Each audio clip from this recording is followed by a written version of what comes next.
Hello, guys, gals, and non-binary pals, and welcome to everyone to the Initiative Order. Today, we're planning on winding our way through woods, quarries, possibly dungeons, cities of weirdness, or the shadows that stare back. Who honestly knows what will transpire? I certainly do not, especially with this amazing group of delinquents I have here. Oh, yes, right. Let me introduce myself. I am Joshua of NPC Voices and now of the Initiative Order. I welcome you all to our one-shot of adventures in Cinderhollow. But before we get to that, let me talk about a few amazing things like if you enjoy our game today and want to see more awesome RPGs or even want to try and learn different RPGs, this is the place to learn. You should check out the Initiative Order's Twitter, Instagram, and of course their YouTube to watch all these dope sessions back.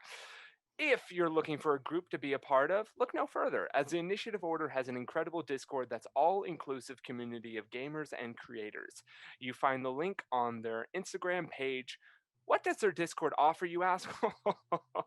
Well, let me tell you, it consists of everything from private free games to crafting and DM tips, Zoom hangouts, and just a bunch of awesome dorks talking about even more awesome topics. All of this for the betterment of your skills in your day to day life.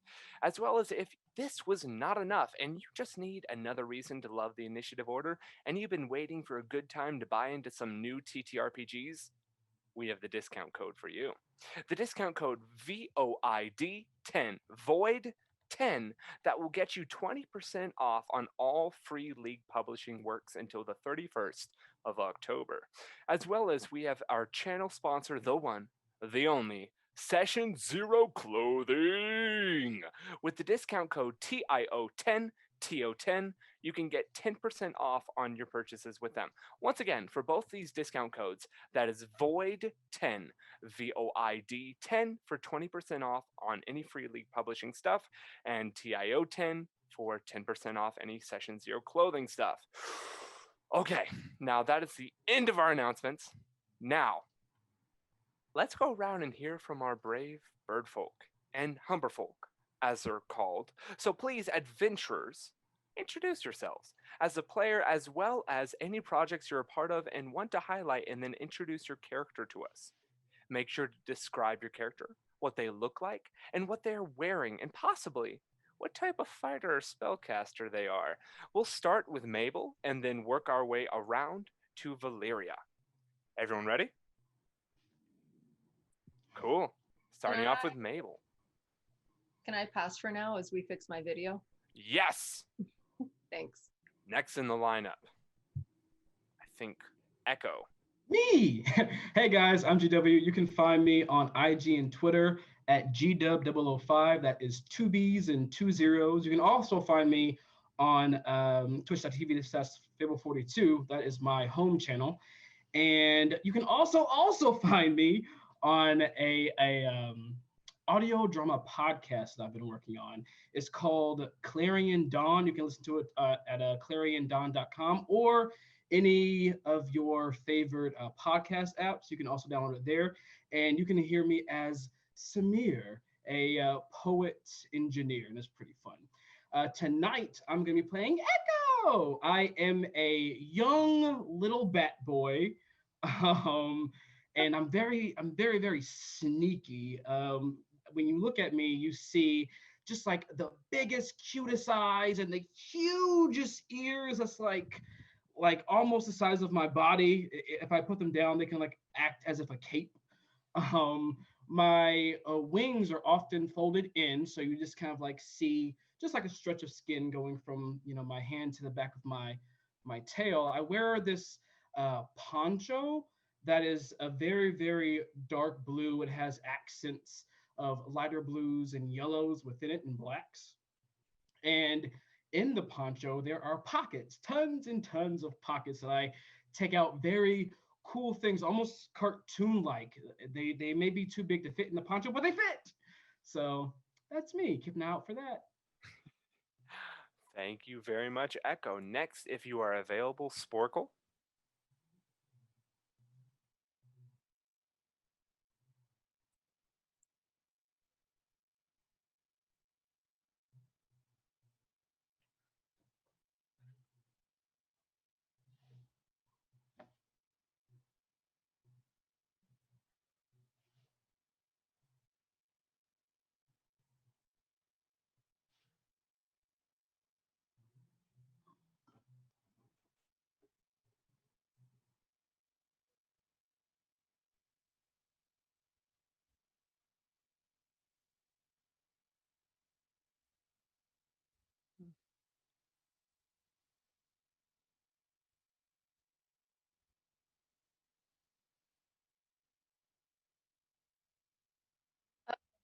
Hold on just a second. Sparkle, you can't be heard by stream. I think you just realized probably that. have Thank you. internal sound on, but now you're Fix now it. you're on. Fix it. Thank you. Let me go back and let me go back and how much of that do I remember? So Sporkle is a ferret with black nose. His eyes, instead of a similar raccoon or like the raccoon, the opposite. Instead of black, it's white. His ears black with little white tips. His body is littered with different polka dots and stripes. And his tail, instead of being black or white like the rest of his body, is a very, very dull gray color. But that's not the most interesting thing about Sporkle. Sporkle is covered in fungi, mainly mushrooms that are easy enough to pluck off and eat as he travels. He takes the time at night to make sure that they are within the appropriate conditions to grow and germinate and spread their spores throughout the world as he travels. And yeah, that's Sporkle. Cool. Cool. All right, then, Mabel, are you ready, or should we go to Valeria? I could be ready. Sure. So hello. Guilty cosplay. I stream on my own channel making costumes and doing TTRPG things, and I'm also a member of Total Party Chill, where on Monday nights I play indie games, and on Sundays we do D&D. Today I am playing Mabel. Mabel is a badger and a noble paladin, and pretty much Mabel is a himbo. She protect, she attack, she always wants snack. Terrible. I'm Janine. I also play on Total Party Chill on the rare occasion at this point. You're biding your time. Yes, I'm biding my time to return and exact my revenge on my devilish, horrible character friend PC. Anyway, and then I just guest star occasionally on things. Mainly just been focusing on we don't have Blue's Clues here to plug my bake sale, but that's what I do. In my free time when I'm not D&D. Here, I got it. Yeah, thanks. What's it called again? Don't forget community. I am playing Valeria. She is a Lumus, kind of like a little turtle dove paladin. She's scrappy, but also very like the typical paladin. She sticks to what she believes in, which may not be what you believe, but you know, conquest in the name of good Lord is what we do around here. And if you don't like it, well, maybe you're the one being conquered. Get out of the way. But she's loyal to the few friends that she does have, and has like some headstrong tendencies that tend to keep her away from especially other Loomis and other bird folk. She's not a huge fan of other bird folk. They just don't get it, honestly. So yeah, she joined with this group. Awesome. Well, thank you all for introducing yourselves. And hello, Mabel, Echo, Sporkle, and Valeria. Welcome to my world now. To our forest of Cinderhollow. Within the kingdom of Cinderhollow, there's the main capital of Rubyheart. Then, let's zoom into this capital of Rubyheart. There's the main capital, or the main castle to the north of Rubyheart, which is the Crimson Dens. It is within this palace, this place of royalty and city god, a place of beauty and wonder, vast gardens that dazzle the senses, that we find our adventures in one of the four wings of this estate, the southeastern wing, the Ashen Corridor. Each of our adventurers having been enlisted and trusted from time to time by the kingdom, they each already have their individual rooms, a 10-foot by 15-foot room. At this point, it is roughly 2 a.m. You are all asleep. So, let me start with Mabel. Mabel, as you rest. Yes, Sporkle. We're going to take a quick 2-second break so I can fix a quick tech issue. And then we'll be right back. Time out. All right. BRB.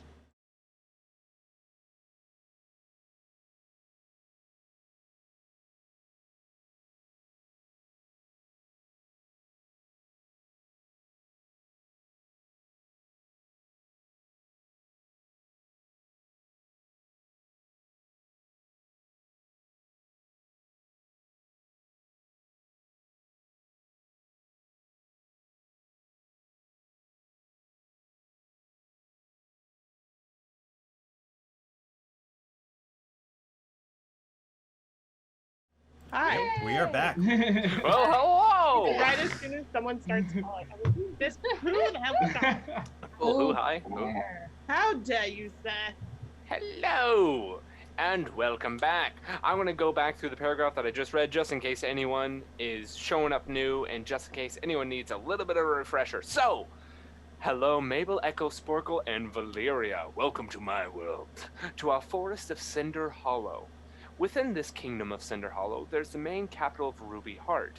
Then, within this capital city, there is the main castle to the north known as the Crimson Dens. It is within this palace, this place of royalty and city god, a place of beauty and wonder, vast gardens that dazzle the senses, that we find our adventures in one of the 4 wings of this estate. The southeastern wing, the Ashen Corridor.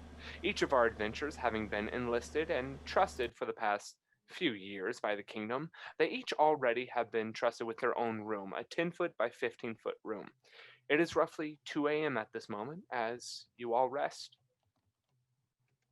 Now, Mabel, as you rest, you don't have an easy sleep at the moment. You're tossing and turning as your mind takes you beyond. Take you in an odd manner. You see a mask, large and ever spinning, ever flowing back between each other like it folds over onto itself, but then it comes back around. As it is just still a mass that folds and folds and folds, almost looking like the symbol for infinity. And then the mass changes and looks more like the night sky, or a constellation that resembles a mask. You hear a voice, warm and familiar but cold as the autumn breeze. You can't remember what words are said, but the mass shifts and changes as you now run, following around the eye above, continuing in this circle. As you feel as you can go forever, then you see the mass splits. And as the road in front of you disappears, falling off what seems like the edge of the world, you realize there's another path that goes around the underside of the eye like a brim. But you also see as it continues back, it loops back around to where you began. You then feel a warmth from below you, an eerie but still a warming presence from below you. As you decide to slow your pace and look over the side of this ever-going path, you see flame and fire broiling and rolling beneath you, all within what looks to be a weird steel-like cage. You see movement from the inside, shapes and bodies growing and falling still. As then you and every single one of you in your separate rooms are thrust awake by an explosion. I need every single one of you to roll for initiative, please. Oh, we going right into it. I just realized the one thing I forgot was dice. You guys gonna get some combat out of this session. What the hell? I missed my dice. Oh, poor All right, I'm going to be going through the normal order of 20 to 25 and kind of going down from there. So, 20 to 25 for me. 1 second. Opening the die. I have like all my dice out except my d20. I Dump failed. them on the table. Just drop it. Drop it like it's hot. Make some noise. Here we go. Ooh. Oh, of course. 6 total. Okay. Then let's go 15 to 19. 19 for Sporkle. Awesome. 19 for Sporkle. Thank God, one of us. 10 to 14. Ooh, what'd you get, Mabel? 14. Ooh, 14 for Mabel. 5 to 9. Go. And then what did you get, Valeria? A 4. 4. All right. Oh, we starting out strong. We're starting out strong. Valeria. Hey, get the bad rolls out early. Yeah, seriously. Please dice up. Oh, snap. Okay. Okay. All right. And last but not least. Okay, that's cool. All right. So, let's start off in Sporkle's room. Sporkle, as you lay in your room, now thrust awake by this, you see smoke billow from underneath your door. As you wake up, looking around your room, you see the beautiful hanging gardens that you have within your room of the kind of the musty air of mushrooms and different fungi, because you are a fun guy. As you now wake up, no armor on you, but of course your staff or other weapon that you have semi-close by, within 5 feet of you to grab. You are prone as you look up and you see this floating body, spectral, but covered in what looks to be a tattered black cloth. As underneath the cloth you see and all of you would see this once you wake up, so I will not go through the process of re-explaining it. But underneath these black robes, you see this glowing green light that beats as if a heart. Now, you cannot see a face underneath this nasty hood, but you see bones sticking out from under this like cloak, and around the bones a spectral green form that looks like claws or mitts or something, as the body, as it swings down at you, as it's going to fly down and make an attack on you, Sporkle. Will a 10 hit you, Sporkle? No. I have a +1 dexterity, so that will be an As 11 it AC. spirals down towards you and goes into your bed, you roll over out of its way. It is now your turn. What are you doing as its head pops back up by your dresser to your left? Oh God. I'm going to use my bonus action to... No, Shillelagh is a bonus action, I believe. GW?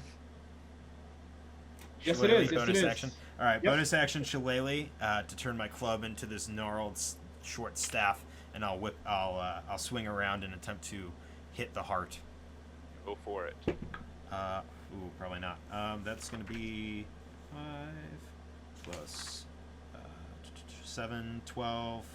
Yeah, 12 to hit. 12 will hit. Oh, all right. Not super hard to hit. That's going to be 7 points of magical bludgeoning damage. Okay. As you see, you cover your club with this spell, and it twists and gnarls around it. As you swing, it looks at it just, and you see somehow beneath the cowl this just creepy, almost crack within the darkness of this smile. And you just hear as you push, crack it in the head, and as you see the chest fly back, as you crack it in the chest and the head flies back, you see the light open up, and beneath you, make a perception check for me. Perception is a 16. 16. You see beneath the rib cage, beneath the specter, beneath this ooze-like substance, you see small... You can almost make it out. It's like the edge of a ring, but with a sharp point sticking out from it. And the cloak wraps back around it as it hovers back over you, about 5 feet from you, but still above you in the air. Is there anything else you would like to do with your turn? Bonus action. No. Cool. Mabel, we find you in your room. As you have woken up to this explosion, your soldier sense, your paladin, your holy whatever vision you had in this dream comes to you. You are awake and ready to go as you look up and you see this creature of unholiness standing above you. But this one, it has the black cloak, but wrapping around, coming down, are two almost like think hat tips, like tails that hang down from the head, and on each of them are these large, like steel-looking balls that jingle as the creature moves. What would you like to do? It's about 10 feet from you, but it's 5 feet above you in the air. The heck? Oh, well, that's terrifying. I think fueled by my dream, which must have been of my beloved deity, the raccoon god, I'm inspired to use channel divinity to get the longsword under my pillow, turn it into a sacred weapon, please. Okay. All right. I'm gonna clutch that to myself. Yeah. Is that a bonus action or action? I haven't played a paladin in a very long time. Channel divinity. Channel divinity is usually an bonus action. I want to say, especially for most paladin stuff, it would be a bonus action. Great, then I'm also gonna take a swipe at it. Cool. You get up. As you cover the blade in this holiness, you see across the blade it almost sparkles, but not like the sun, not like pieces of metal. It sparkles like the stars. Beautiful. As you swing, make an attack. Heck yeah. Whew, that's a 22 to hit. Doesn't hit. Yeah, that'll hit. That'll hit. Okay. Dang. And that's gonna do 9 damage, please. 9 damage. Wait, hold on. Plus whatever channel divinity does, which is +1 on attack rolls. And that's the light. Blah blah. Yeah. That's just +1 to attack, not to damage, right? Okay. I do not know. If I'm reading this right, which I believe I am, then yes. Okay. Cool. Then it was a 23 to hit, and it was an amazing hit. As you jump up and you streak it through the air, the creature, as you get close, starts to make that same just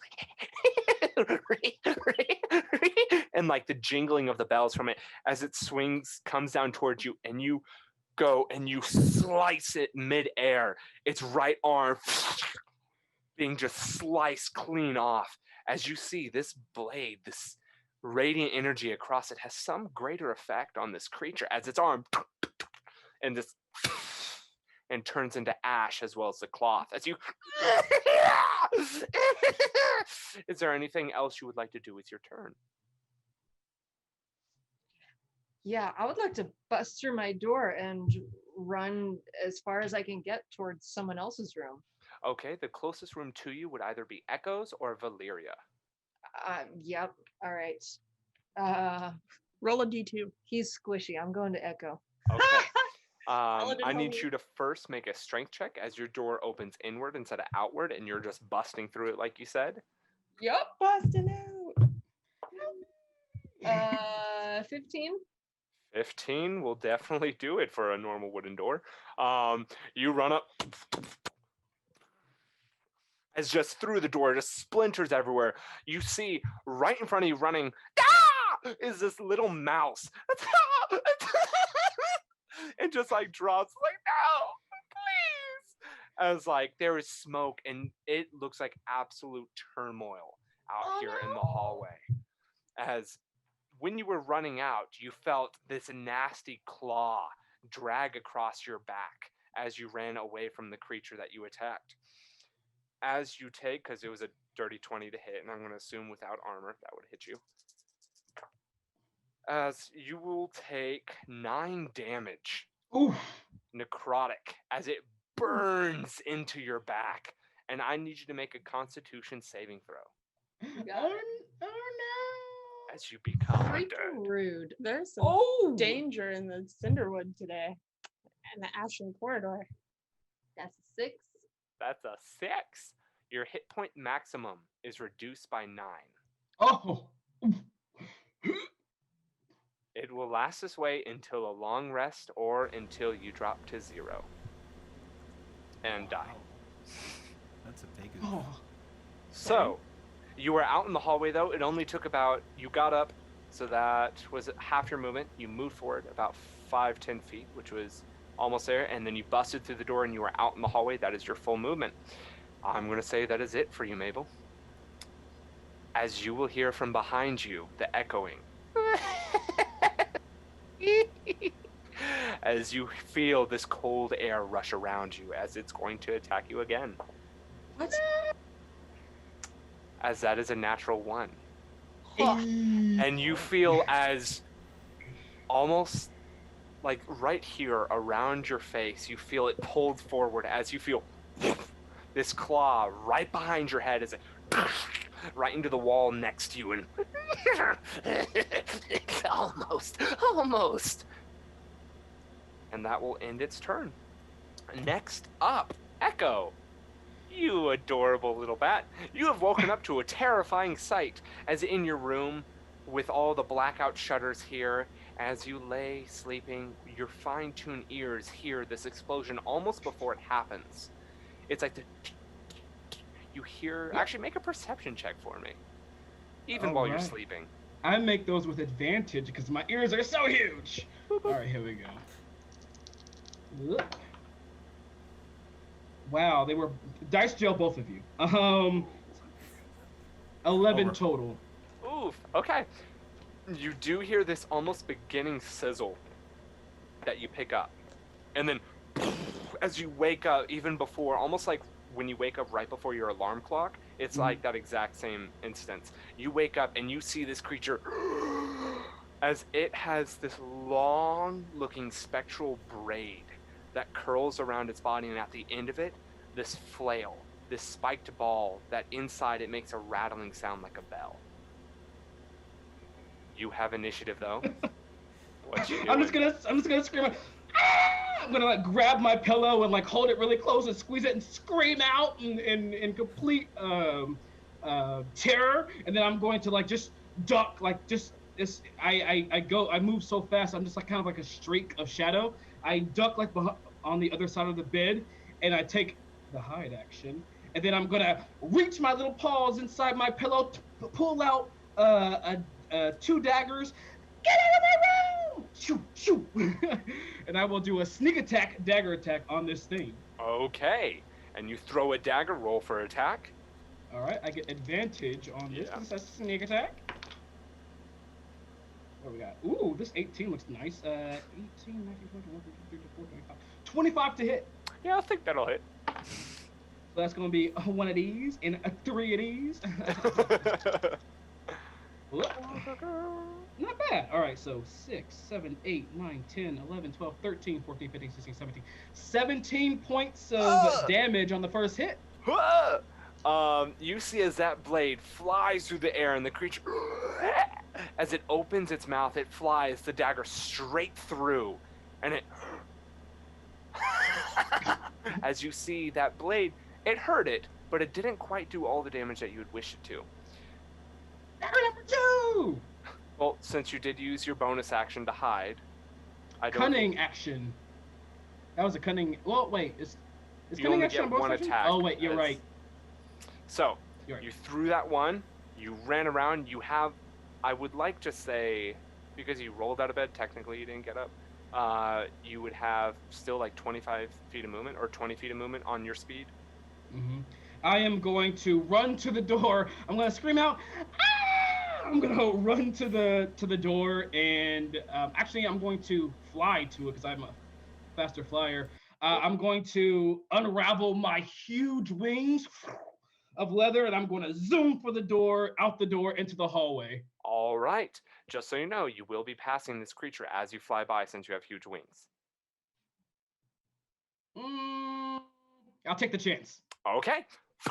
You just fly like a bullet past this creature. What is your AC without armor? Without armor. I think that's Dex plus 10. 8 plus 10. Oh, okay. So think. 14 is my AC without armor. Yeah, no, it misses. You as it just as it just And looks back at you. and the first name that I think of to scream in this whole ordeal is Sporkle. Sporkle! And I'm just flying out. And Sporkle easily. This echo has some lungs on him. You easily hear this scream. As how far do you go? Because I would say half your movement to get up and fly, and then keep going. -5. I'll say I can move forward. 20 feet. 15 feet. I would say 15. 15 feet. Mhm. Okay, so you move 15 feet out and down the hallway towards Sporkle's room. You were all within like the same like 10 feet radius of or 10 feet diameter of one another, so you are Mhm. totally close enough. You get to Sporkle's door. Would you like to open it? Well, you use your bonus. You are at Sporkle's door. Sporkle! I'll so scream at the door. As you have run past other people scurrying around you. As coming up behind you, Echo, you hear that raspy voice still. And a 12 will not hit. Yes. I mean, I'm yes, just, like, good, dipping and good for our dodging. adventures. As the swipe comes at you and it misses you. Next, Design. Valeria, you wake up to this explosion, this cacophonous noise as you wake up and you look above you and you see this similar sight. This creature, however, has no amazing hood, no beautiful assortment, but its chest is fully open with these strands of this black cloth flowing around it, its arms fully open and seen. And in the center of its chest, you can see behind rib cage and green ooze, this small piece of iron-like cord with what looks to be a thorn sticking out of it. What are you doing? So I wake up in all my Valeria gloriousness, like wings aflutter. And then I put on this facade. Make a wisdom saving throw. Oh! Scare it. Oh, excuse me. That will be a 1. Get out of my room. I just get up and I grab, like, I start getting dressed. I don't remember inviting guests. I think you should leave. As I like take my time putting on my armor.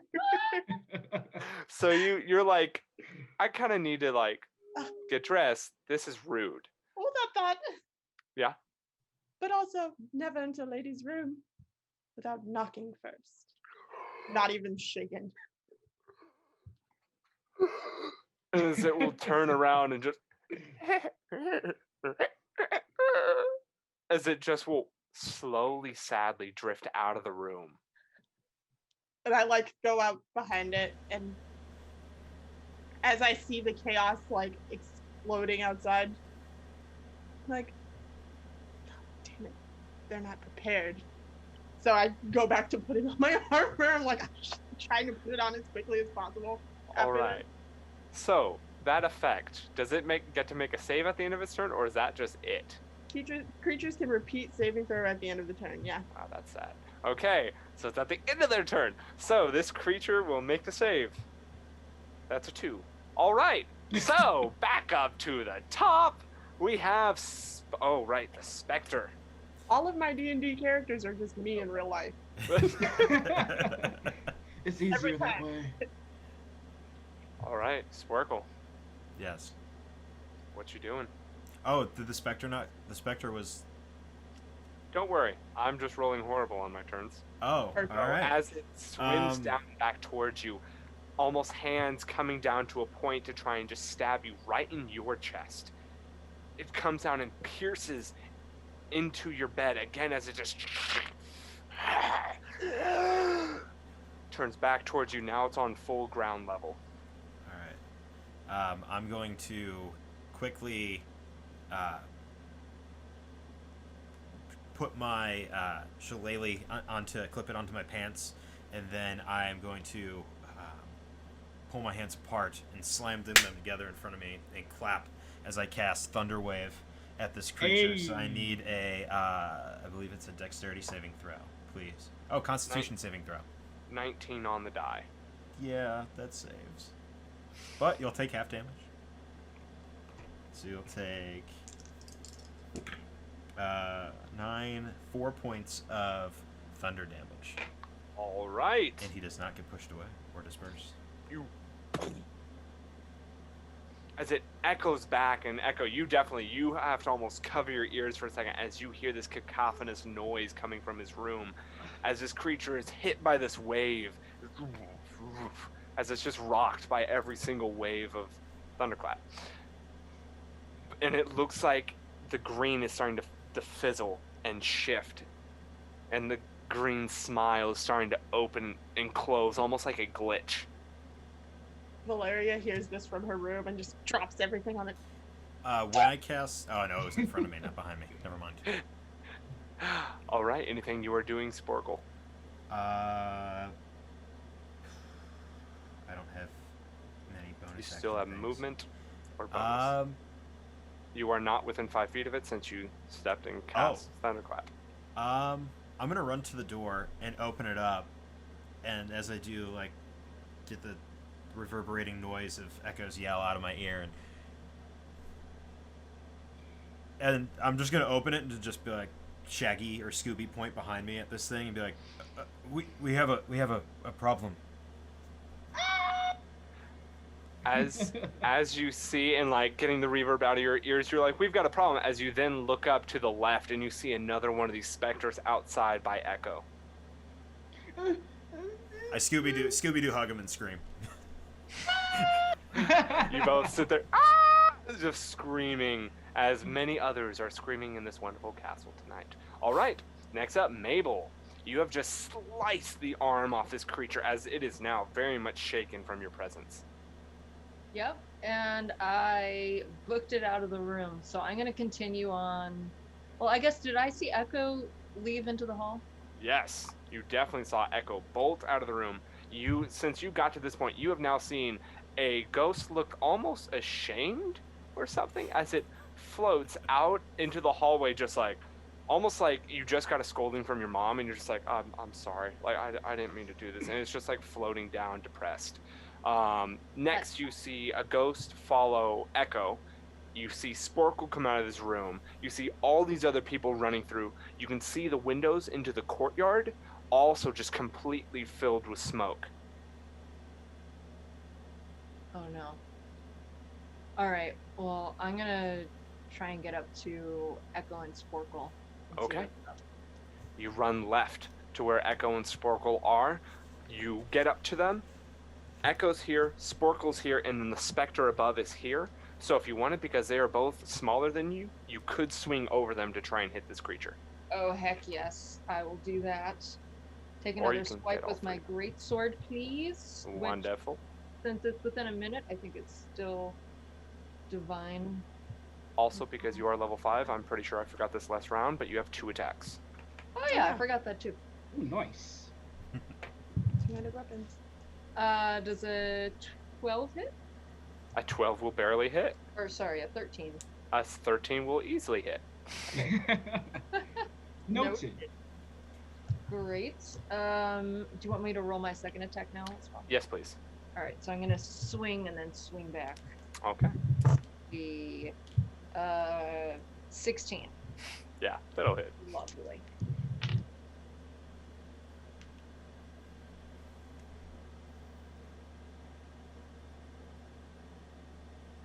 And that is 17 points of slashing. Yeah, Slash. yeah. So, Slash the heck out of them. as you see your friends and see that there are also other civilians running around you, you know you've trained for years. You're a 5th level creature. So you run up, you see your 2 friends in harm's way, and 1, 2, 3, and then on this 4th bound, you stick your left foot and twist as this blade carves through the air, almost like a beautiful like rainbow, but covered in stars and constellations, as it right against the wall, as it goes straight through this creature as it looks down at itself, and you have pinned a piece of iron against the wall as it as it just completely dissolves and its cloth falls onto your sword as well as the jingly bits. Nice. Ah, yes. Is there anything else you would like to do, Mabel? Heck happened? I don't know. It just snuck in. Where's Valeria? I don't I found off to Valeria's room. All right. You moved about 10 feet down that way. Now you're going to move back down to Valeria's room, which was kind of closer to you. This is just my life, just chasing after my friends. Pretty much. Trying to die. know. Make sure you knock. You get your full movement. You run past this depressed-looking ghost as it's just floating there. Frightened. Frightened? Sorry, it's on the verge of both with what it was just told. It's semi-sentient. As you run by it, it doesn't even try and take a swipe at you. As you then get to the door of Valeria, and you would still have a bonus action, so if you'd like to open the door. Or knock. Just free action. Give me 5 minutes to get into this damn. Clattering you hear from the other side of the room as I'm like picking up different pieces of armor and putting it down. Like, not this. I will respect your privacy and leave the door closed. All right. Wonderful. Next up, we have. Well, that one was chasing. Okay. The creature that you slice the arm off will float out into the hallway. Look right, see you there. Look left and see these two. And float with one arm towards. And it will grab its hat and swing it around as these two bangly bits are going to swing around towards the two of you. As it does, humble master. I'm going to use my reaction and pat my chest, and you watch as a puff of spores just poof into the area that he's walking into, and I need him to make a Constitution saving throw for me. Does a 11 save? An 11 does not save, so he's going to take a whopping 1 point of necrotic damage Nice. from my spores. Solid. As it goes in and it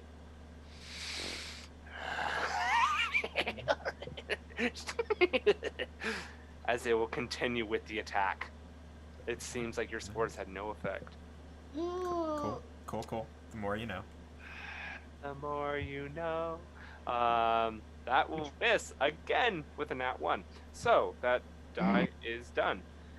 As the above your heads, once again, Echo, your ears are just ringing, no pun intended, with all of this going on. All right, Echo, it is your turn.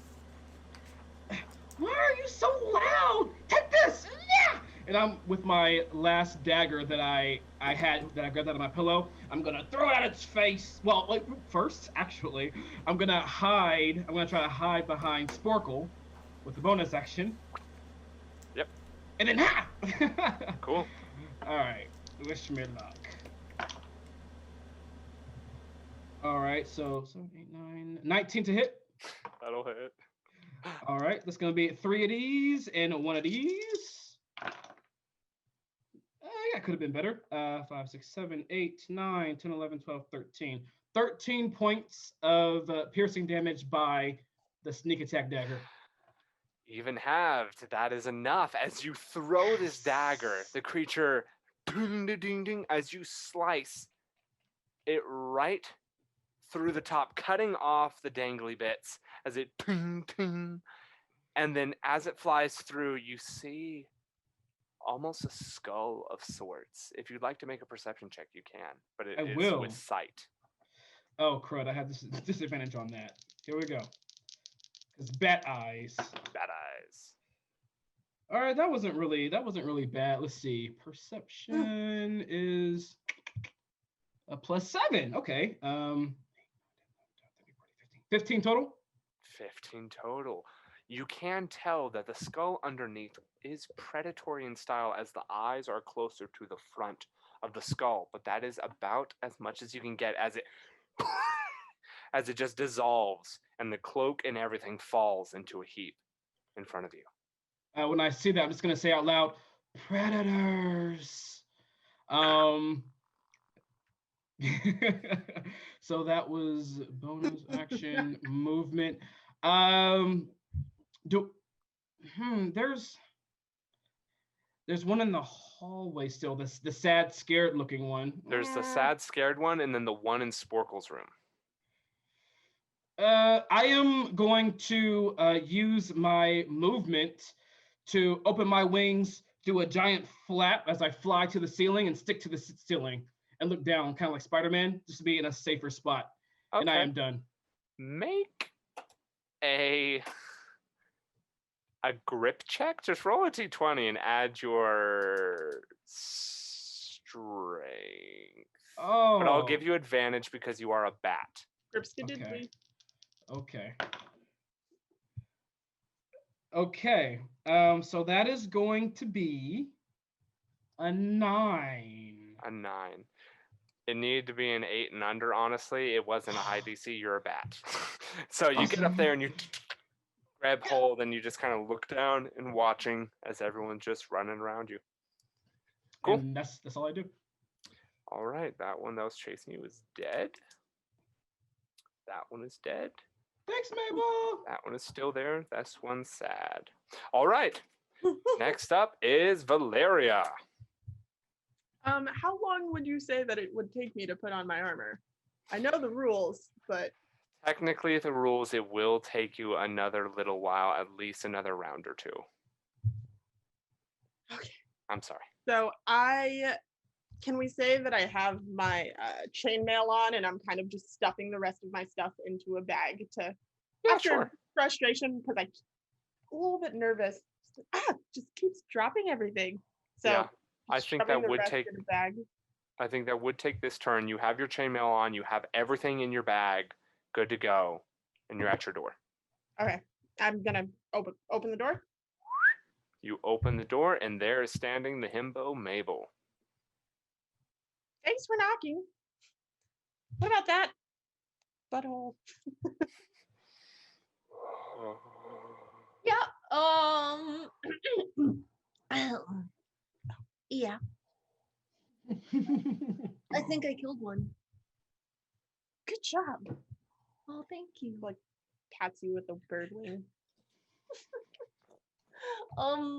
Let's get the rest Okay.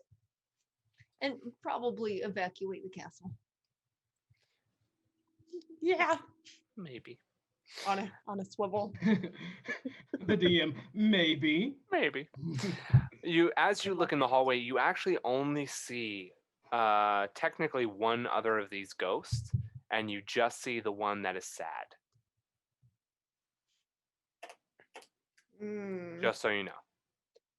What's he gonna do? I have no idea until I make this Running. roll. Valeria.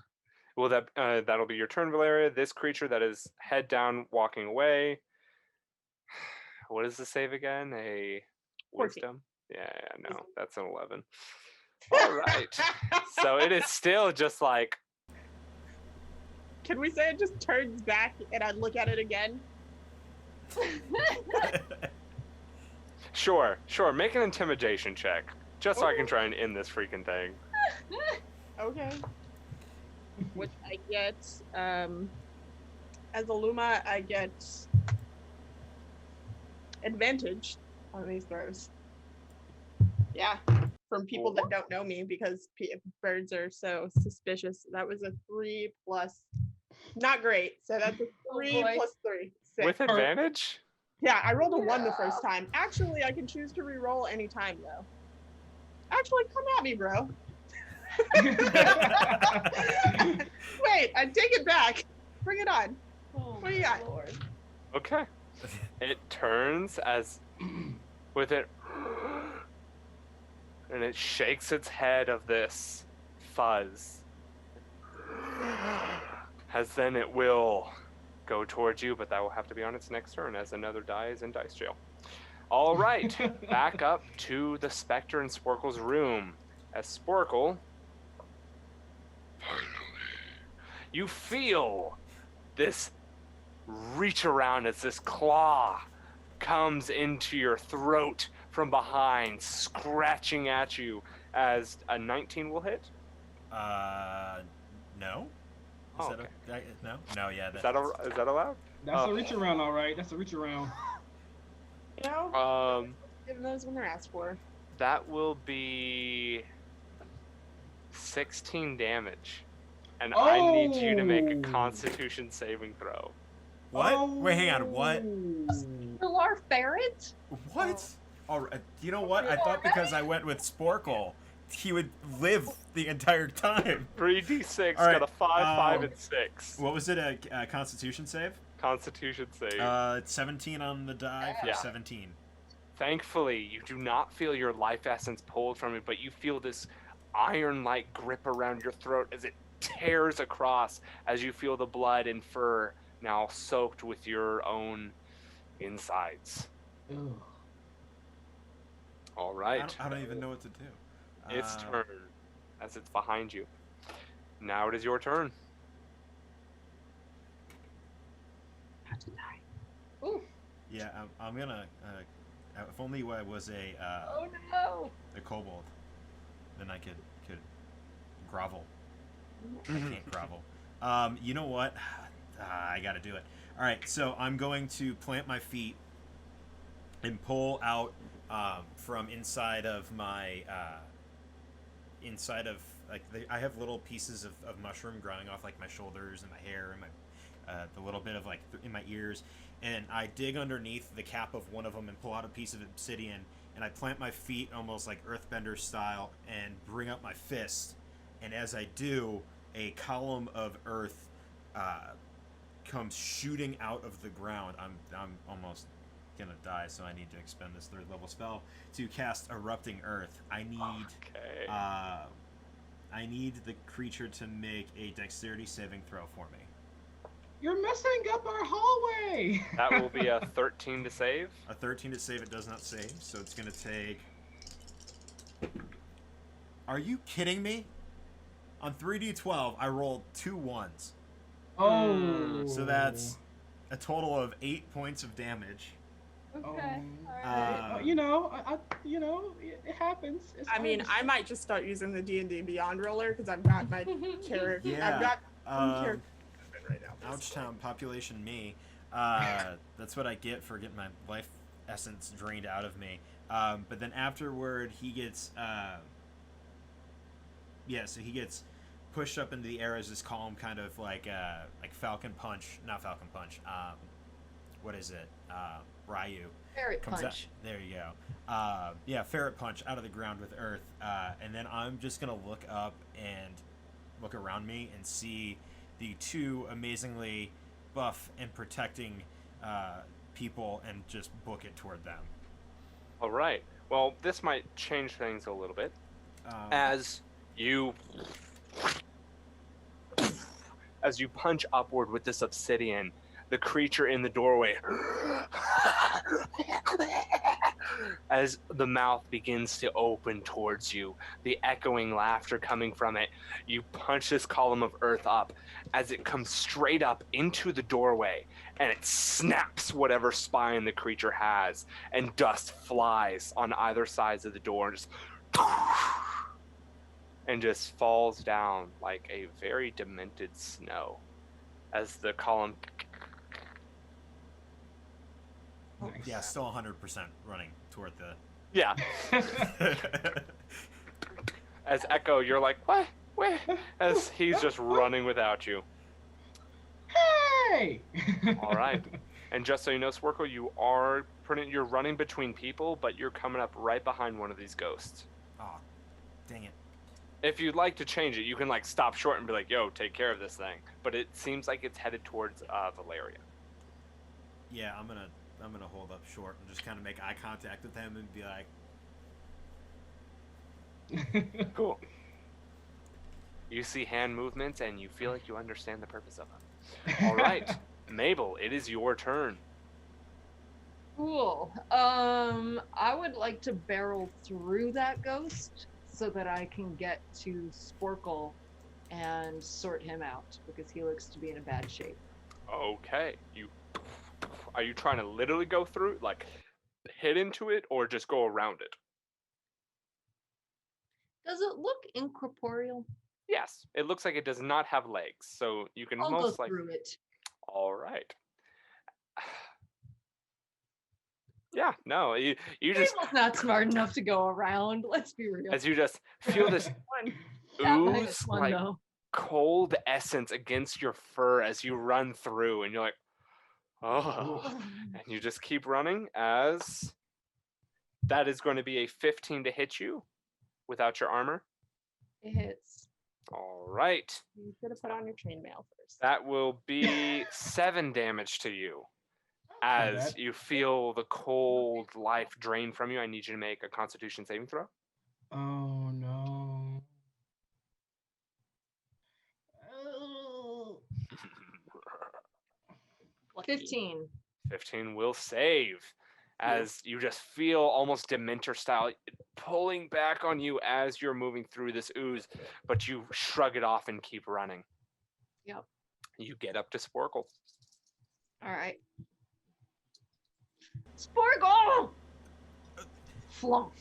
My paws are on Sporkle. I would like to lay on hands. All right. How much you pumping into him? Let's go with a nice round 7. 7. I mean, That's- that is, well, you lost like 18 thus far, so Yep. perfect.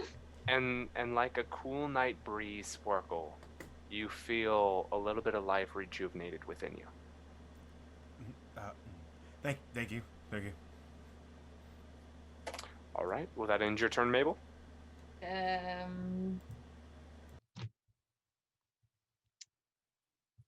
I do have another action. Am I?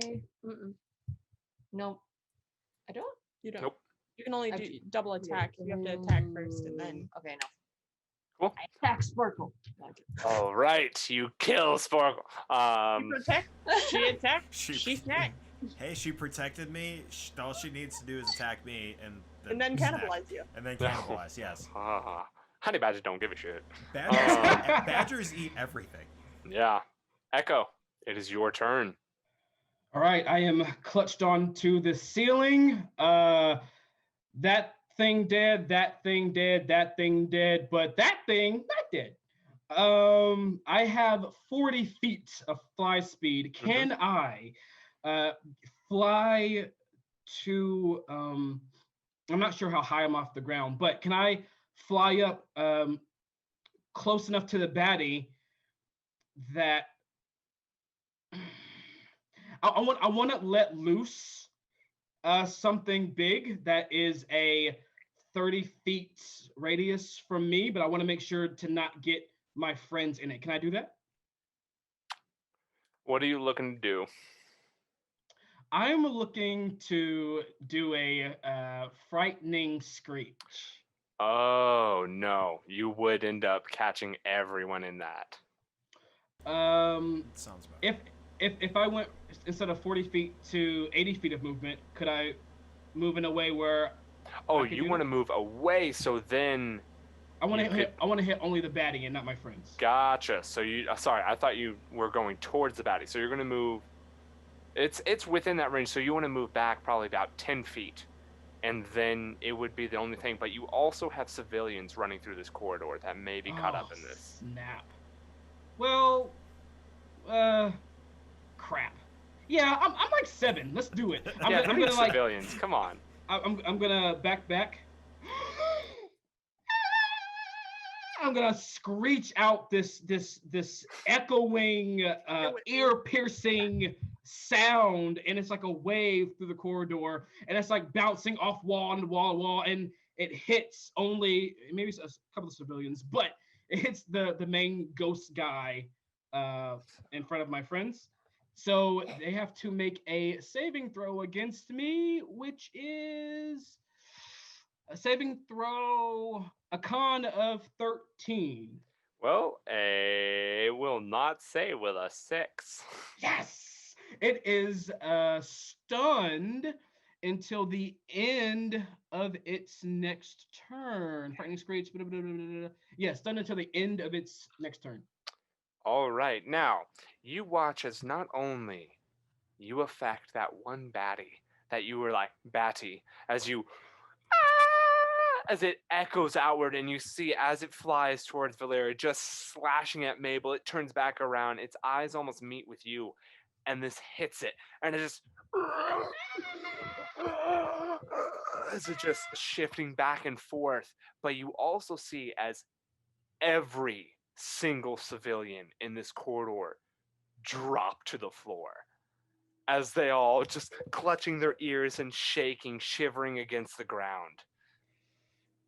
I'll just be like, oops. And as I like, I'm in a safe-ish place now, Yeah. and I'm like just really looking at these baddies, and I had a good look at the last one. Do I know what slash who these are? You can make an insight check, or not insight, wow, history check. History check. All right, and I don't think I get advantage on history. Don't One think second. you do. No, I don't. I get advantage on like a good amount of things, so I have to check. All right, let's see what we got here. Ooh, that is not a bad roll, y'all. That's not a bad roll. So that's gonna be a 15 total. A 15. Oh wait, I'm sorry. I'm sorry. Wait, wait. Let me make sure I add the right number to that one. History. Oh yeah, that's +2. Yeah, 15. Sorry. Okay, 15. You're looking at these creatures and you know the undead. You've heard of the undead. Mm-hmm. These look like the undead, but you can't put your finger on where these could have come from or what these are. Mm-hmm. No real legend comes to mind with a 15. Understood. Is this hallway dark since it's 2 a.m. in the morning? Yeah, semi-dark. There's really no lighting out here. All right, I am going to attempt to vanish in place in the darkness because I can hide in dim or darkness, and I have advantage if I do so. Okay. So for my stealth, wow, that could have been a better roll, honestly. That's going to be a 14 stealth. 14. Okay. For all the stunned individuals, they all seem to not realize you are there. Great. I'm done. All right. Next up, we have Sad Boy, who is stunned, who will, I think, get a save at the end of his turn or his whole next turn. Until the end, he's just unstunned at the end. He's just unstunned at the end of his turn. Okay, he's writhing and rolling in midair until finally, like, cracks in 1 second and.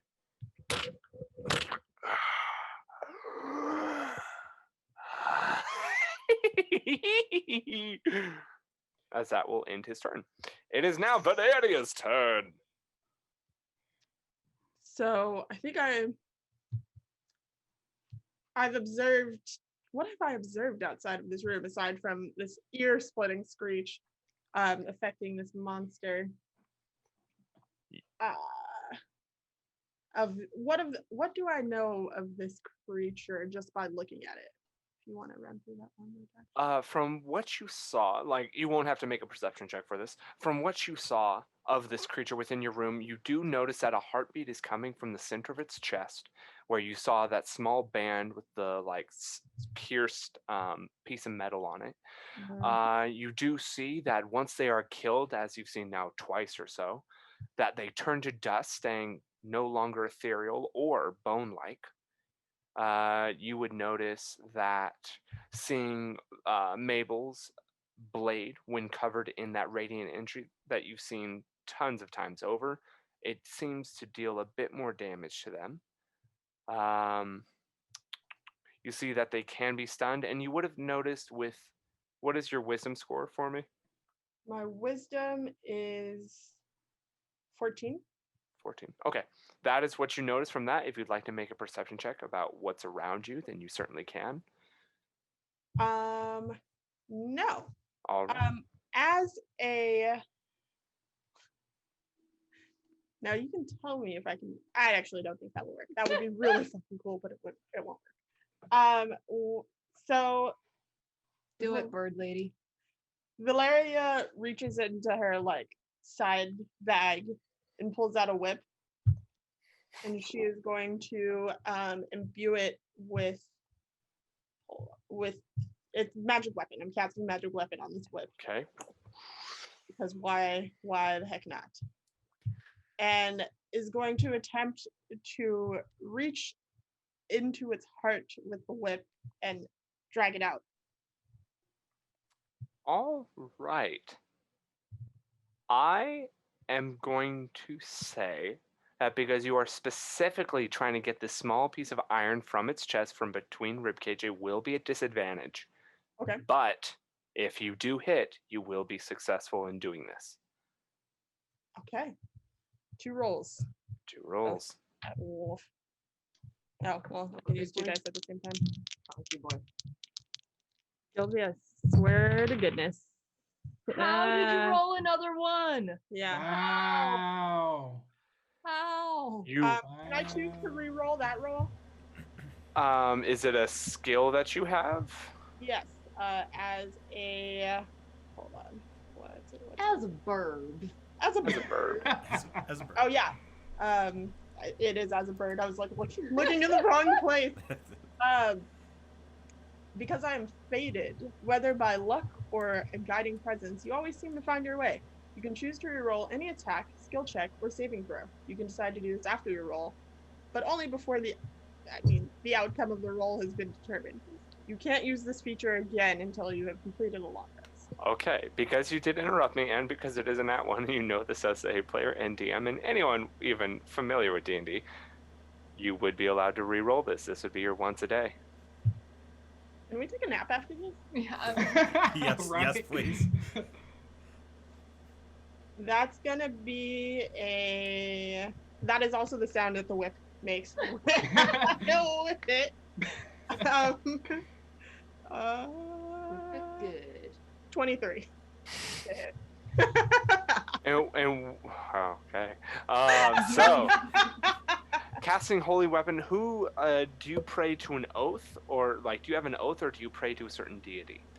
No, it's more of an oath of. Yeah, no, I don't have a deity. Just an oath. What is your oath for me?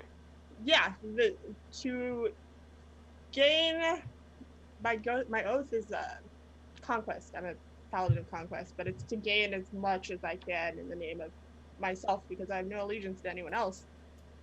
So. All right. Right. As you bring this whip around, as you curl it around your arm, as it rolls and rolls, coming off almost like a snake, it coils and uncoils. As across the snake, it begins to grow fur. As then you see horns curl off of it. As you would know, this creature, as you're binding and twirling it, a creature of strength, a creature of cunning, a chimera. As you whip out and pull it back, you see the creature still standing as it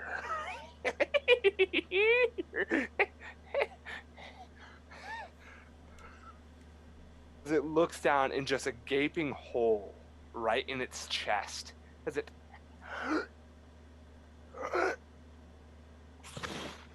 just turns to dust, and as you flick it back, you've caught it in your talons.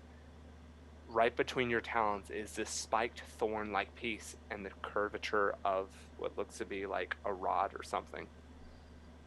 I'm going to pocket that, or because unless I can roll an history check on it now. If you'd like to right now, you can. You can make either an Arcana or a history check. I'm gonna go with history, but yeah, that's why they call me Blipschitz and Thorn Whips, in case anyone was wondering. Nice. That's a 16 on history. A 16. You are looking at this coil and thorn, and there's something there. You know it. You have studied. You're a smart bird, not a bird brain as you've been called. Pretty bird. Pretty bird. Pretty bird. But but still you can't quite pull out what it is you're trying to remember. Throw it in the bag with the rest of my crap. All right. And we are out of initiative at this point, as all of them are dusted and people are frightened on the floor. All right, everyone, get up. Let's get out of here. And I go to help the civilians get up. On the ceiling, I'm gonna like kind of crawl out of the darkness, and I'm gonna look down at Valeria. Where have you been? We were fighting and you were nowhere. What's up with that? I don't need to explain myself to you, first of all. And secondly, I take my hands off the ceiling, so I'm just hanging by my feet, and I cross them as I look at her.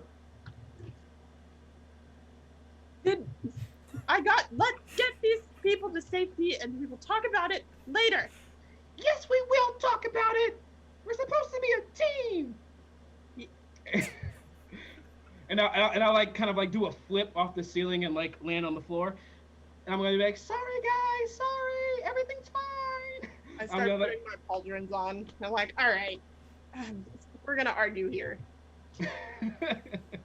I want to like shake, like gently shake or nudge all of the civilians who are knocked out by Echo's scream, and make sure they're all right. I'm like, wellness check. Wellness check. Yeah, just make like a persuasion, I guess, check. I was like, you're actually saying it too. Wellness check. Wellness check. With a glowing blade. Persuasion? That's a 12. All right. As you go around, they recognize your badgery face, and thankfully they do not absolutely freak the fudge out. As they wake up and look at you, like, huh, okay. And they're just like sitting up someone that's just in shock. You just kind of sit up, like, yeah, that's right. You could literally tell them anything and they'd believe you. And you kind of get them up and they all start heading towards the throne room. Lovely. With my like little bat legs, I'm gonna kind of like waddle over to Sporkle. That was so cool what you did. You did this, and then the floor went ah, and I was like ah, but they were like oh, that was so cool. Sporkle. Thank you.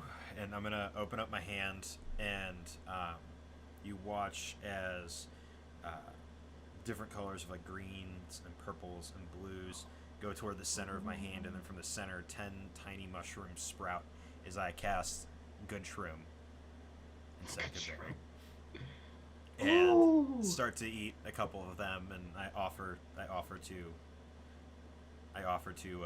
Echo, would you like some? Oh, I love mushrooms! And I like my little hands like go and like grab them. Ow. Do you have any juice? Probably. I think I pressed some earlier this evening. Sure, follow me, and I'm like finishing the couple mushrooms, going in and starting to get dressed, and now looking for some sort of juice for the young bat thing. All right, Valeria and Mabel, is there anything you two would like to do in this time before you guys reconjoin? I'd like to go back to my room and put my armor on, please. All right. Gather some of my things, because it seems like I might be going on a mission. Possibly. So, you throw on your armor and different items, and you are prepped and ready to go. Valeria, anything on your end? Just finish putting on my armor, and I'm trying to explain to Echo, like, listen, get a little bit bigger, get a little bit scarier. Things just run away from you. I don't believe you. Make a wisdom saving throw. Okay. The feat is called, I believe it's called Conquering Presence, or oh, I rolled a natural 1. yeah, it's called Conquering Presence. You just got a simp. Nah. So what does that do to me? You are frightened for 1 minute. You can make a saving throw, but as creatures who are frightened do, you must move away from me. Use your movement to get away. I am going to just like in a streak of darkness after she says that and does that. I'm gonna fly right to the top of Mabel's head. I'm gonna like get down and she's so mean. You believe me now? What was that? I said, do you believe me now? Maybe. A moment goes by, and I come out of the room with my armor on and my pack ready, and shaking a bottle of juice. And Echo, where'd you go? I got your juice. All of a sudden, I'm like just on his hand, like almost like I teleported. I'm just like on his hand, like, oh, juice, and just start drinking it. For juice. All right. It's the bat version of Jack Jack. Took the words right out of my mouth. And I'm gonna after I drink half of it, I'm gonna look at everyone. So what was that? That was weird.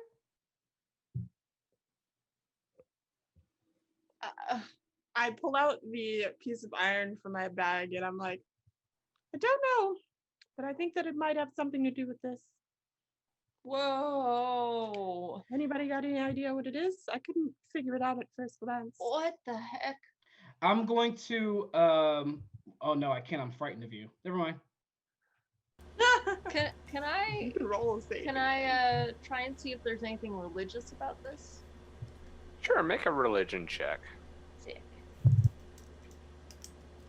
And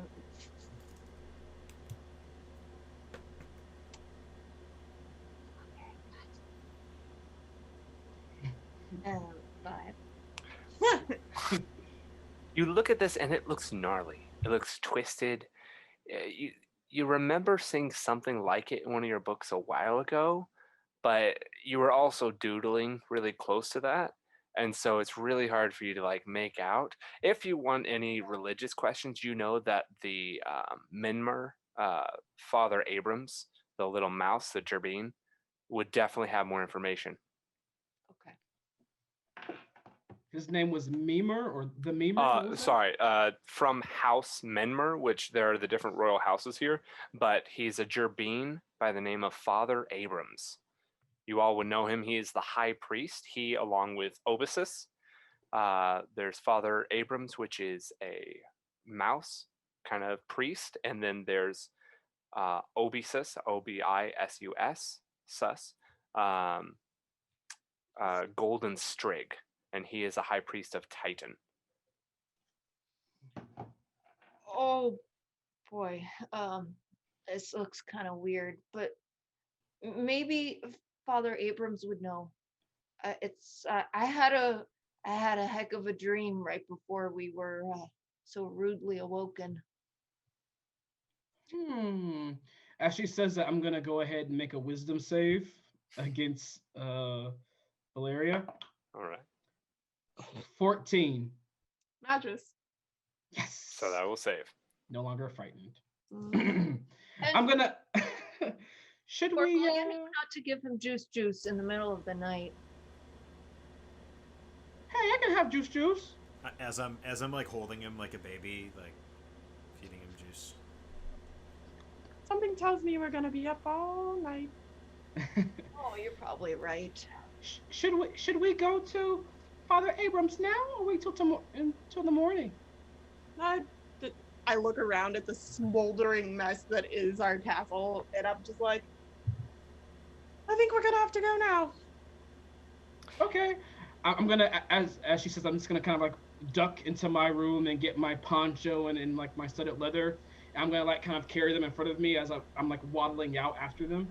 And I'm gonna kind of like try to dress on the go, like hopping on one foot, putting in the leg, and doing all the things. Gotcha. So as you guys move along, little Echo kind of slightly behind you guys as he's getting dressed, you all would head to the throne room, which is where it looks like many people are conjoining, where many people usually go in times of trouble or turmoil. And there you might get more information.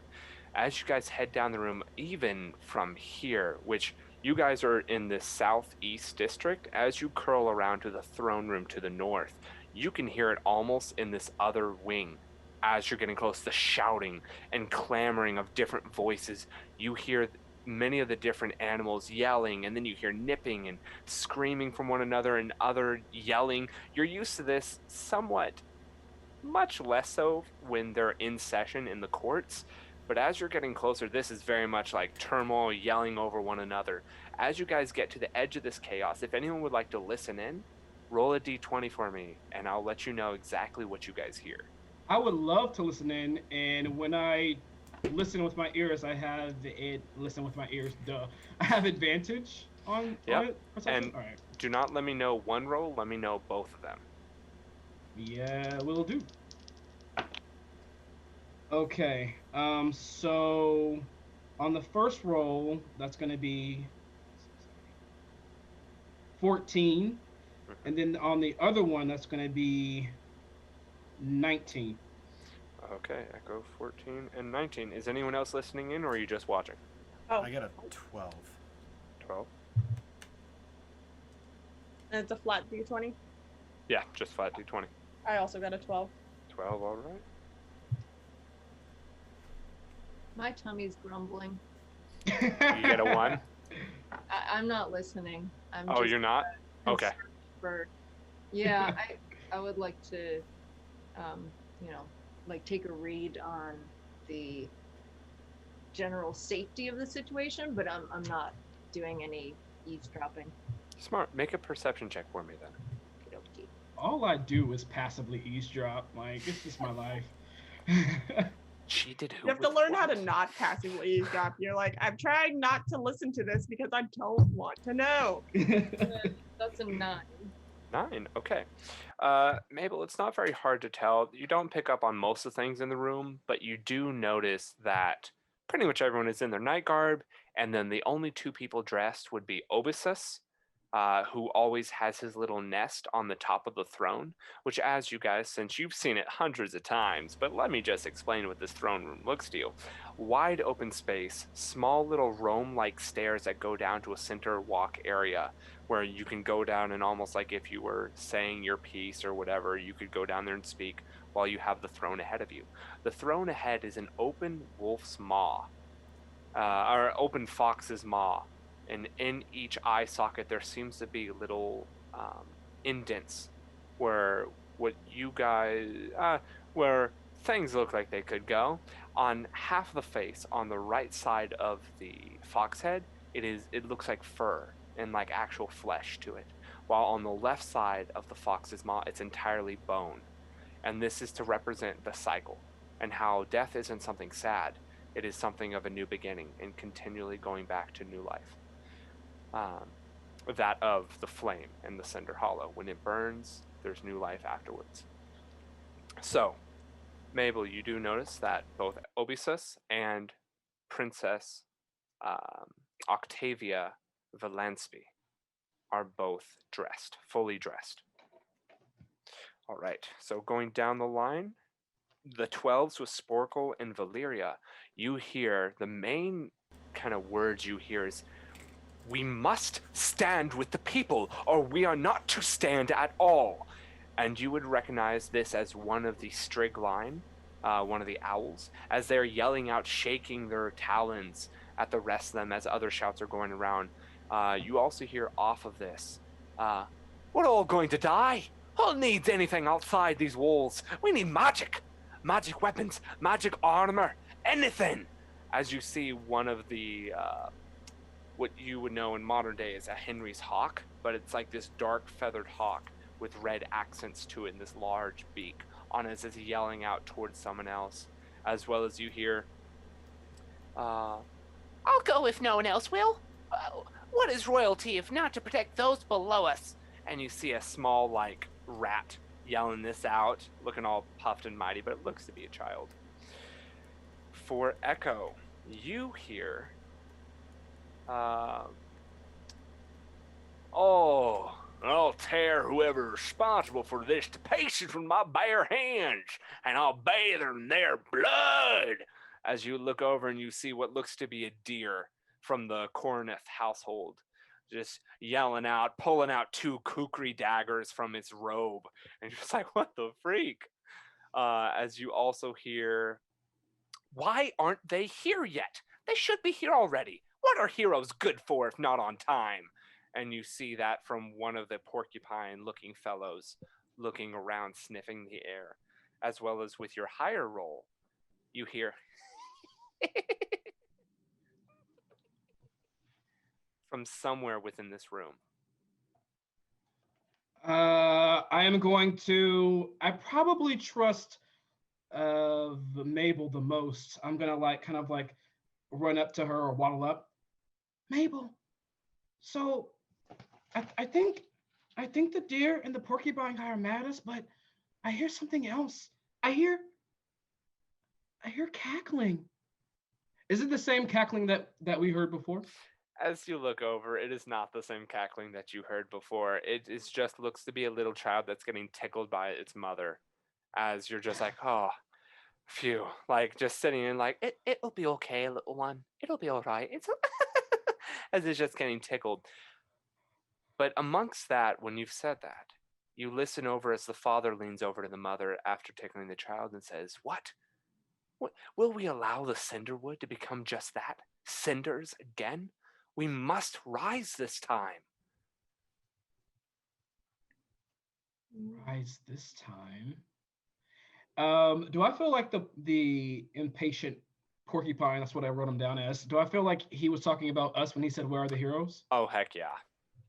As you now, all of you open up your ears a bit more to it, you do hear more people impatient talking about, where are the heroes? They should be here already. Why? What are we doing? What are we doing?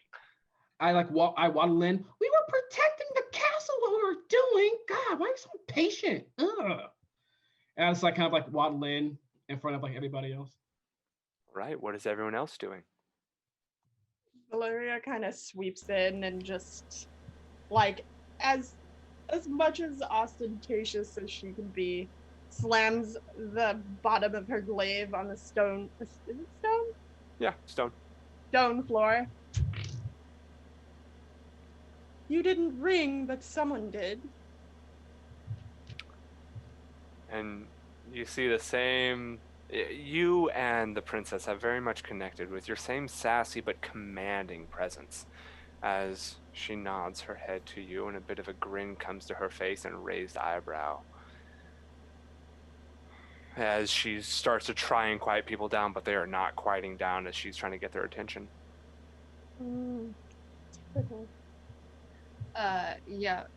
Mabel is bustling through the crowd, just kind of doing a visual up down and making sure there isn't anyone severely injured. But upon seeing none of that, she'll make her way to the front of the dais where I assume the throne is. Yeah. And Excuse. If you could please make an either persuasion or intimidation check for me. Intimidation. Sporkle is just randomly around the room and is in the middle of pulling off a mushroom and getting ready to eat it when that happens. 30-20. 30-20. Don't worry, I got all in the single digits again. So, as you do you slam your sword down as well, or do you just yell out? No, I think my my large form is enough to tell people what's what. All right.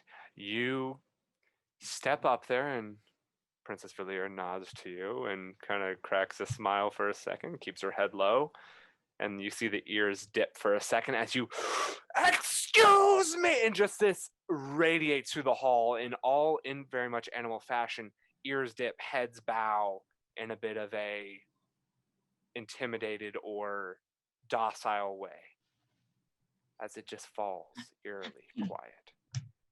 Thank you. Oh, I believe the princess was speaking.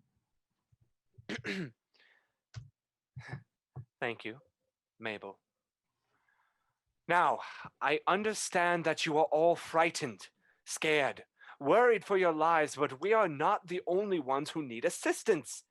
The people may be sharing the same fate. I've already sent out the wood wards, which you all know as the guards, to deal with any problem in the Ruby Heart. We know those in the Weaselwood can take care of themselves, but not everyone is so lucky.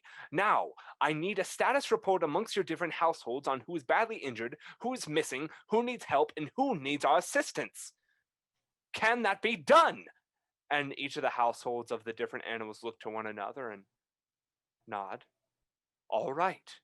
Quickly, within the next 3 minutes, I need that report as soon as possible. Heroes, please, to my side. As she goes back to the throne and sits down amongst the tongue-like cushion. I'll kind of do a quick zip up and land on Sporkle's head, and kind of just like nestle into his fur and just like chill. Cool. The rest of you? I glide over, and get like a little bit of a leaping jump, and just I'll follow along. confess. Oh, sorry. Oh, that's it. I'll follow along, but I'm gonna linger toward the back. Those with wings don't necessarily like my kind. So, Do you say that out loud? traveling with me, Echo would know that. I think everybody would know that my relationship with those with wings outside of Valeria and a few others is kind of strenuous at best. As I kind of just notice him, passively doing that, I'm just kind of like dip down in front of his face since I'm like on his head, and like all you see is like up my nose and like my big eyes and my like huge ears draping over you, and then I'm gonna like kind of outstretch my leathered wings. I'm just gonna be like, you can trust me, right?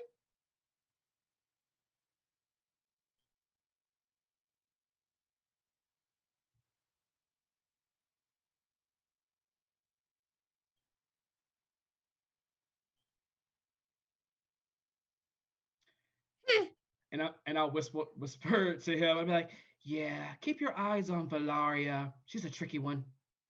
And then I'll just go back to sitting on his head. All right. Valari and Mabel. Valari, you've already glided up. Mabel, you're already up there. Within these next 2 or 3 minutes, this quiet but muttering going about, some of them looking back at you guys with glances of either excitement or anger, as then finally the different heads of the household walk up, hand her these different pieces of parchment. She looks across them. All right. Thank you all very much for listening to me. You all may go back to bed. And like instant response of just, no, we are here and quiet. They fall silent again. Some muttering against it, and she glares over in the direction of wherever it's coming from. Please, I will have the wood wards watch over the castle for the night, as well as we have our adventures. But you all must go about as if nothing has happened. If we let this terror rule us, then we have already lost. Please, head back to your rooms, lock up your doors, keep your personal guards close, and we will reconjoin in the morning for court. But get your rest. We will be help to no one on no sleep. Understand? Quiet agreement, disagreement, but everyone slowly files out of the room. As then the guards are then asked to step out as well, as she rubs her temples and the doors are closed. Damn it. It's hard that they don't listen to you. And you all would know that she has not been enacted as queen yet. It was supposed to happen pretty soon, but just between Father Abrams slightly getting sick, she sits there.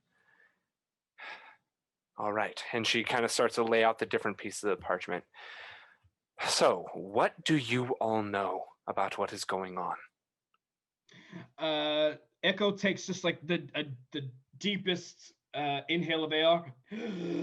So we were sleeping, and then they came into our room, and then they started attacking us, and then we went to the hallway, and then we started attacking there, and then he did. And she slowly reaches out and just like, and like close it, and you still like, and she looks over to Valeria, Mabel, and Sporkle.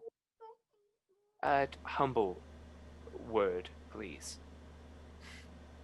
I just pull the iron piece out of my bag. Perhaps, I think Father Abrams might know something about this. And she looks over towards it with almost like the cat-like intensity of like looking over a new object, and she reaches for it. And then as you say the rest of your statement, she kind of pulls back and This came from inside the ghouls that attacked us before. That's what kept us from getting here quicker. Yes, Princess, there were 4 of them. I don't know if they spawned anywhere else in the castle, but they were in each of our rooms, I gather. there were roughly 8 of them.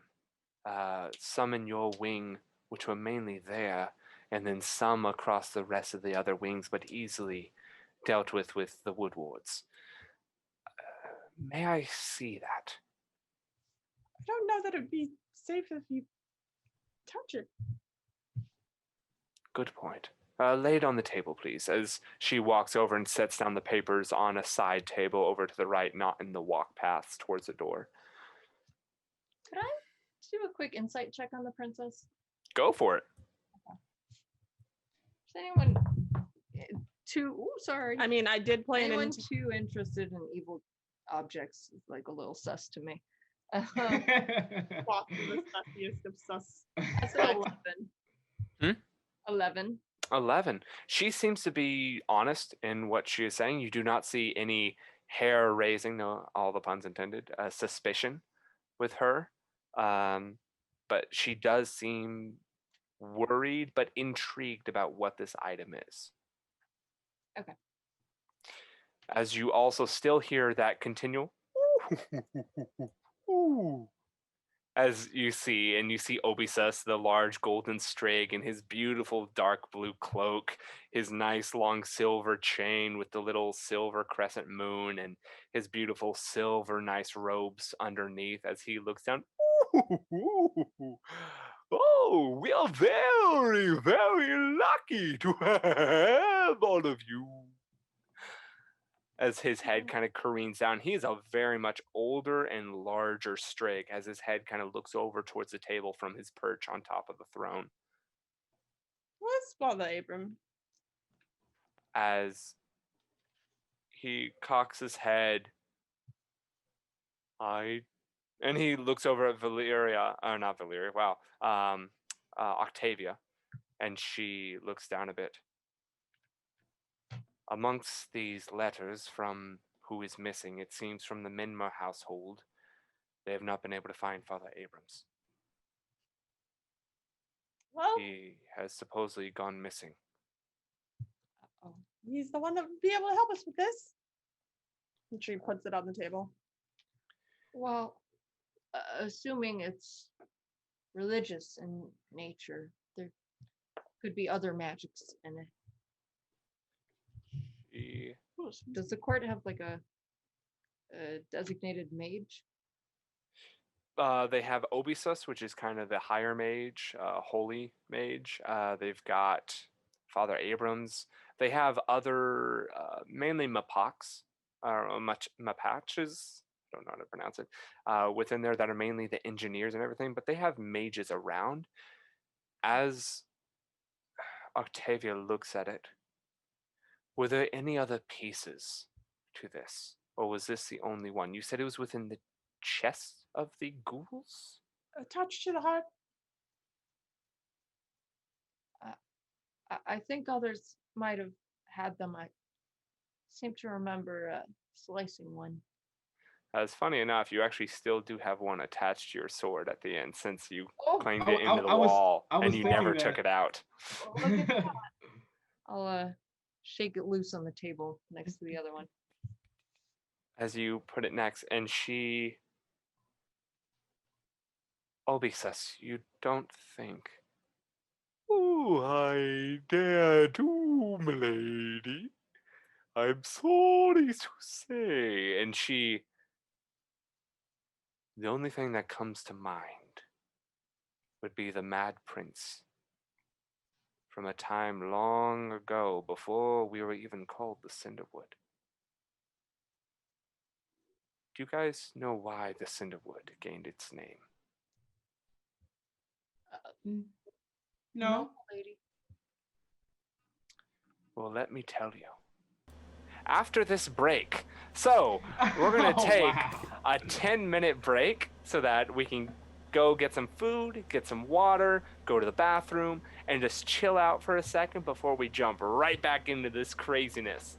So, Snackies. see you guys back in 10 minutes. Bye.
Hello, everyone, and welcome back to Adventures in Cinderhollow. Thank you all so much for sticking with us as we're going through this, that, and the other. It's a pinball for animals.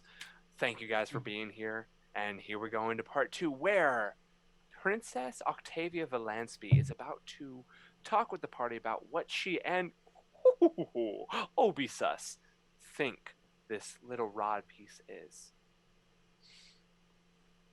As the princess looks down at this rod, she turns around, scratching behind her right ear as she turns on her heel. Do you all remember the fables that you would tell children about Jekyll, the Mad Prince? And you all know check really needed. You all knew of this. It's like the boogeyman. You tell your kids about the story. There's a little rhyme or riddle that, of course, you've forgotten by this time. Um, but Mabel and Valeria, you now that after making these different checks, you've now remembered there is somewhere within history that the name Jekyll, whether it was kind of like in our world Dracula, where it's like, well, there was a Dracula, but was it the Dracula? I mean, and so she turns and begins speaking this rhyme or riddle that is said so many years ago to you. The cackling king, above worry and waning, he stood on thrones of bone when the kingdom was swaying. He stood for the people when the gold was like rain. He stood above all. He stood above pain. With age came sickness, and sickness came fear. But the fear was not his, it was the kingdom's to bear. Across thrones of thorns and blades of blood, the laughter is what covered this land of red mud. Within shadows and shade, the giggling can still be heard amongst those of the critters, serpents, and birds. So watch out, little one, as you laugh off the pain, that you may not be the next to rise when the kingdom doth wane. And even as old as you guys are, it's still just something with it sends a shiver across your spine. As one of the biggest things about this kingdom is maybe it's from this event, maybe it's from this riddle, but they've all been very much about being honest to your emotions. That the more and more you try and push them away, the more and more you try and gain dominance over your emotion, the more you push who you truly are down. And as you begin and turn into something other than yourself. She sits there almost in the quiet echoing across her last words of the hall. Well, That is, yes. what's that got to do with? And I point to the rods. Jekyll wore a crown of thorns. Said that when he would impart a piece of his crown, it would call forth one of his jesters, one of the knights of the old order. They are the reasons we look like this. And she points to her white fur. Now, to everyone watching, all of the foxes within Cinderhollow have white fur. They do not have red fur. The only foxes that have red or reddish fur are royalty. It is said that Jekyll hunted our kind. And it is said that the reason we have white fur is because we are ever scared and worried of him coming for us in the night. And so the more worry and stress that came with us, the more we turned white, whether that's true or not. We must find Father Abrams. He knows where the ruby eyes are, kept them hidden for years, and I cannot become queen. And the royalty, and she kind of spits a bit, will not listen to me unless I am queen, unless I wear the crown.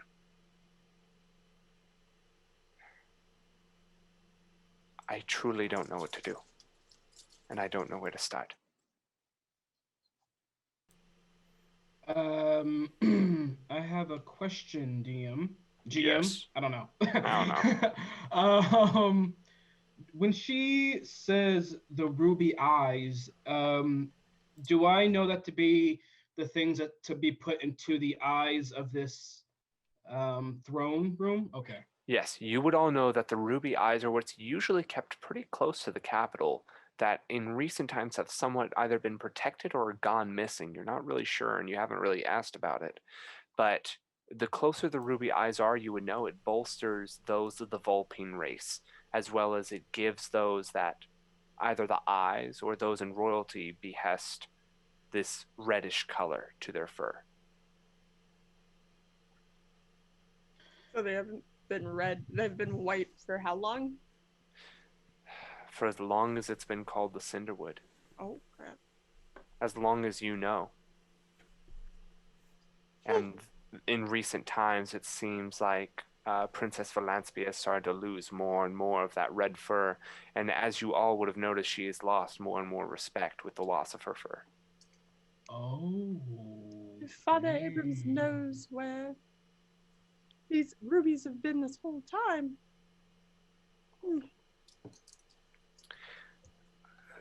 They were said to be locked away until I was ready to become queen. When brought out, they usually bring misfortune, or others wish to take them for themselves. And I was hoping to do that soon. But, and Obisa speaks up, but you wish only for Father Abrams to do it. I get it. Ooh. As she's like, quiet, Obisa. Yes, I believe more in his God than yours, and I'm sorry. But I wish for him to be the one to do the coronation. And now with him gone, we know not where the ruby's eyes are, and no one to even do the coronation without them. Well, maybe we can find Father Abrams, and then when we find Father Abrams, then we can find the ruby eyes, and then we can come back here and you can be queen. We think you're ready, Princess. Yeah. Her face softens a bit from the worry that is just cracked across her face. Thank you. And she kind of reaches up and pats your cheek, Mabel. You are very kind. Now, I have very little to send you onward with, but I leave it in your capable paws, claws, and otherwise to take care of our kingdom and find what's needed to be found. DM, did she happen to tell us where the cackling king or the mad prince jackal was last seen by chance? Like where their kingdom was or anything? You can ask. Princess Octavia, I have a question. Yes, Echo. Um, so where was the last place that um the cackling king was? And by the way, is cackling and then like he looks at his notes because he's been like just jotting down everything that's been saying. So like, is the cackling king the same guy as the Mad Prince, or are there two different people? What's that? Yes, yes. He earned many names: the Cackling King, the Mad Prince, or any that were brave enough to just call him by his name. Wow, sorry. I've been messing up this whole time. It's them. Them, theirs. Anyone that was willing to call them by their name is Jekyll. And you can even see on her the fur kind of rises a bit. I prefer to call them the Mad Prince. Prince. Okay. Um. Hmm. So if we were to go after the Mad Prince, we would just kind of have to start from scratch.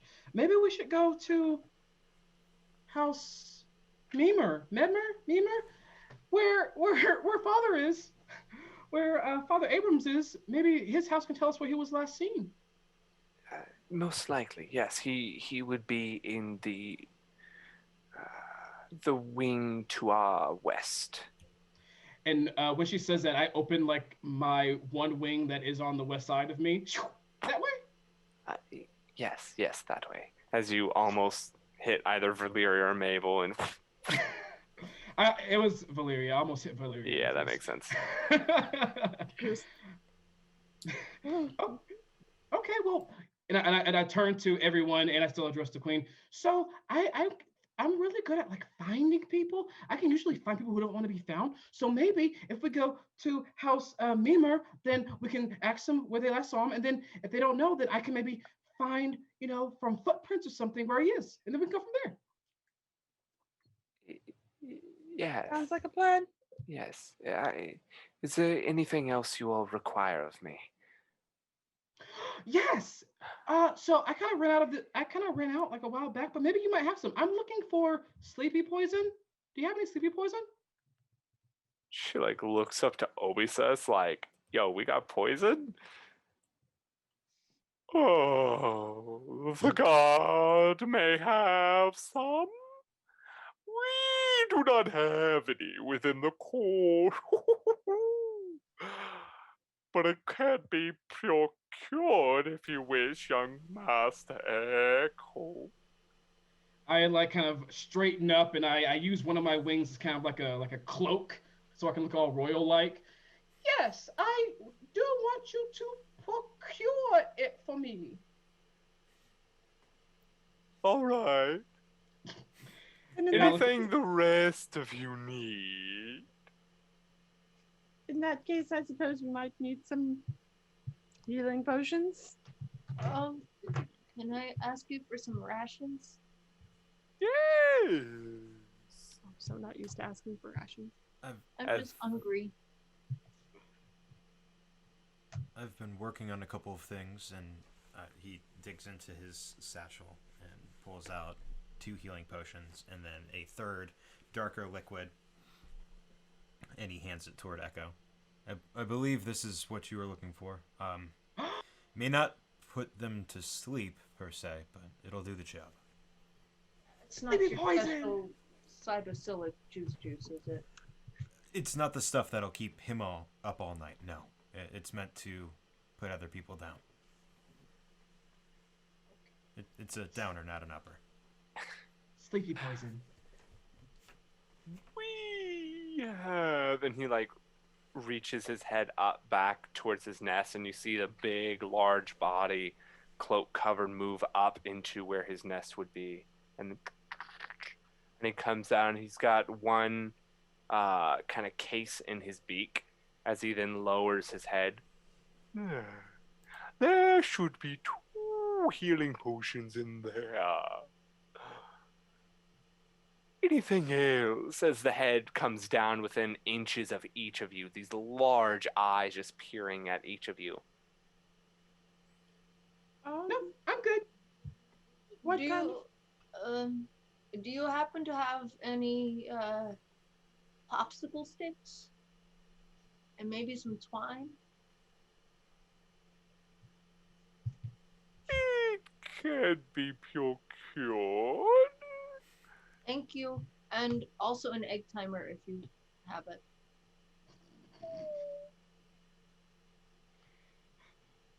And gunpowder. We have sundials. Okay, thank you. All right. And like goes up. If you'd like to wait, it might take him a little while, but he's looking around for stuff up there. You can hear it. Is it long enough time period to say take a short rest of sorts? Yeah, since our combat? I definitely say for this last little bit, you guys have taken a short rest. You were chilling out. You've been talking with the princess. We and all got a that. nip napping. Nippity napping. What about a Awesome. long rest? No. You all just chill out and go to bed. Before We've been we here go. for 8 hours. So after we get the things that he's procuring for us, I'm gonna start waddling in front of the team and making our way to House Menmer. Menmer. All right. Is there anything anyone else would like to ask or do in this time? I mean, Take a long nap. You didn't use it. It's fine. Oh, Do, if you need do it. I see anyone that would be a potential former contact of mine? In this room right now, no. If you went through the halls, maybe. But in the throne room, it is just you, Obesus, and Princess Valensby. Then I'm good. Cool. Mabel, Valeria, all good?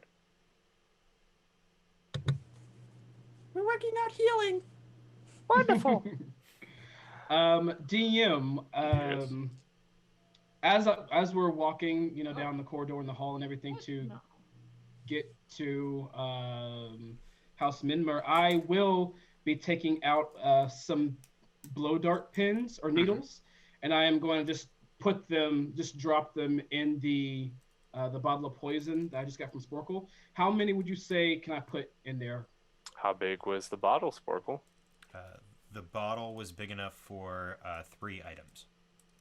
Cool. Then you have 3 darts. Copy that. Cool, yeah. Sporkle, if you'd like to make a perception check. I would love to, given that's one of 3 things that I'm good at. And I'm not. No, I don't see anything. You're looking through the hallways, and it's been a rough morning. You guys are tired. Yeah, you guys are just exhausted. It's already been a long day, and it's only like 4 or 5. All right. Nap time. It takes a little while, but if you guys want, you guys can go finish up your long rest or go do a long rest and then head to Minmer, or you can head to Minmer.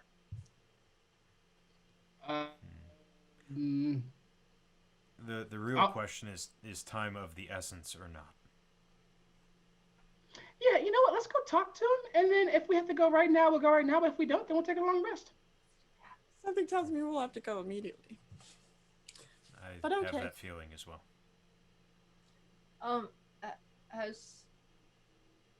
Have my supplies arrived?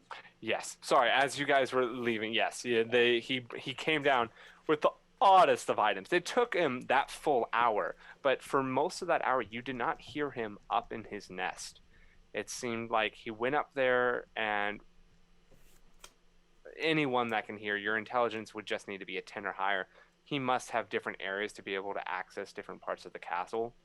And then as he comes back, he has just a large, almost think doctor-like satchel in his beak as he comes through, and he drops it to his hands and then puts it down in front of you. You'll find a metal chest in there that has your popsicles. Appreciated. Anytime.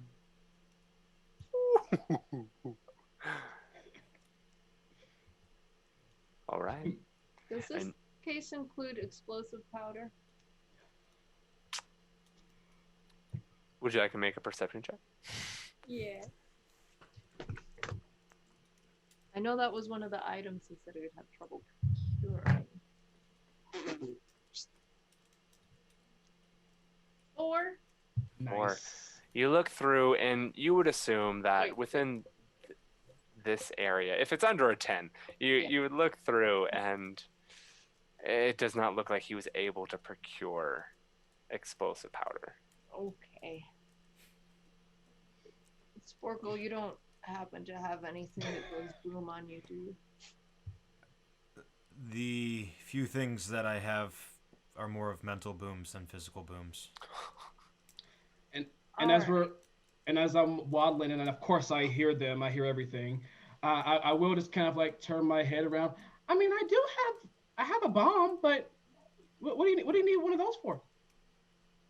Oh, well, I mean, I guess that would work. It just feels different when you make it yourself. Oh, well, I mean, do you need like a specific bomb? I have a smoke bomb. Well, we definitely might need that. Okay, just- but I usually use it to get away, but I'm gonna trust you, Mabel. No. You go ahead and keep your hands on it. I just want to be able to protect you guys. Guilty sus. I'm gonna put it back in my my Back? crap, I already forgot the name of it. Yeah, Your poncho poncho. Thank you. I'll put it back in my poncho. And made I'm of gonna make pockets. Or I'm pocket gonna make poncho. pocket poncho. I was like, Okay. okay, but I'll keep it if you need it. Just let me know. I appreciate it. All right. It takes you guys a little while moving through wreckage and other such items. You don't see, as you guys are walking by the courtyard, you really don't see any like flame. It just seemed like there was a lot of smoke that was billowing through. And finally, you reach the large, beautiful redwood door of the mouse head on the front with the whiskers coming outward in what looks to be like gold, silver, and then bronze down in the just beautiful golden head of the rat in front of you. Here we are. Is the door open? Can I knock? What's the situation? Well, who's in front? Are you going up to knock, Echo, or is someone else going up to knock? Me. I'm in front of the group. All right. Echo, if you could make a dexterity saving throw for me. Oh, yeah, sure. All right. You've got to beat a 25. Oh.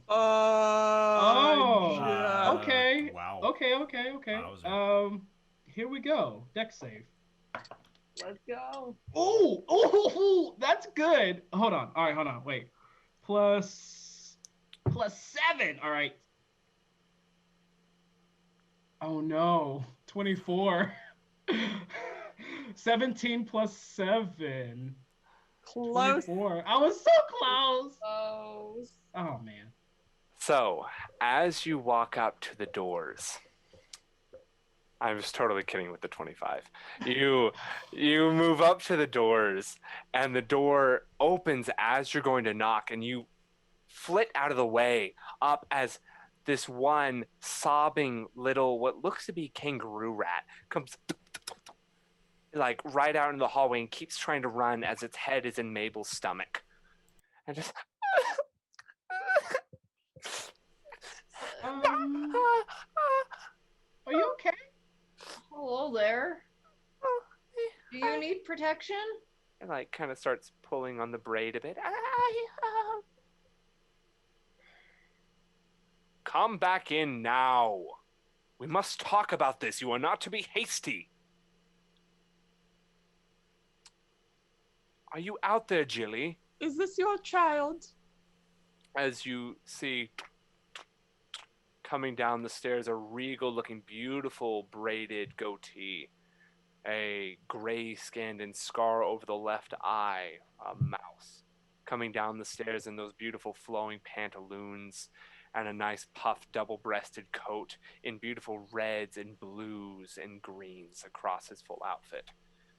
Uh, adventurers, hello. I am very sorry that my child, Jubilee, get back here now. She, I, Go to she your turns, pops. what? Go to your pops, Jubilee. And she like hops back to him, and I'm very sorry. It's just a stressful time for everyone. What can I do for you all? Yes, we're looking for Father Abrams, and we want to know when was the last place you saw him? As you are speaking, Echo, he seems to ignore you. I'm going to leap on the top of Sporkle's head, and I'm going to clear my throat, and I'm going to say even louder, almost with my echolocation. I said we're looking for Father Abrams!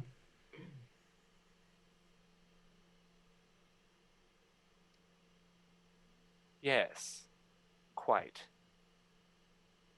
We have not seen Father Abrams. That's a lie! I have not seen Father Abrams, but his little... What are you to him? I'm his deacon. His little deacon saw him in the courtyard earlier. Now, may I talk with the adults, please? Anything you might have to say to us could be said in front of our friend here. Echo might be small, but he's seen some shit. I like and he like flash covers.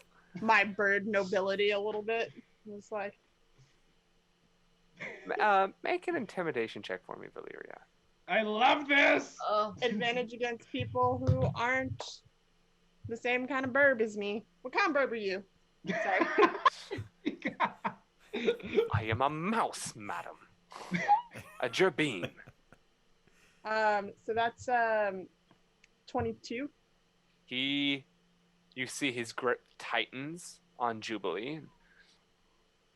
I'd like to unhand the child too, since you seem a little bit aggro. And he leans down to Jubilee. Jubilee, whatever they need help with, we trust these heroes. If you wish to give them any information, do as you'd like, but I ask for you to be back up in the next 2 minutes.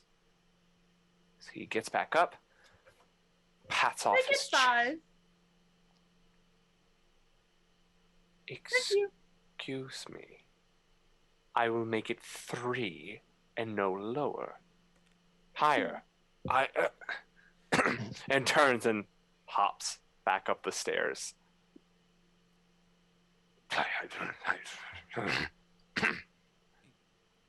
Could I have retroactively, because I didn't want to break up his Yeah, monologue, you're good.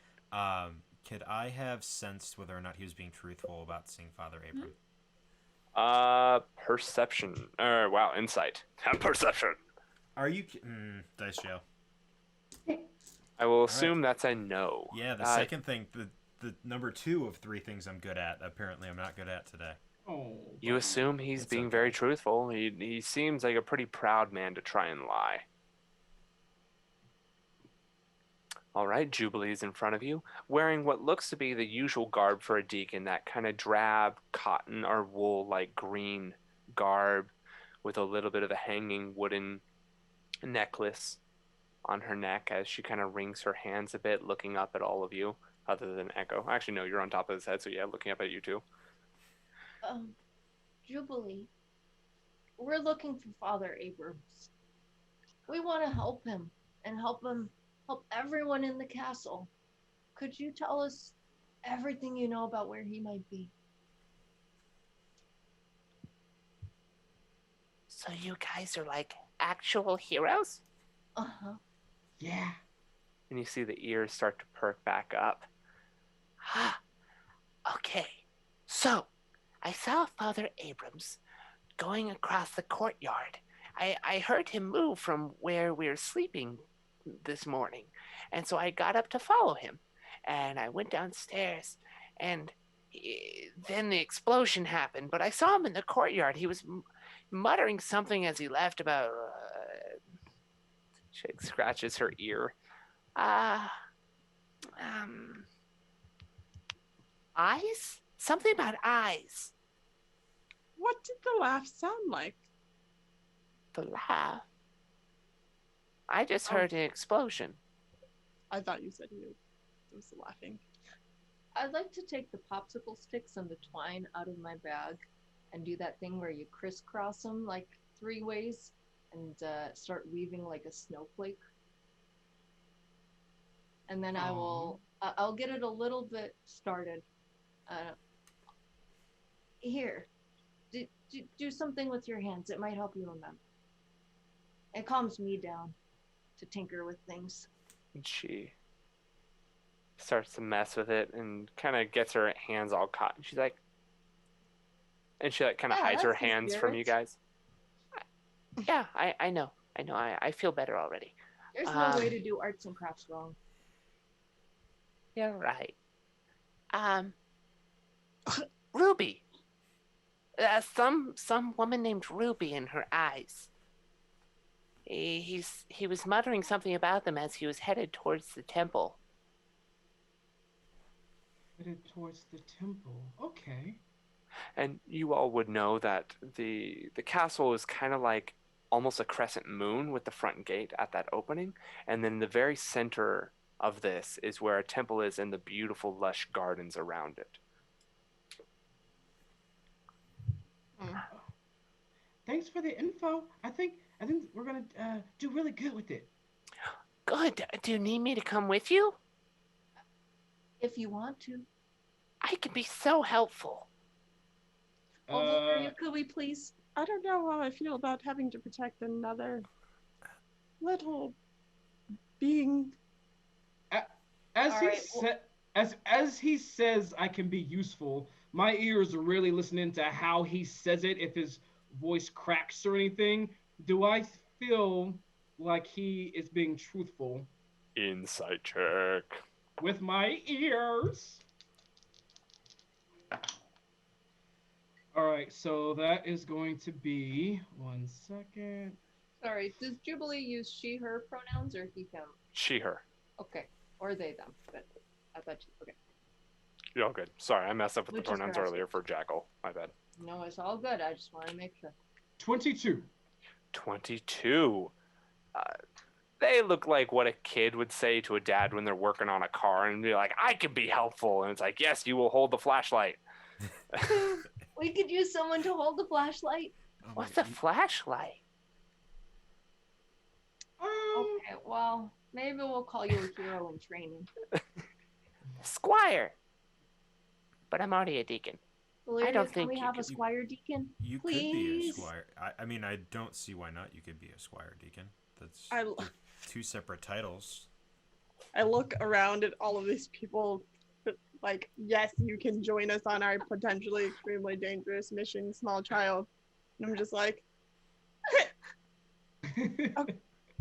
I like take Jubilee by the hand and I walk her inside the house. But, and like, yeah. At a later date, we will reconvene, and I'm sure we will be able to take you with us. Don't let that mean old man upstairs get the better of you. And if he Ouch. does, tell him that I'm coming back. So, we are going to leave you here in the safety of your own home and make sure that it is safe for you to remain here. Okay. But you promise you'll come back. Promise. I'll train you. I nod once. I'll kneel down and open up my hand, and as I do, Argyle, don't you give that girl any mushrooms. Troops. I am not going to give her any mushrooms. I promise. As you watch, as for once in his life, Sporkle grows something other than a mushroom, and you watch as a flower blooms from his hand, and he plucks it and hands it to Jubilee. as she takes it and just looks at it.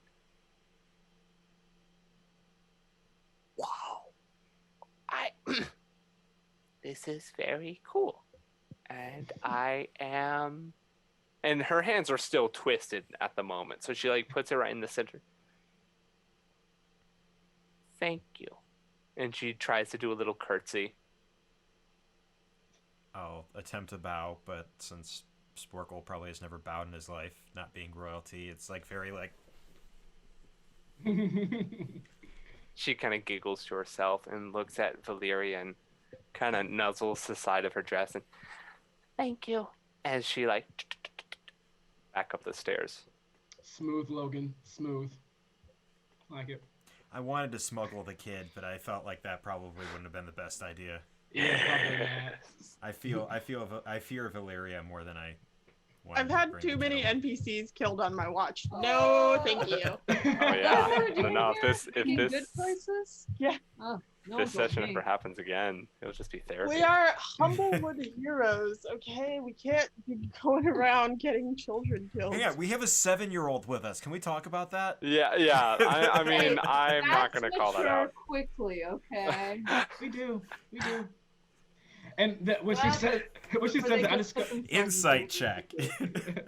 and when she says that, I say to the temple, and I open my children. extremely large wings, and I start flying over there. Still on Sporkle's head or shoulders, like. I mean, yeah, why not? Okay, all right. Yeah. I just wanted to make sure. He's dragging me along. Yeah, you're just kind of going with it. All right. Is there anything you guys would like to do before you guys head to the temple? I leave a note. For Whoever answered the door. gotcha. Or just leave it. Dad. I just leave it tacked to the door. Okay. What's it say?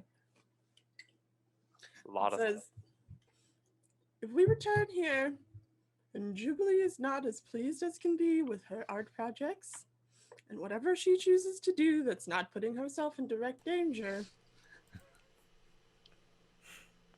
And then it just has a dash, and my name is signed. Oh boy. You do hear after the doors close, after you've written this letter and put it back, and it seems like Jubilee has made it back up to the stairs. You do hear a muffled what? And Me you guys kicks the door in. I said what I said. No. Not actually. That's Okay. Okay. you guys continue onward down the 2 or 3 flights of stairs to the main level where you guys head out to the courtyard. I would like everyone to make perception checks for me. Can I do it with my ears?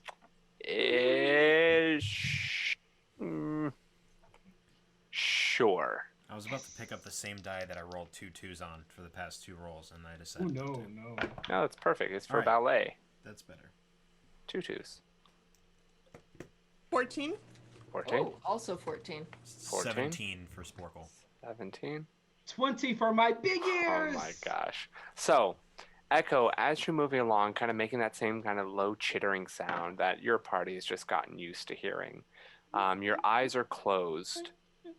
Sporkle and Echo, sadly, Valeria and Mabel, you are keeping your eyes on the people as you see people milling about, making sure to just check each and every one of them out. As Sporkle and Echo, you notice, as you're kind of getting a scope of the temple, you do see on what looks to be like the 3rd floor a broken window that it's just like the light hits it just right that it seems like it is still closed, but it seems open, and usually it'd be open outward, but you can definitely see that there is no longer a window there.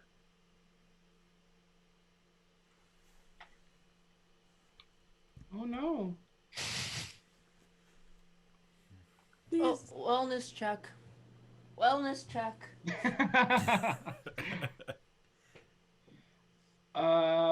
I am going to release Sporkle's head, and I'm going to open my Thank you. wings of leather, and I'm going to fly up Okay. to the window. All right.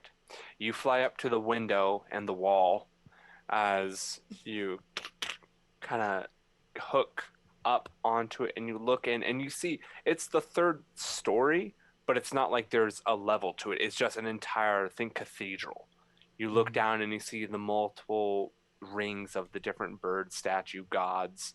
You know this is the temple to the fetid wing. This is where you have all of the different deities inside, all of their statues to be praised and bowed to, loved. Happy church endorphins. As you look inside, but you do see, and this window is large enough. It's probably about 3 foot by 4 or 5 foot tall. So it's a very large window, and you look inside and you see there is almost every single pew. Some are shattered, some are all pressed against the door, and you see some sort of black markings around where one of the statues used to be. I kind of fly down to my party. It looks like there was a big attack in there, and it's like they barricaded the door with pews, and there's pews destroyed, and I think one of the statues are missing, and it's like black markings. Can you get inside? Yeah, yeah. Can you get us inside? Wait. Valeria, you're a bird, yeah? Yeah, I'm gonna go up there. Oh, okay.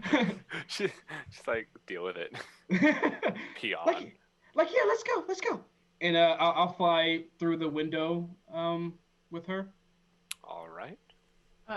Mabel turns to Spork and is like, "Oh, great, not again." We're gonna clear out the opening so you can get through. Do we want to try to push the door in? We should probably go save them. Pulling the stuff out. We're unblocking the door from the inside. I would like an acrobatics check from Echo and Valeria as you fly through the window or try and get through the window, as there is still some sharp glass on the edges of it. 18. 18's fine. For me, my acrobatics is 12 for me. Acrobatics. That's exactly what you needed. You both make it through the window, no problem.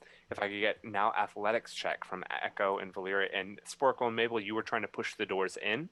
Yes. Mm-hmm. So athletics check from both of you guys as well. Can I help her to give her advantage because Sporkle is not strong? Yes, you can. I will do the that. dirty 20. Not you, ma'am. Me too. You're not pushing the door. I You're have going to. to the inside. I'm moving the stuff from the inside. Oh, okay. Well, I got an 18. Okay. Dirty 20 and then Echo. Well. Okay. You see as Echo's trying to pull at this and you walk over and you just like kick it over with one foot and you walk up and you throw another pew to the side. In regard, you're like, actually, I should probably stop throwing these. This is a holy place. And you kind of like move a few. But between the help of the full party, you all until it's about wide enough for a humble folk to get through. Even Mabel. And I'm gonna point out to the missing statue with the black markings around it. That's where it is. That's what's missing. What was there? I would like to investigate. Please roll an investigation check, everyone. Yes. If you would like to investigate. I would like to investigate. Nat 20. Yeah. Dungeon Master, could I instead of doing an investigation check, could I look around the room for any markings or claw marks or things of that nature that might be useful? Yes. Make a perception check for me. So with her natural 20, I rolled a 27. Wow. Well then, sir. I rolled a 6. I rolled a natural 1. The things that I'm good at, all of the things I'm good at, I am not good at, guys. I don't know how I got this far. Too many mushrooms, bro. Too many mushrooms. GW, My natural 20 turned into a 19 because I am mid dumb. Well, a crit still Oh. works. A crit is still a crit, no matter who crit in the crit them. That should be I'm dummy a and rap song. dummy sick. Yeah, I could hear that. I could next hit single. Um, Mabel, you even with a 19 between Echo and Mabel, you know this temple. You've been here before. Valeria, you're kind of taken aback by all of this. Just who would do this to a temple? Who would desecrate such a place? As Sporkle, you too are just dumbfounded by, even though you are uncomfortable around birds, this isn't okay. Because it's not just birds in here, it's also the. And you look around. Echo, you go up to get a higher vantage point. But Mabel, Valeria, Sporkle, you all notice the different statues. None of the birds have been harmed whatsoever. It's all entirely the humble folks, Amaranth. Heth, the god Oh that no. Mabel, you pray to, has been covered with a dark blue cloth and has been tied up with ropes, I'm gonna as run if over and around try the to neck, do that. around the wrist, around the stomach. Mm. Henwin's statue has been covered with what seems to be a foul smelling substance, bitter to the nose. Henwin is the porcupine god. Gaspard, the proud, the rabbit knight. His head has been removed, Oh. and it seems to sit in the holy bird bath. Oh. Only one amongst the humble folks, Amaranth, stands untouched. It is Kryn, the more fox-like, wolf-like trickery god that bears his fangs in an outright stance. His statue seems fine. All the birds of the Amaranthine seem untouched. However, Sporkle, as you move in towards the room, you see certain things aren't fine. As you see Sammy, which you know to be one of the household of Coroneth, those of the deer folk, lie unmoving, blood soaked into his robes, and a nasty curved dagger. You see ropes as well at another point in what looks to be a gnarled small staff that seem to possibly belong to Father Abram. Echo, as you get a higher vantage point, you go and you lean on one of the bird statues looking around, and with your incredibly high investigation, you not only see Sammy, you see the pews being expertly put by the door strategically. You see Kryn facing outward. You smelled something as you went by Kryn's statue. But now on the birds, you see on two of the bird statues at least, hidden perfectly by the necks, a small line, as if the heads are able to move. I push the head. You push one of the heads. I would say you would be on. Sorry, one second. You'd most likely be on. What is his name? Gesme, the kind of raven god, knowledge in the ford. Arms outstretched with fake flames around it. You push the head, and you hear a slight clicking sound.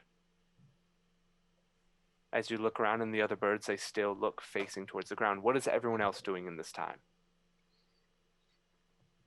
I am a devoted follower of Path. I am taking that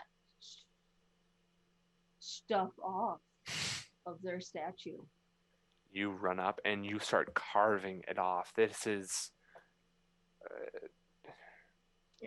horrible. Can I undo the knots or? Make a dexterity check for me. Okay, all right. Sporkle and Valeria. Whoa! Bye bye. I'm gonna run over to Yeah, 18. the Sammy. Yeah, I'm gonna go over to Sammy and inspect the wound and see if there's a way, or if I think that giving him a good shroom would be helpful. Sorry. You run up to Sammy and you make a medicine check for me. Yeah. And Mabel, you are more than easily enough able to start untying these bonds. Medicine would be a 13. 13. You kind of put a blade or whatever you have by the nose as you see the faintest breath still coming out from Sammy, but it is so slight. He is barely holding on. I'll produce a good shroom and feed it to him to heal him up 1 point. All right. Valeria, what are you doing? You see Sporkle run over in this direction. You can't quite see what he's looking at. I follow behind and see if there's anyone else who appears to need help, and if not. You run forward and you cannot see anyone else. You do recognize Father Abram's staff, and you look around you and you see no one else, and you see no other entrances or exits to this area. Sporkle, you do ease his breathing a bit, but you do see the stab wound seems to be in the stomach, and the blade to be the cause. I asked, would he benefit from any more healing? I think if we remove the blade, followed by immediate healing to the area, that might work. I don't know.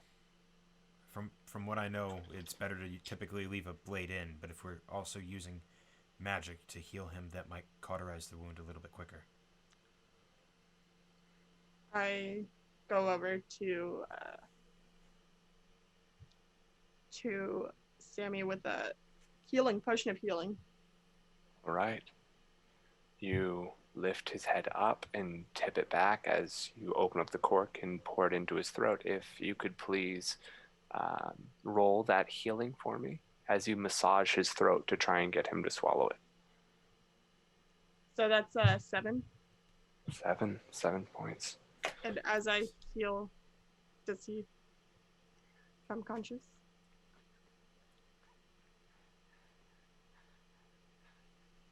Weak, the eyes slightly open. You needed 6. As he... What am I doing here? You've been injured. We're going to pull this blade out. And then we're going to heal it again. What blade? As he looks down, do you pull it? Like to prepare a lay on hands, but yes. Okay, so I need you to make a dexterity check just to try and yank it out as quickly as possible. Mabel, you have gotten all the ropes off of your deity. Echo, what are you doing? I am inspecting the moving heads. It seems like they weren't just cleanly cut, but maybe some kind of mechanism? You would assume it is some sort of mechanism. Would you like to move on to another one? Yes, out of curiosity, when I moved the head, did the head rotate or did it just like move to the side off the neck? Rotate. Did it seem the new direction of the face is facing? Didn't look like it's indicating anything. Okay, I'm gonna go to the next head, just hop on it, and do a twisty with my body and see if I can twist the head. All right, I'll come. You twist, same click, same thing. Valeria, what was that? 13. 13. Wow, I lost my train of thought. What was the 13? Thank you. Wow. Yeah, sorry. You pull the blade out. Definitely enough that he... What blade? Ah! Oh, gosh! And you lay on hands. It just quickly heals up on him. Maybe I should have left you unconscious for the blade pulling part, but... And he faints. He's healed, but it's a bit to wake up to. Anybody have any smelling salts? Maybe your armpits, Sporkle? Ooh. I open up my armpit where there is yet another mushroom. Pluck it out. Oh, I will pull no. from my herbalism kit. I will pull a like nut chopper, What? and I'll throw it in there and chop chop chop chop Oh, chop. What? you what, mate? A thing that What are you you use doing to to chop Sammy? nuts. No, not to Sammy, to the mushroom. I'm gonna chop Oh, up the Nut mushroom chopper. into really tiny bits. I was like, Into damn. really tiny bits, dump it into my hand, and then I'm gonna combine it with that little bit of I'm gonna use my reaction to get some of the spores to pop off of the mushrooms that are on my chest and on my shoulders, to mix with the mushroom that came from my armpit and waft into his nose. All right, make another medicine check for me. Great. Unbelievable. Come on, here we go. Here we go, Sporkle. Here we go. Nat 20. All right, that's above 10. So that's a 13 for a 17 total. Perfect. You. Good gosh! What is that? Why? What? Who? You're welcome. Thank you. What happened here, Sammy? And he like looks around and he kind of like backs up looking around at the different chaos around him. I can't remember. All I remember is I saw Father Abrams run this way and I thought that's an old man that shouldn't be on his own. So I ran after him. And then everything grew cold and I fell and I saw Father Abrams. And he was yelling at me. Not in a bad way? No, not in a bad way. Just in a caring way, a worried way. And then I lost consciousness. I saw him. I saw Kryn as he points to the statue. And someone behind me. Some laughter, something was funny. But all I remember is the smoke came from here. Smell. The smoke. Smoke. Seems like. I turn towards Sporkle. Do you think whatever it was could have been released from here? I'm not in tune with the gods at all, but if it was their doing, this is probably the best place it would be. That's at least my best guess. Looking around the chamber, do I see any? Are there any plants? There are some. Like, there'll be columns that come down from the floors, and as they come down, they'll be draped with plants, and then it curls around to the side. Okay. Is there any that look like they're in the direct vicinity where, like, if I was standing underneath them or in front of them, they'd be facing toward where all of the altars to the gods are? No. Sadly, they kind of come down and go on the outer edges of the sanctuary. Inside, it's mainly just the god statues. Well, there goes that plan. The only other idea I had was looking at the dagger. Does it look similar to any of the items that we found on the creatures that attacked us earlier? No roll needed. Very similar. Made of the same dark iron. Same intricate, odd, shifting blade to it. As you look at it, Mabel, now that you are coming over to this scene, if you could please make a perception check for me.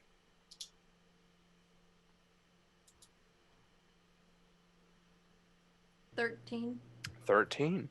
As you walk up to them, you look across and where Kyrith's statue, I think. Yeah, Kyrith, the deer god, the god of very much nature and the continuation of things. That is what looks to have been shattered. Black scorch marks along the ground. You see an antler of stone across the ground and the rest just rubble. While it looks like the base that it stood on is hollow. Oh, I'll root around in there. Okay. As you go over, you all are having this conversation roughly around the same time. You find 4 things. One, a box that looks to be about this big and about this tall. Another box that looks almost this size, a nice like foot or so long, very nice, well crafted. Next, you find another bag of velvet, but it's empty. And then the last thing is you find tons of burnt ashes. Does the Crown Royal bag have dice in it? You open up the bag and you look inside. No, it just seems to be like a bag. Sadly. Excuse me. I found some stuff over here. I'll be over there in a second. I'm gonna hop to the third head. Yep, I would say you already got done with the third head. You're getting on to the 4th head, which I think. Let's see. Sorry. 1, 2, 3, 4, 5, 6, 7. There are 7 bird statues in total. Actually, no. There are 1, 2, 3, 4, 5 bird statues in total. So you get onto the 4th head, and then there's 1 left. Okay. Before I twist it in the last one, I'm going to think about that window and look at it. Is the glass, was it broken from the outside in or the inside out? Sorry, ADHD brain was like, wait, it's outside. It seemed to have been broken inward, as you see glass along the ridge. Understood. Okay, before I twist the last head of the statue, guys, I think I found something. All of these things twist like this. And I twist the last one. Okay. You guys are still down with Sammy at the moment. Is there anything you two would like to be talking with him about as this is happening? Isn't he unconscious still? Oh, right. Yes. No, he popped back up I'm from sorry. the I smelling. just used the I was like, wait, yeah. He was, and then he wasn't. And he was, and then he wasn't. He's back and forth. Hot and he's cold. He's yes and he's no. So you headed this way to help Father Abram. I Yeah. was like, Jameson. Spelling. Yeah. Father Abrams, and he was fine already without your help? He seemed frightened. He was clutching some sort of chest. What did the chest look like?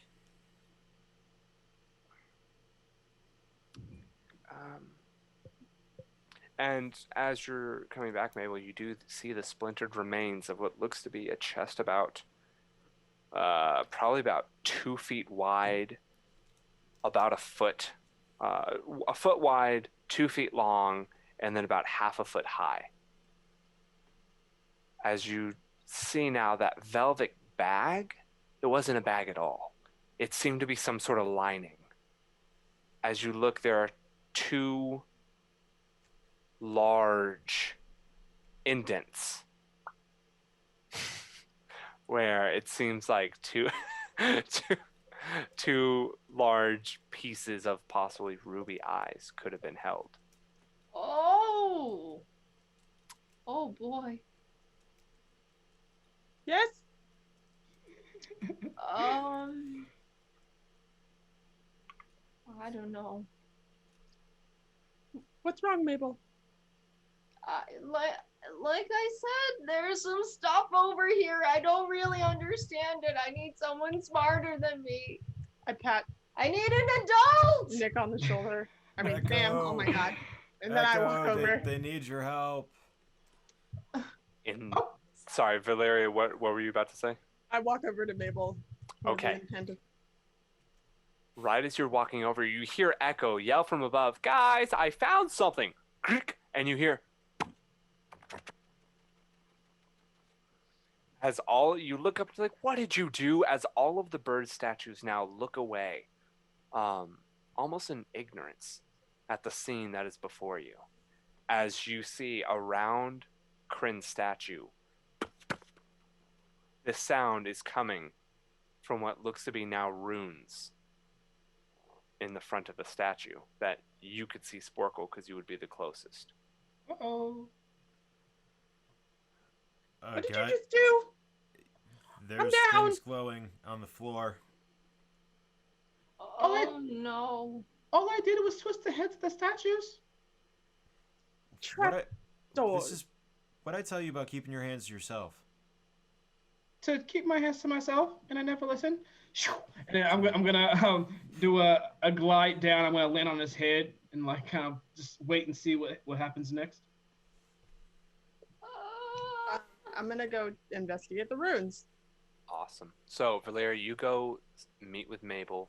You both talk. You look at these different items. It looks like the longer case used to hold the dagger.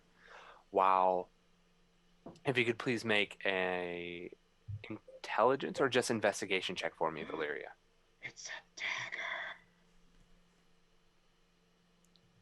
dagger. Echo. 15. Here's some juice. Okay.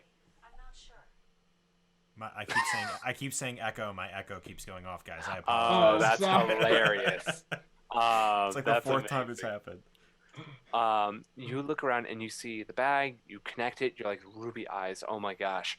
And then you look at this large, almost like cake box, and you open it up, and you see the different indents around it that look to be what could have been a crown of thorns. Mmm. Burial place of the Mad Prince? What? Oh boy.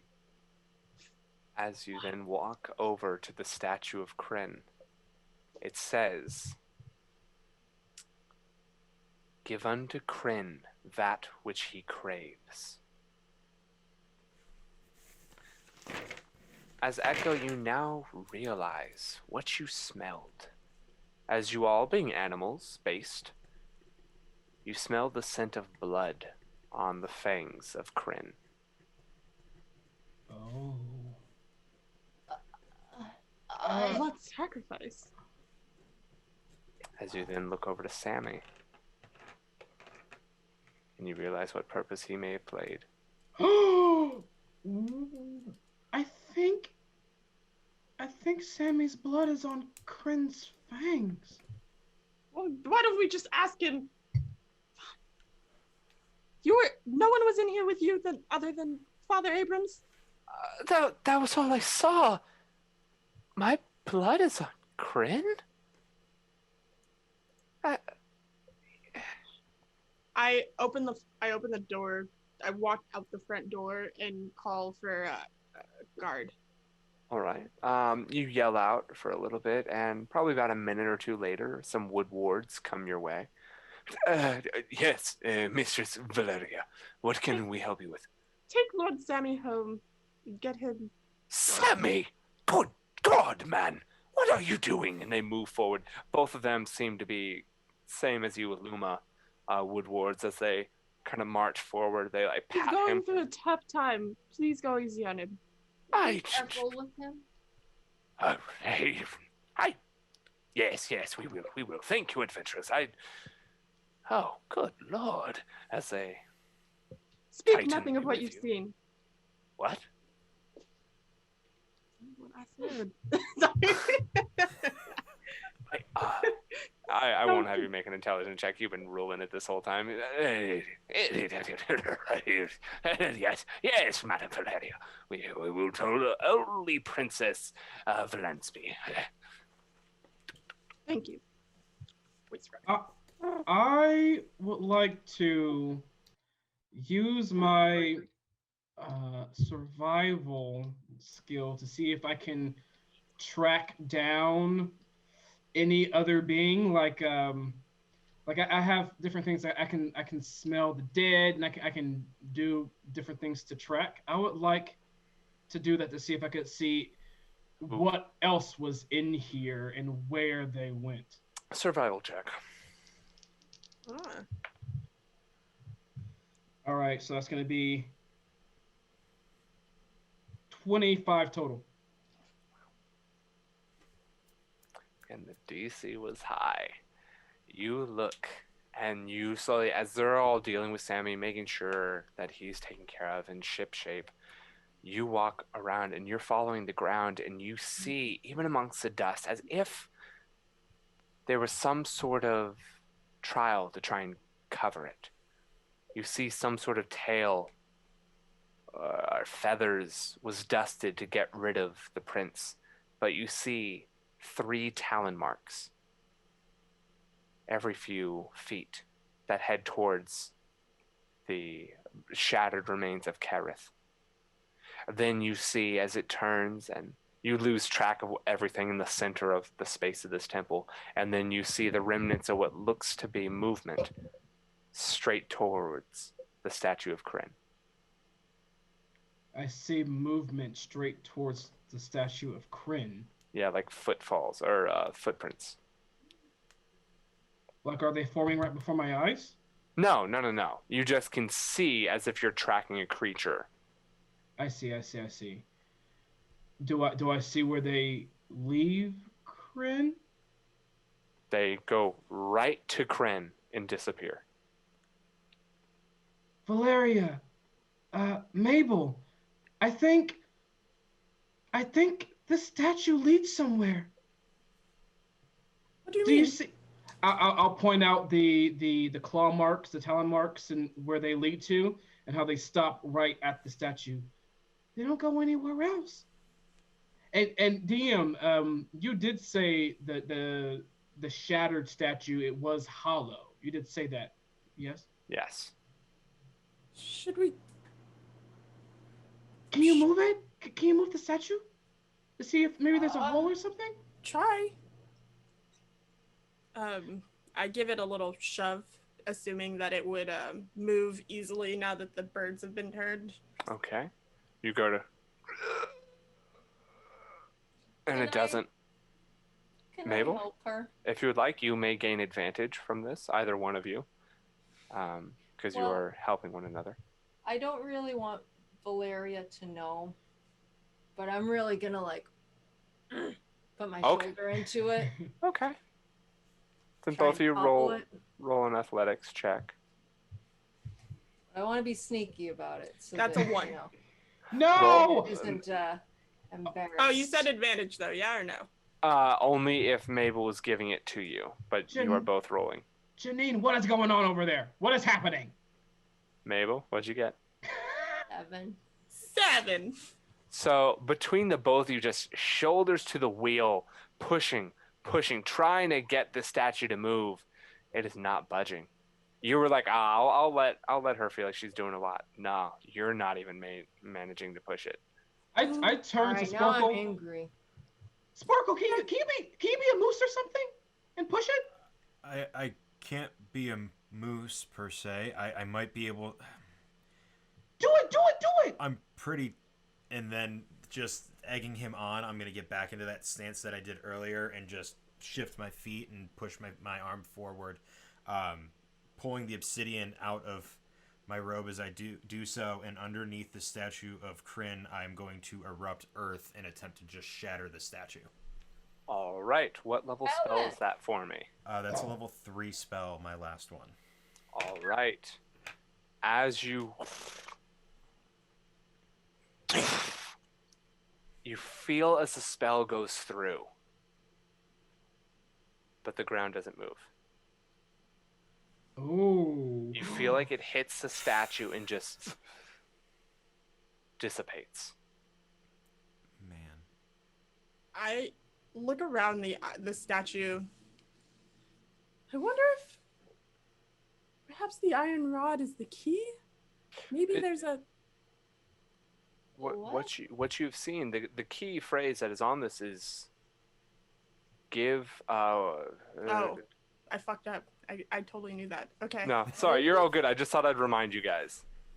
Now that we've burned his third Now that I spell burned my slot. last third level spell slot. I- What's it say? I don't read too good. Give Corbin what he wants. Give unto Kryn that which he craves. Oh boy, it's gotta be blood or something gross, doesn't it? Or maybe it could be the eye gems in that bag. I pick up. Make to scoop up the obvious blood stain that's on the ground from where Sammy left. Like, ha! Bit easier than trying to push it over. And I scrape it up with one of my daggers and like Before we put it feed on him the to this, teeth. before we feed him to the statue, maybe we should try to put the gems, the eyes down first to see if maybe that does something. They're not there. Oh, I missed that That's- part. I missed that part.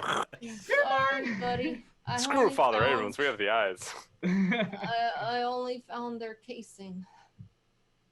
Okay. A gentle velvet casing. And not even any dice. Feed the guy to the statue. Well, he's gone, so I just scrape his blood off the ground and like run it across the teeth of the.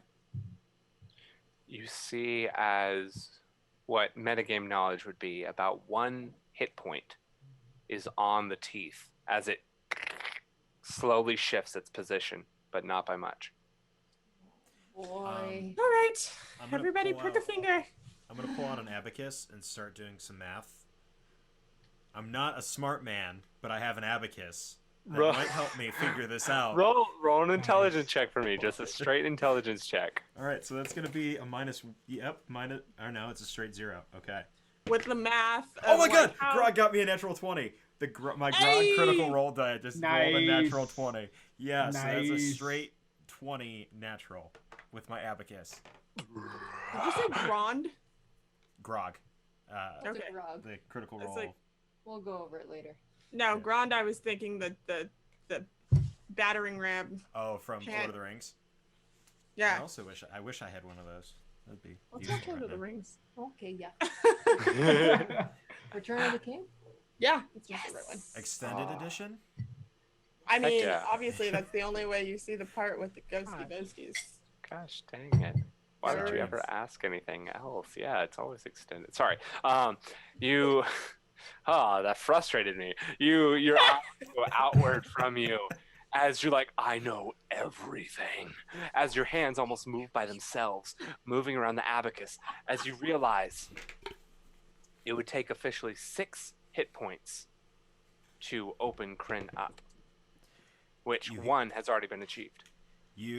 As he's doing this, you just hear, according to my calculations, we need exactly 6 hit points of blood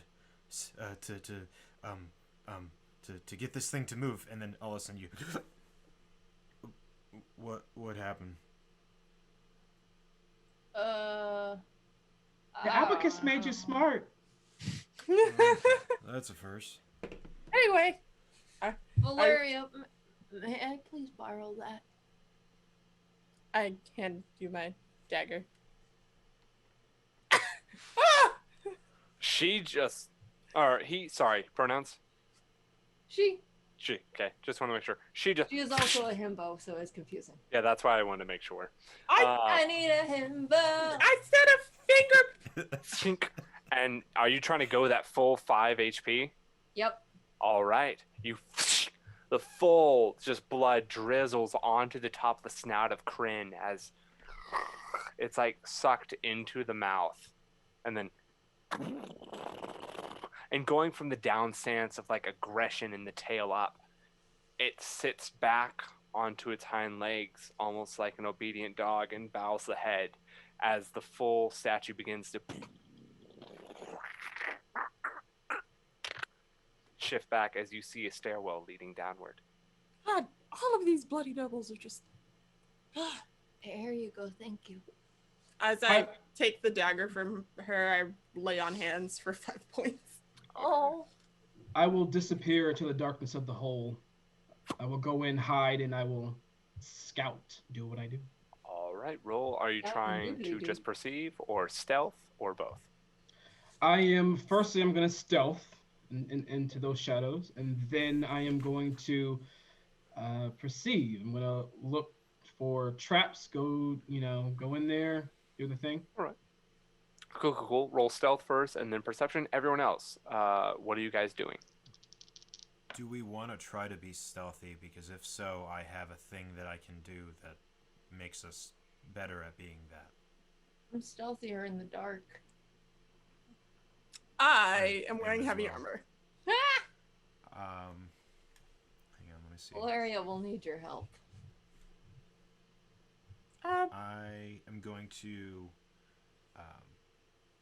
go into my bag and I'm going to pull out a clump of ash and then pull out a leaf of what looks.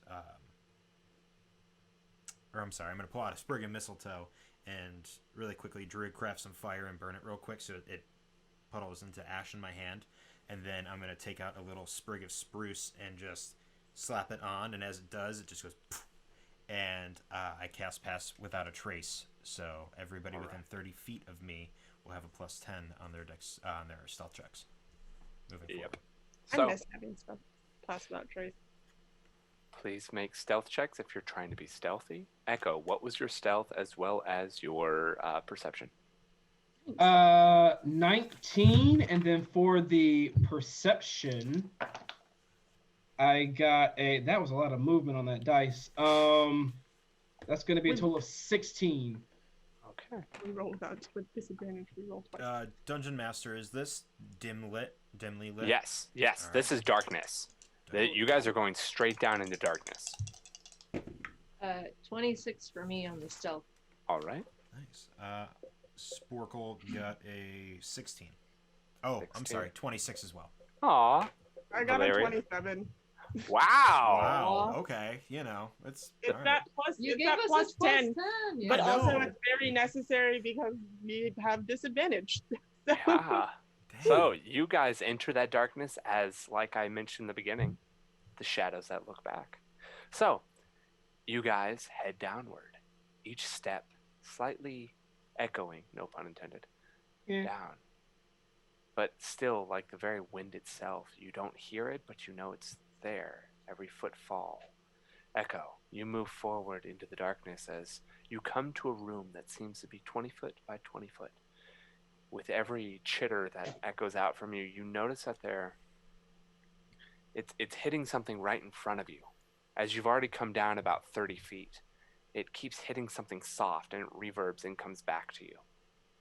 As you are now within 10 feet of it. Do I understand what that object is? Object or person or something? Besides it being soft. Above or below for me. This is something I usually do with my players. It's like a coin toss, but I use the D10s. Above or below? I'm gonna say above. All right, and you are correct. As you realize this is some sort of cloth that is covering your way. It doesn't seem taut. It seems flowing, not like wind, but just when your echoes hit it, it doesn't seem like it's held there, if that makes sense. Do I feel like it is covering the entire walkway, or is this like a portion? It's covering the entire exit or entrance into this room.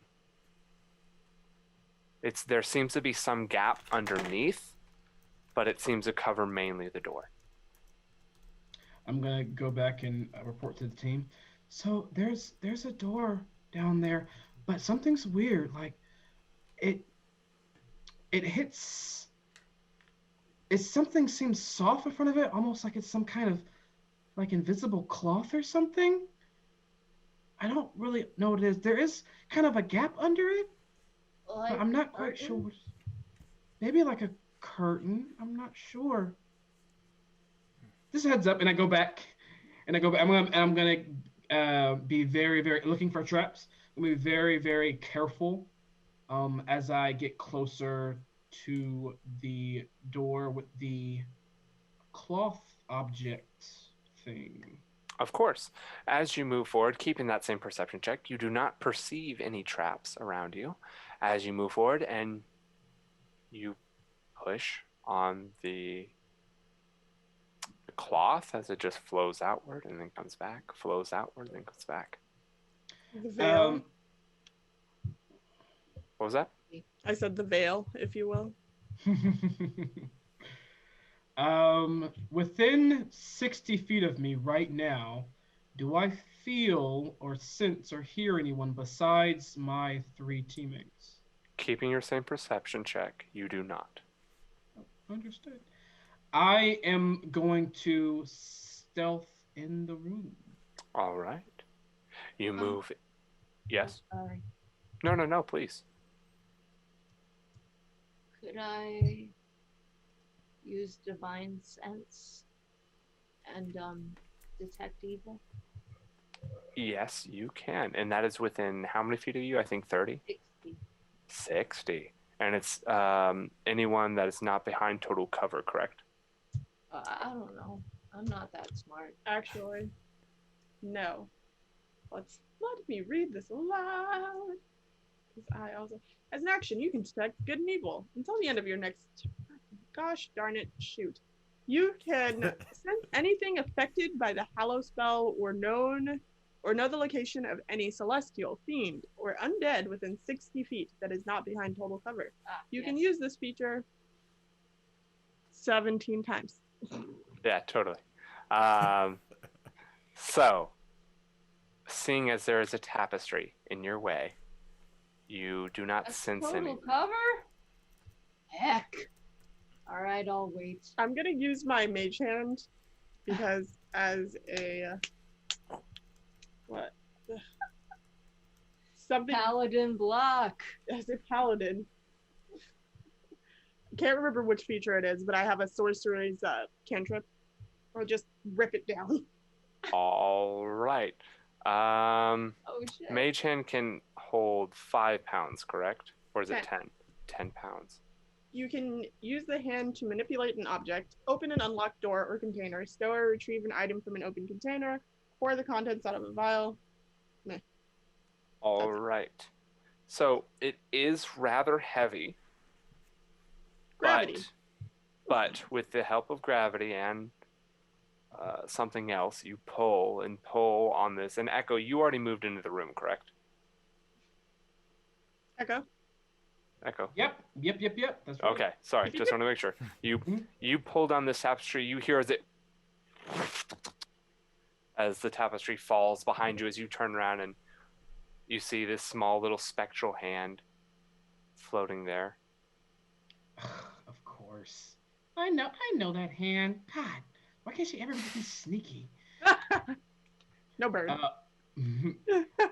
As I enter the room, I am going to try to immediately duck behind anything because I'm not sure, what's in here, and then kind of look around. There is no cover in here. Oh, it is wonderful. completely open. The only thing in this room seems to be, are you looking or are you listening? I am listening, and I can, if this room is dim or dark, I can stay hidden.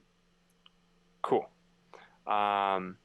You are listening, and once again, you get another kind of what seems to be 3 tapestries in this room, and what seems to be some sort of pedestal holding a bowl in the center of the room.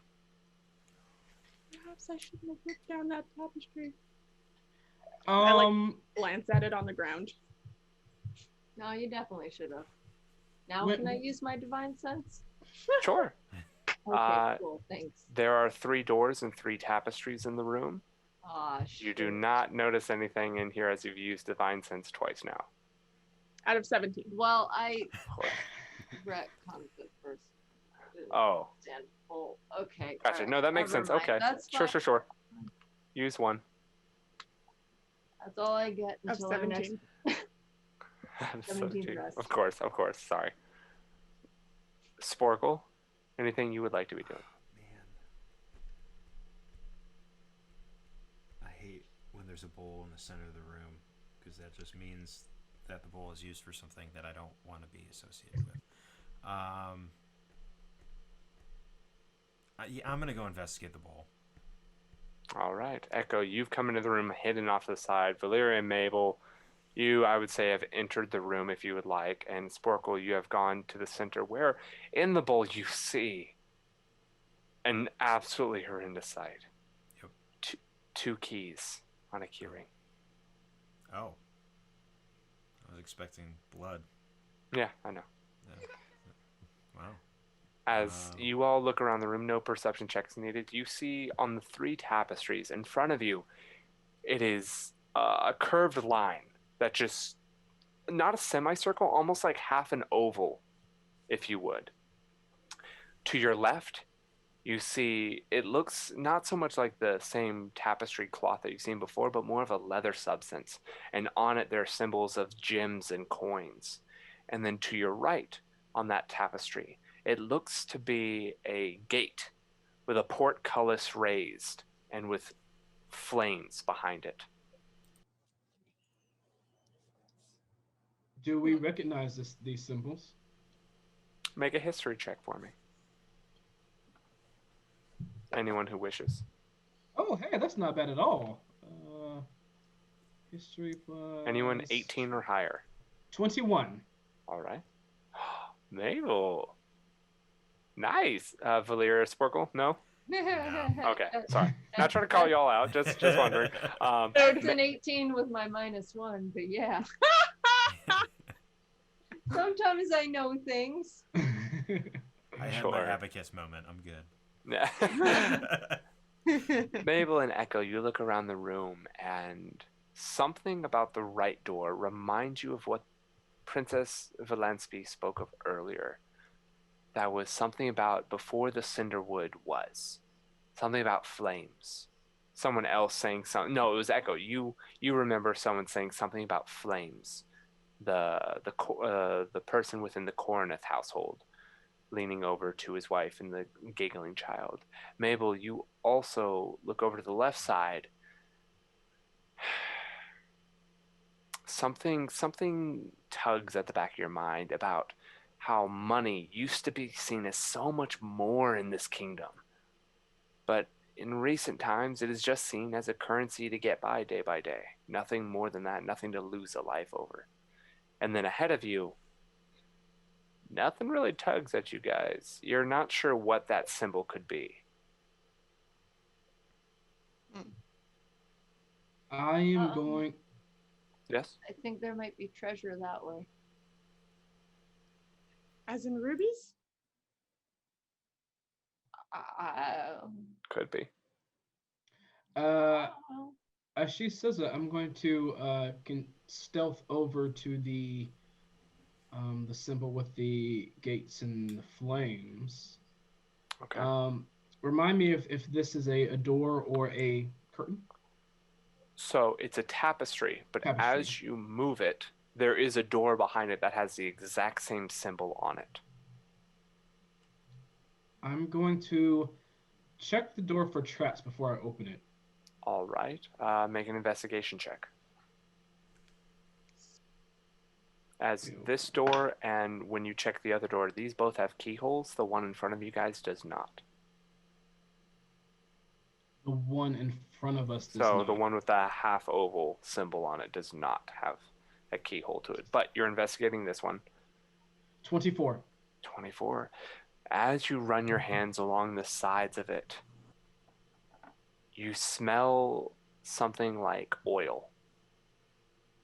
And you realize as you look around this, there are flame marks, very slight and minimal, but flame marks all around this door.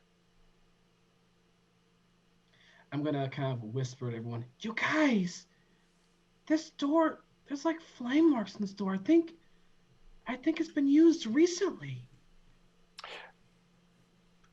With your investigation check, it doesn't look like it was used recently. It looks like just over time. Over time. Like someone lit it on fire? I think Why so. would you do that to a door? It's so rude. Sporkle, you said you found keys? Linebacker over here. In the bowl, yeah. There's 2 keys in this bowl. Do the keys, looking at them, are they distinguishable from one another, or are they just the same design? One of them looks like it has a little bit of a flame design. The other one looks to have a coin on it. Okay. I'll walk over to Echo. This one I think goes to the door that you're talking about with the flames. It's got a little. Yeah, it's got some. You have the keys in your hand? Yeah, I'm gonna take them out of the bowl and walk over there. Cool. I'll take the flaming key, and I'm going to stealthily put it in the door and unlock it. All right, I need you to make Would a there- dexterity saving throw for I'm- me. Traps on the door Oi. doesn't mean that I could have mage handed that. Oh, well. Dexterity saving throw for me. Well, Here we go. rogues. Yeah. What are we gonna do, right? So dexterity. Is this a check or a saving throw? I'm sorry. Saving throw. Gotcha. +7. 24 total. So you take half damage, but you unlock it and you're like, oh no! And you hear as the flame rears outward as you open the door and you see that same design, the same portcullis within, but it's a bare wall behind it, no further path there as the flames erupt and you take 4 points of fire damage. Uncanny dodge. I take Oh. 2 instead. All right. As when you do that, the flame lights up and you realize there seems to be some sort of lettering above the door, now illuminated. It says, "We lowered our gates and watched as families burned to death. Lowered our gates too fearful to give up any of our own, so we pushed all others out." And it says, kind of the little dash, "Quip hullabaloo," as the quote. Whip hullabaloo. Okay. So that door is now open, but nothing on the other side. Might I please? Well, maybe you should do it. I Motion for Sporkle to give Valeria the key Yeah, to I the give it other door.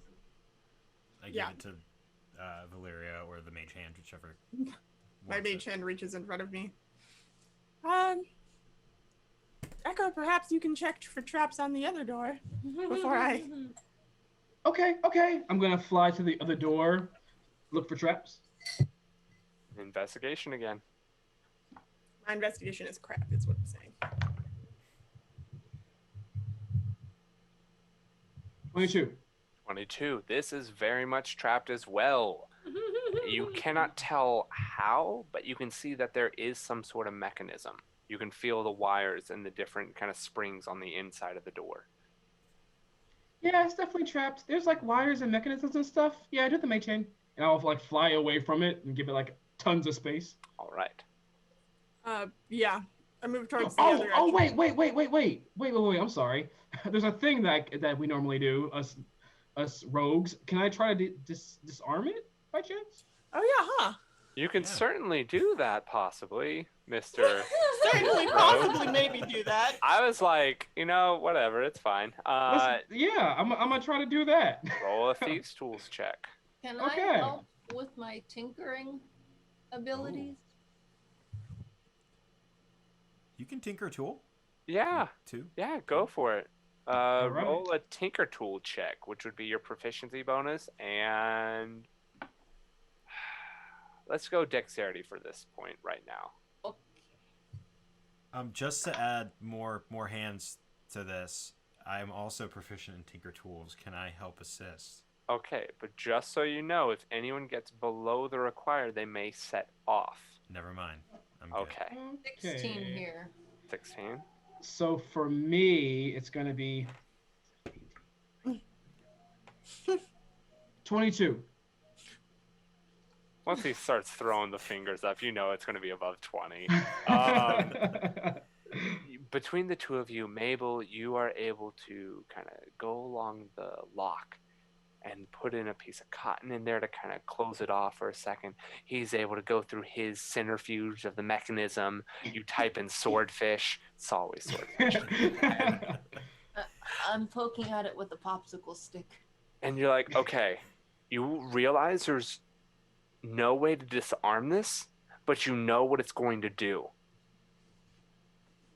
So, you know that you need to be out of the way of the door once it's open, and you guys are already kind of in the process of opening it and knowing what it does.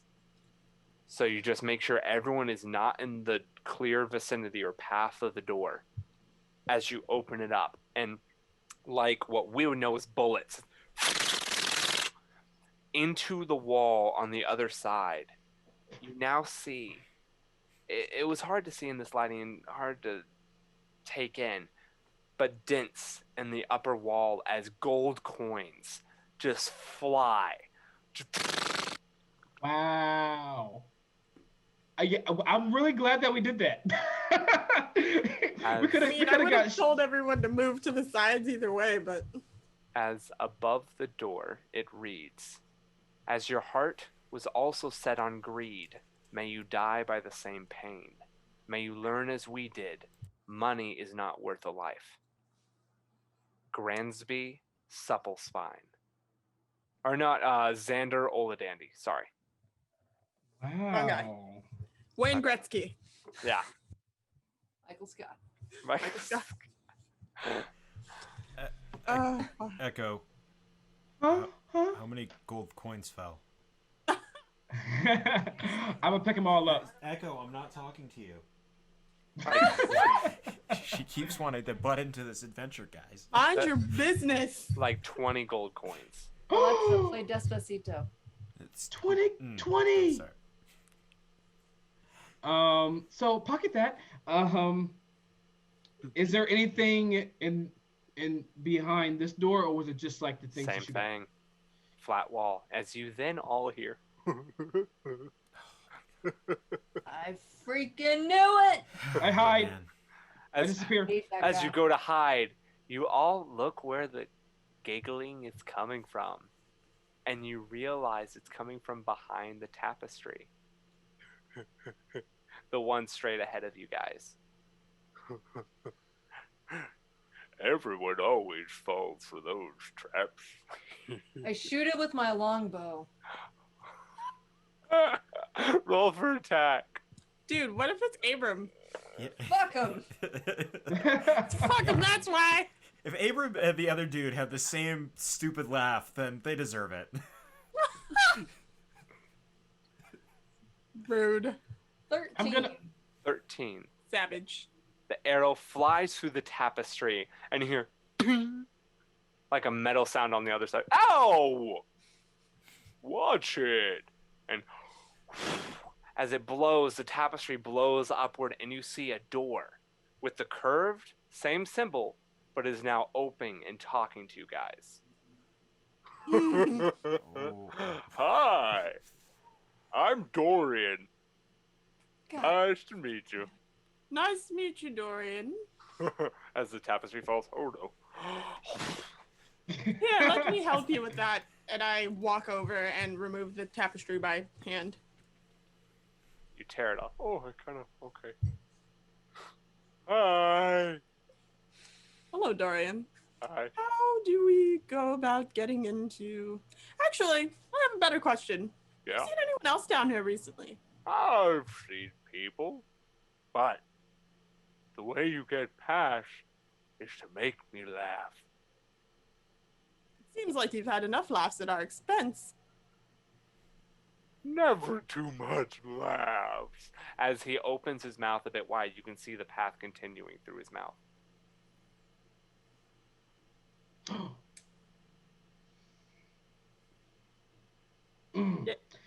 I'm gonna just appear out of the shadows.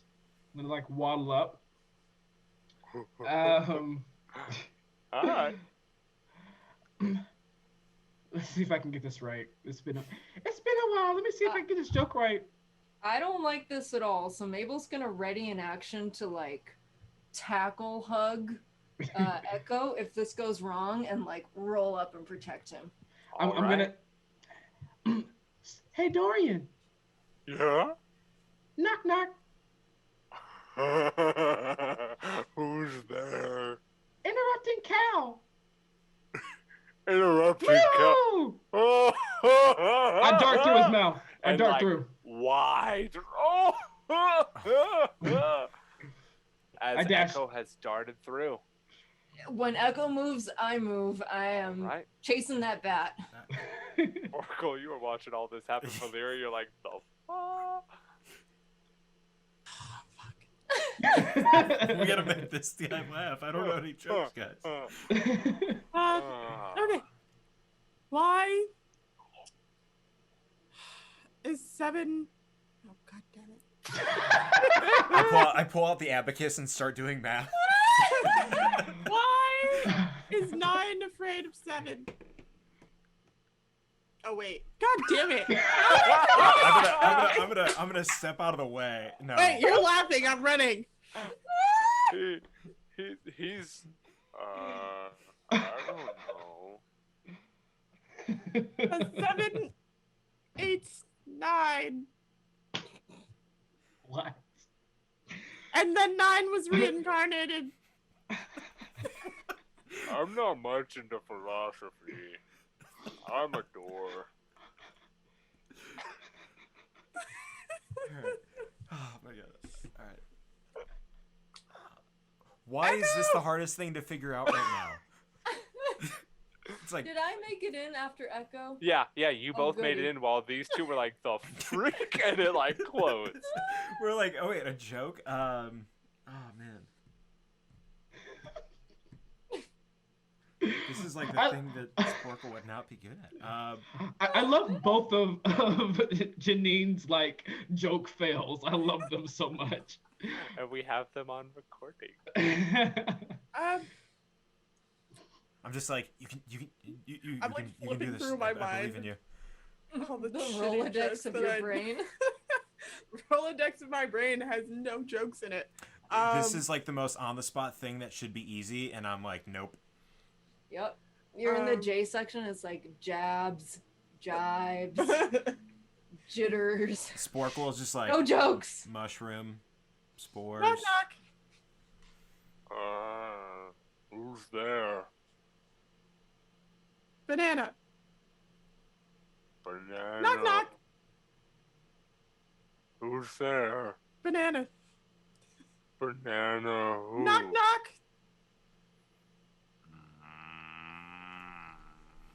Who's there? Orange. Orange who? Orange, you glad I didn't say banana? I like duck and roll through. I'm like, oh fuck. Yeah, I make sure Sporkle. Valeria gets through, and then I dive right in behind her. Sporkle, I need you to make a dex check. Just as you are trying to get through right behind Valeria. Mabel was readying her action, so she was prepared and ready. Oh, dang it.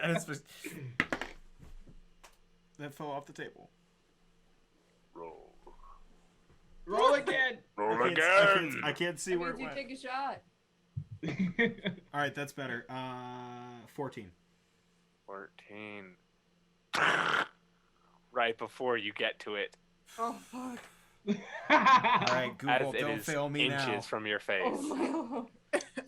You got this. All right.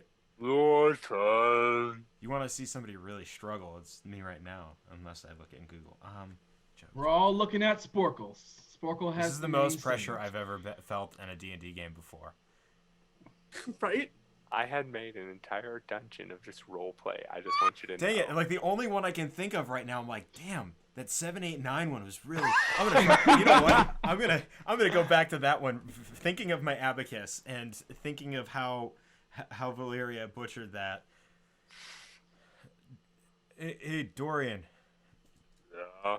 why was 6 afraid of 7?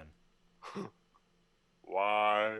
Because 7, 8, 9. And I'm not even gonna wait. The second that his mouth starts open, should dive through. I don't get it. Oh my son of a bitch.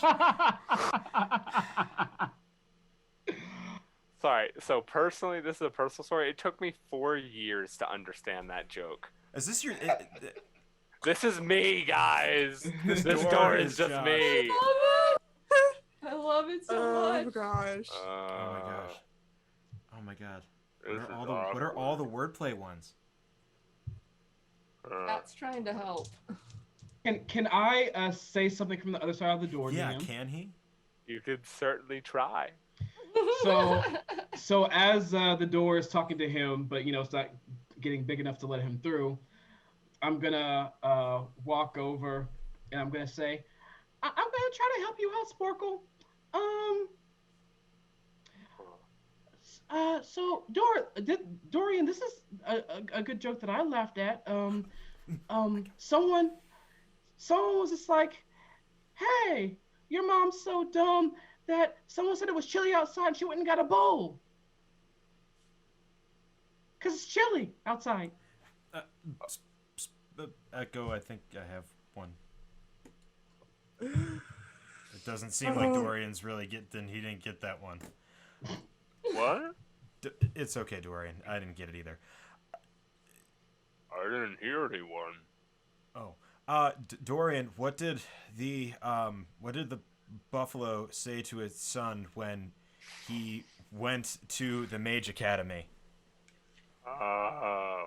What? Bye, son. Oh. As you finally get through this door. Thank you. Damn it. As you guys make it past this door, I'm going to expedite things a little bit. In this next hallway, it winds down as a steady slope, as along the walls and across different razor wires in front of you, you see different words. Pain, and then you look on the other side, pleasure. Fear, and then you look on the other side, calm. Worry, comfort, sad, happy, hate, love, cowardice, bravery, death, life, lie, truth. And every time you look at it, and one of you even says, like, cowardice, bravery. You say bravery, and the razor wire just goes limp and zips into the walls, and you continue to say the opposite word that is on the razor wire. As you get to the end of this spiral down, you have another quote that says, filled with the emotion of loss, of pain, and running from the flames, the little cub ran, forward through thorns and bramble, tearing at them like these very emotions that manifest and became so much more, became their prod to move forward the pain of very memory, a reason to live, tearing at them every day till our fall. If we only offered the opposite of these emotions, we would have saved our people. Paga Minmer. As, yes. Oh, no. It's been more fun. So, you guys, and if it's okay with the party, I will continue to push through these different trials and everything. As you get to the next room, it seems to be hanging chains from the ceiling with little statues at the bottom of some of the chains. One of you goes to step on one of the chains with the statue and it falls to the floor, as you then realize to grab onto mainly just the chains. Valeria, if you could make an intelligence check for me.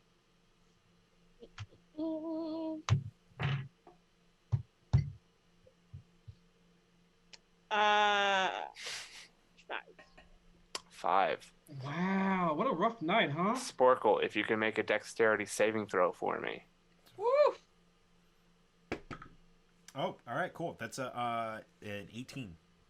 As Valeria, you notice this being the first one. You're like, these statues. There's something different about these. Sporkle, you're like, okay, it seems like those are weighted down the most, so that might be the best to go to. And so you immediately go to step onto one of these chains to kind of Tarzan across. But you step onto the one with the statue, and it immediately starts to fall into what you now see as spikes all along the ground. Sorry! As you then slip, fall, and grab onto the edge, and with what I would assume Mabel's help, are lifted back to your feet. Thank you. I think I guessed wrong. As you then all It's make okay. it across. We all make mistakes.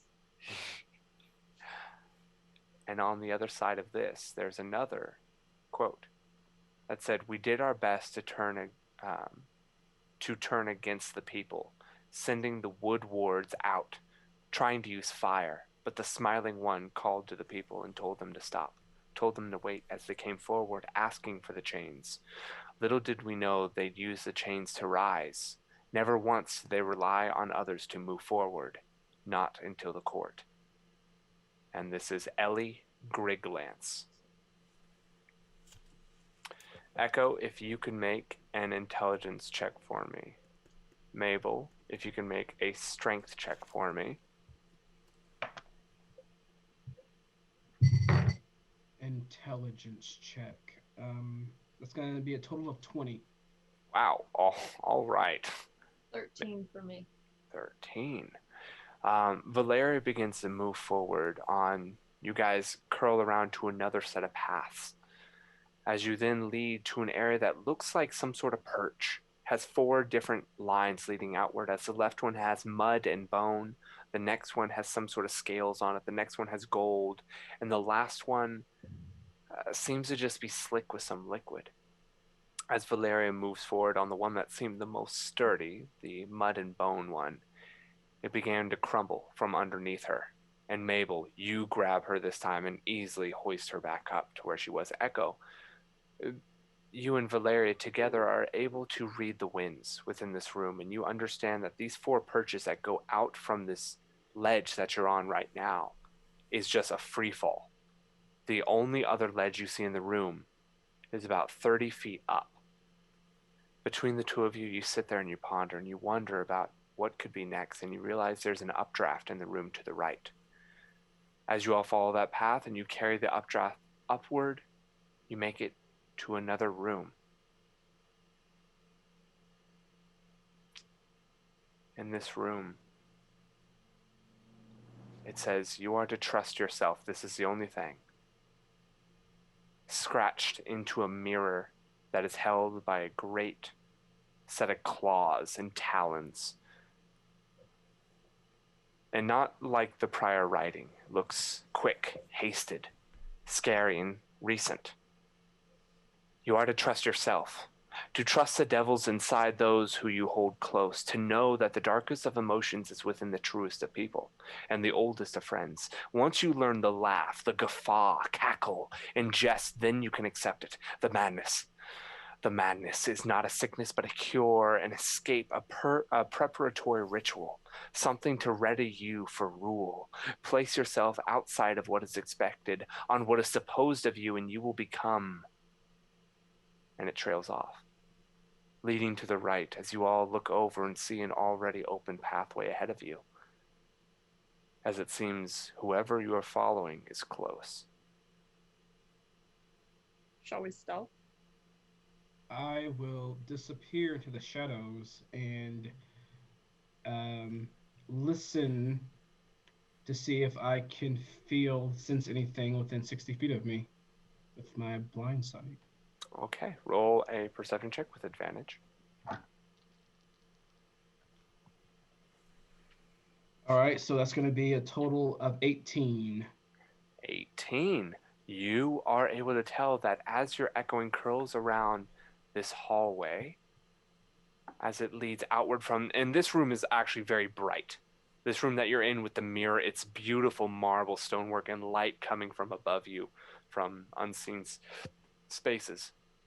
As this pathway to your right curves and then cuts right again, and you sense there to be some doors and cloth down that way, and wind, quick wind is headed your way. Something's coming. Something's coming. I hide. The wind is literally just gust, like you Oh. feel some sort of You're like, okay. wind coming your way. It's wind. Never mind. Never mind. But I feel I sense more doors and things down there. I feel like we're close. I feel like we're really close. Lead the way. Everyone, please make a perception check for me as you head into this hallway. Echo, you can make with advantage. That's good. Sporkle is at a 25. Wow. Oh, Yeah. There it is. There, yeah, Wow. finally a good perception roll. Mabel? 21. Valeria? 17. Echo? 18 again. You all hear this as you are now what looks to be 30 feet from these now cracked open doors, and this wind billowing outward. It has a sickening scent to it, like that of death. Mabel, your mind carries back to the mask, ever turning, ever flipping around on itself, and the warm but still quiet and cold voice comes to you with the words of Hath, a reminder that death is all around you.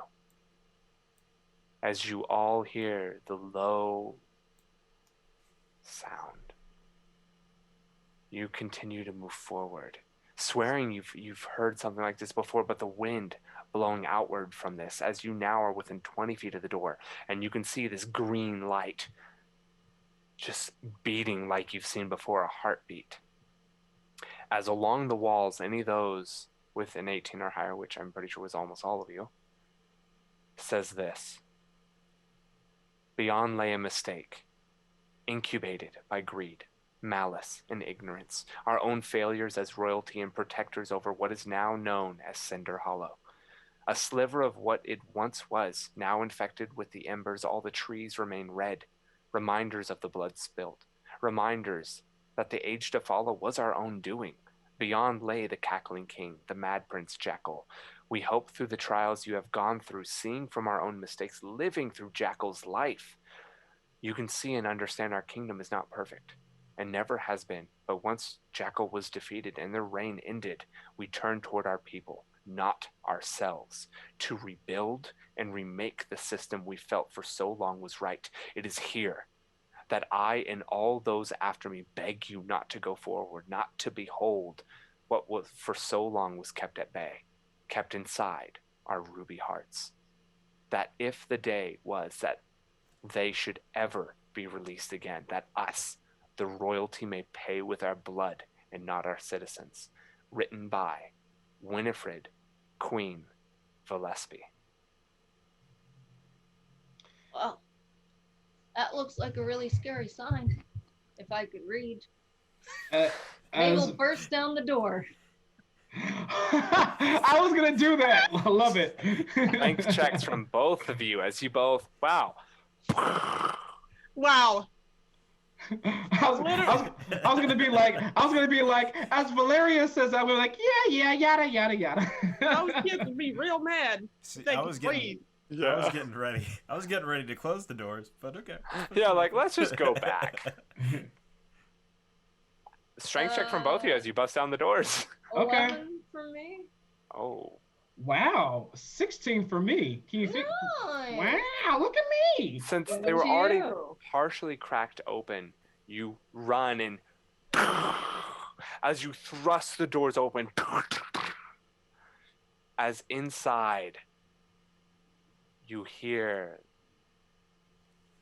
a guffawing, a laughing.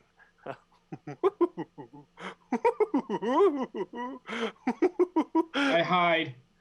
As roll a stealth check for me.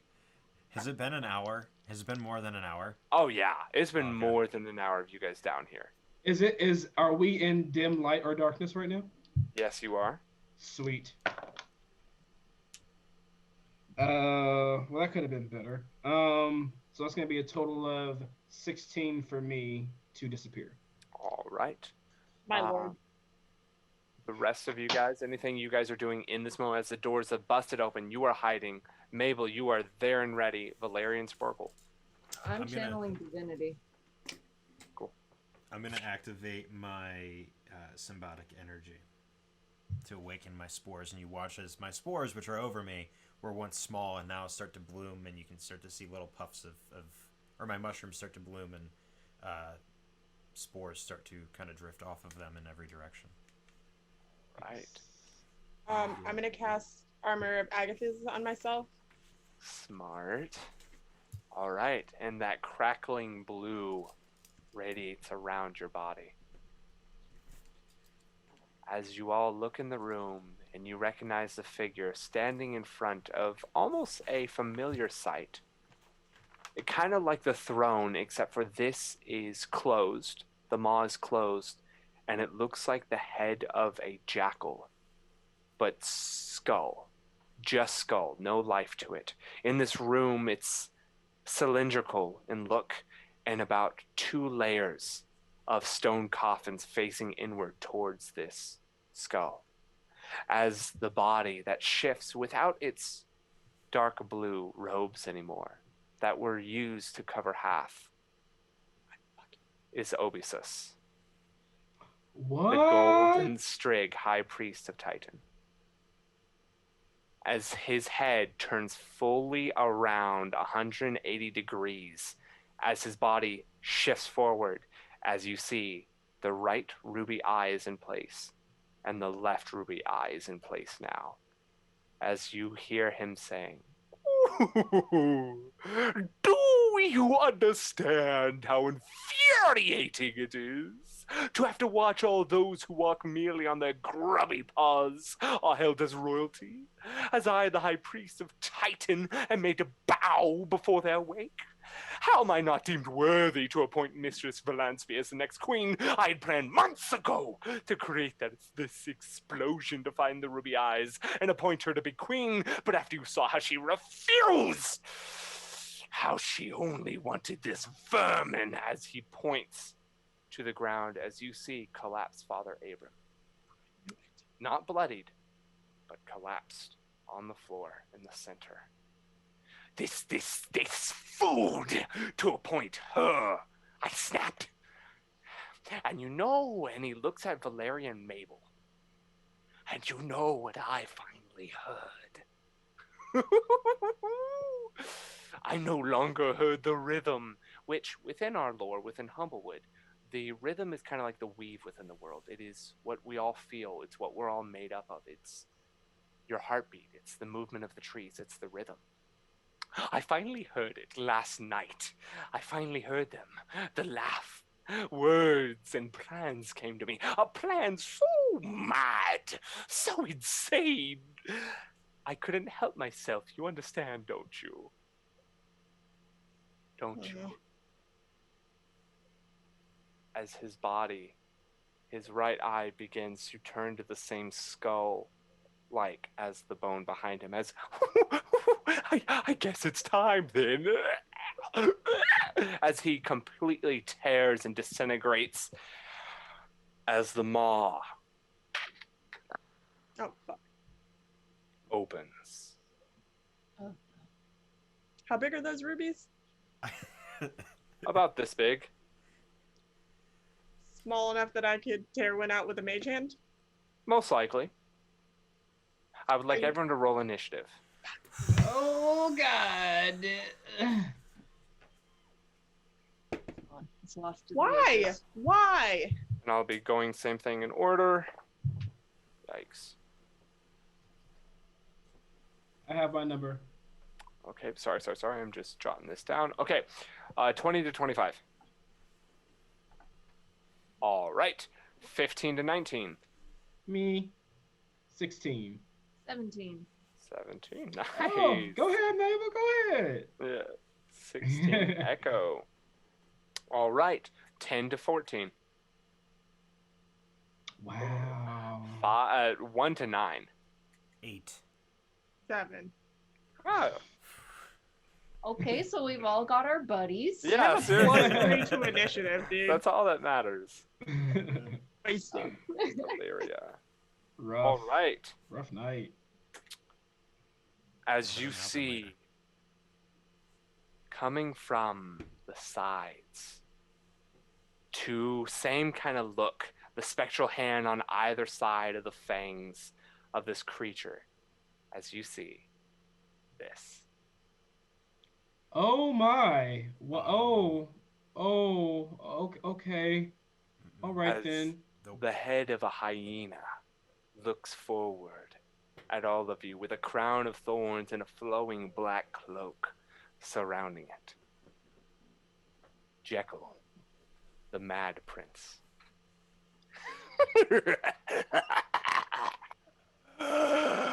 Welcome.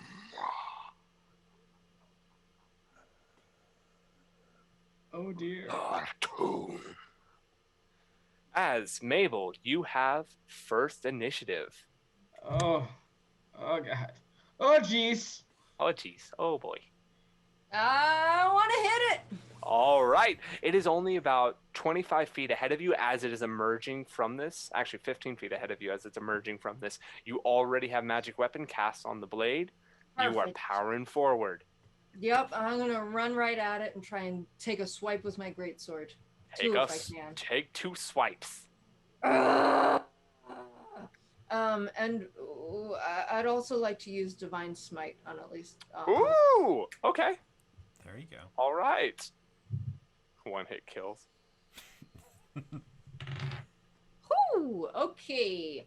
That is an 8 and a 23 to hit. 8 does not hit. 23 does. Awesome. What? Sorry, 9 and 24. Because the magic. 24 hits. 9 does not. Okay. All right. I'm gonna roll damage, but I'm also gonna add 2d8 of radiant damage. Plus, if this is undead or a fiend, I get another bonus. Roll another one with it. Yeah! This is definitely undead. Okay, 1d8, 2d8.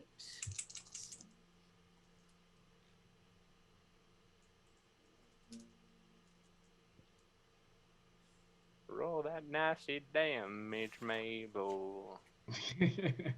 Working on it. No, you're good. On deck is Echo. Yep. 23. 23 damage. As you bring your blade back, as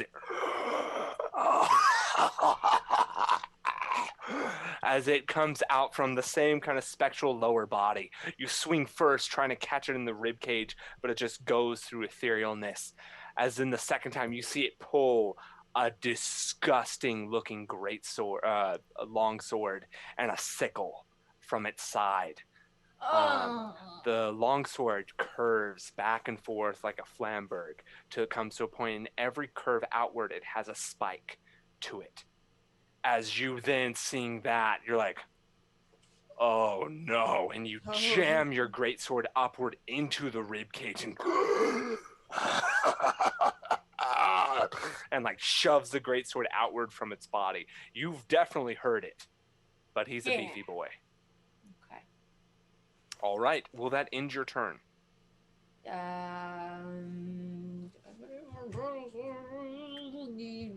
How does Sanctuary work? Sanctuary ward a is... creature within a range against attack. I'm going to cast Sanctuary. I think it might be touch. Oh, heck. Is it? No, 30 feet. Okay, cool. Sorry. As a bonus action on Sporkle. All right. Because he is Squishy Mushroom Boy. Sporkle, you feel as the constellations enwrap you, as you feel slightly protected. That's plus 2. Anything trying to attack him must pass a wisdom save. DC 11. Ooh. All right. That is your movement, your attack, and your bonus. Will that end your turn? Yes. All right. Using one of its legendary actions, Mad Prince Jackal will take a swing at you with his sickle. Of course. As will a 25 hit. Oh. Yes. I need you to make a wisdom saving throw for me. Oh, heck. As you take only Oh my god.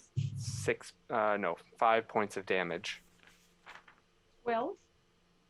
12. Barely saves. As you start to feel it boiling within your chest. and you hold it together. All right. Next up, Echo.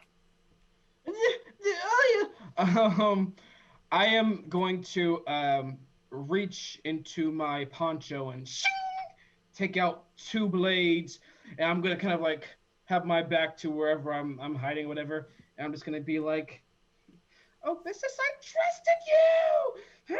And then out of the darkness, to go shoo, and I'm gonna sneak attack with a dagger, and I'm gonna throw another dagger on a bonus action.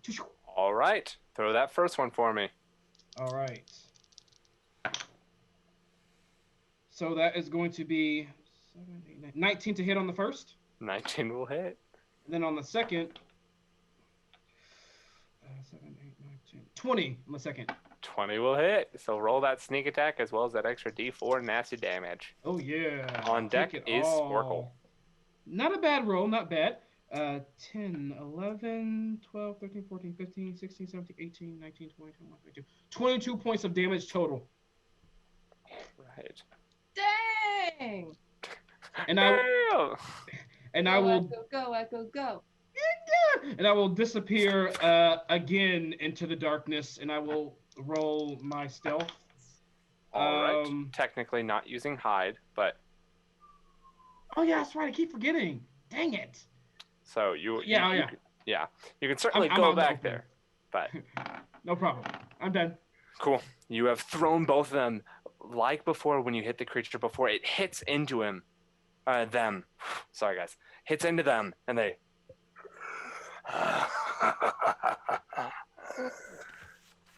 and that will end your turn. Next up, we have Sporkle. I'm gonna pull out my club again and take some of the mushroom and sprinkle it across, and it turns into this shillelagh. I'm gonna run up to Jackal, and I'm gonna swing at them. All right, make that attack. All right, that's a 24 to hit. 24 will hit. Also, so that's a I need to make D- higher AC creatures, It's a guys. it's a D8 for my what do you call it? And Shillelagh. because of my symbiotic energy, a poof of spores release at the same time as when my shillelagh connects, and it will do an extra D6 damage. Ooh. So that's, oh my god, max damage. So that's plus my wisdom is +4, so that's 18 points of or 12 points of magical bludgeoning damage, 6 points of poison damage. Hell yeah. All right. Sweetness. As you hit him with the shillelagh, you them, and then you see the poison drip from the side of them.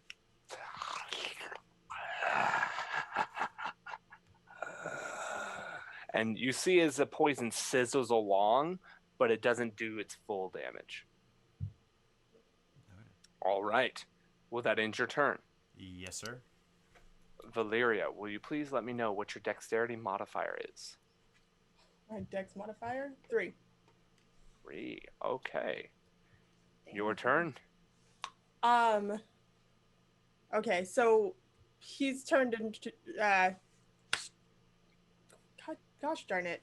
Our sprig friend has turned into Jekyll. Yes. Okay. And not turned into, it seems like he more evaporated and was Ooh. taken into the skull. And Jekyll has the rubies in their eyes, or am I tripping? So it was in like the throne-like style that you've seen up in the Valanspe's throne room. Mm-hmm. The eyes were placed inside of that, and the maw opened up, and that's where he has come from. They have come from. Like Vader's personal throne egg. Ah, yeah.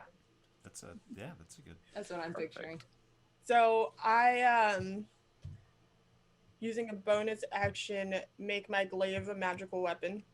All right.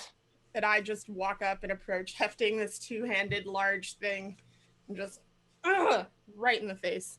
Roll for attack. Gosh. The 19 for the That'll first hit. one. Oh, that's cocked. They're not wearing plate armor. That is okay. There you go. And then an 18 for the second attack. They will both hit. Okay. And I'm going to obviously use Divine Smite, because why would I not? On both of them? Sure. Screw it. Dope. Some D8s. Thank What you. spell slot are you using? First. All right. So that's 48 total, though. Yeah. It's Actually, that's 68 6, because because it is an undead. undead. Oh, GW's reaction. A single tear falls from the DM's eyes. that's Gosh, 5. remember when you told us we could have 2 paladins? Yeah, I love paladins. I regret nothing. Me too. Okay, so that is 5. That's not the best roll. 10, 12. For my For the first one? divine. Okay.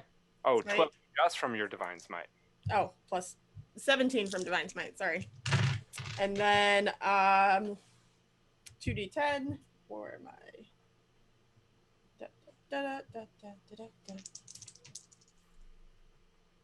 10, 17 plus 6 is 23. So sorry, 6. So 6 damage. Gotcha. 23 plus 17. So Wait, like 23 plus 17. That's 40. The 17 was just The divine radiant smite. Yeah, it was Yeah, just a radiant divine damage. smite. The And then the abacus. The abacus comes out. Wow. That's a lot Wow. of click clacks on the abacus. All right. You all watch as Mabel has come forward, swung, and like the beautiful dark blue wraps around like almost whips of constellations as it tears into them.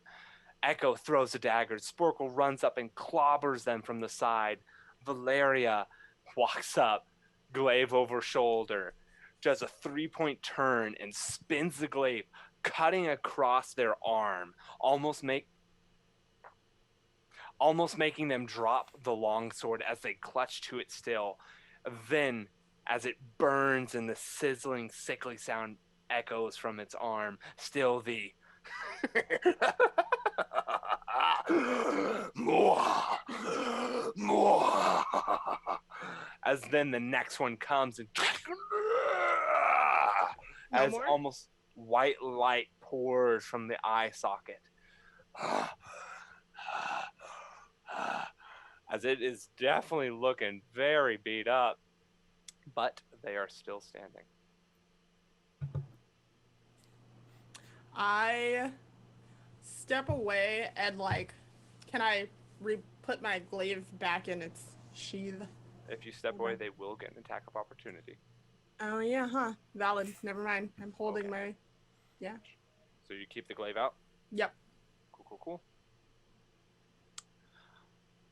They looking bloodied. Oh, oozied. They. Now that we're close, let me impart some wisdom. As it just continues to laugh, and the echoing of the laughs Oh no. comes around this, and it's burrowing into your minds. I need you all to make wisdom saving throws. I closed my ears. Dirty 20. 20. 23. Oh no. Oh no. Hey. 14. 14. Wisdom save. Oh jeez. Oh jeez. Oh, man. jeez. 7. Ooh. Wait, not Oh. like there's no teen at the end? You're sure? No, I rolled Not- a 6 plus 1. So, Valeria and Sporkle, you hold your ground, seeing the face of Sammy, Father Abrams, Mabel, and Echo. You've been through a lot. You are not the bravest of souls, but you're here. You're here with your friends. You're here to uphold what Humblewood is, what the Cinderhollow stands for. But this has been a lot to take in. And you almost feel like you want to take a step back. Find comfort, warmth, and there's something warm about that laugh as you feel it bubble within your stomach. Stop. As both just spend the next little bit laughing. As when it comes to your next turn, you take your bonus action and action to laugh. You have half movement. As you feel the madness creeping in and you find comfort in it. Some respite from everything that has happened. All right, it is now their turn. Oh boy. Oh, wow. As they look out.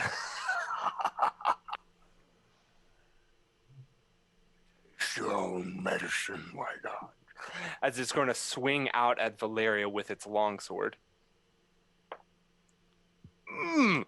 Almost a nat 20. So close. Too bad. Good job. That will be a 15 to hit, Valeria. No. All right. As the longsword skirts across the handle of the glaive, you push it back off, hearing the slight chuckle of the friends.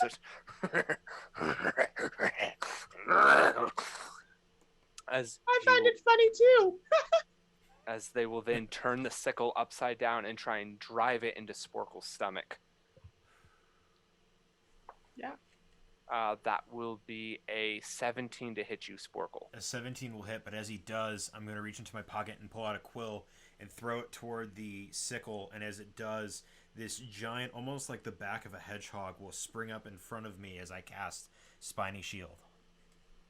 All right. So I'll reduce the damage, and you'll take it. Oh, snap. Okay. All right.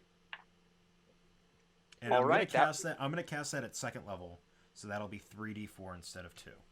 So that would have been 6 damage to you. So I can... Oh, wow, I can reduce all of it. Fuck yeah! 2 4s and a 2. So that's... Epic Kiss? 10. 10 points of damage reduced, but he takes all 6... He takes all 10 of it back.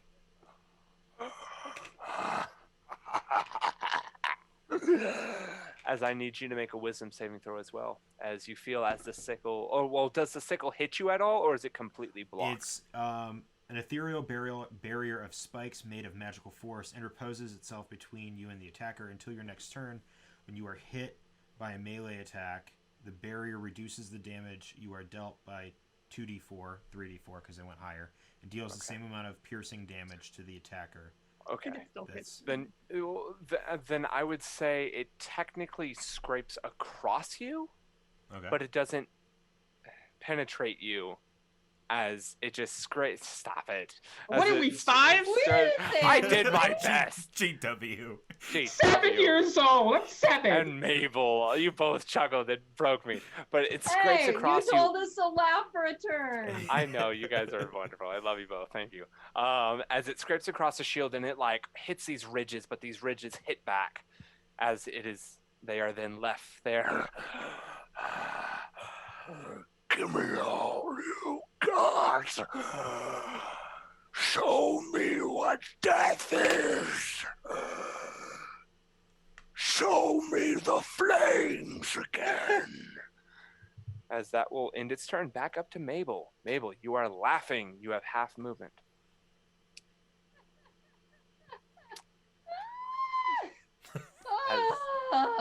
As at the end of movement, can I get over to Father Abrams? Yes, you certainly can. He is not too far from you. Can I disengage with? No. All right, I'll lead the attack. Happily. Does not Snap. hit. Is a snap. As the longsword swings out above your head as you feel it give you a slight haircut, but you're able to keep going as you get to Father Abrams. You are by his side now, and that's pretty much all your movement, though. Wellness check? Sure, wellness check. I'm like, Yeah. kind of shaking the shoulders gently. Laughter is the best medicine.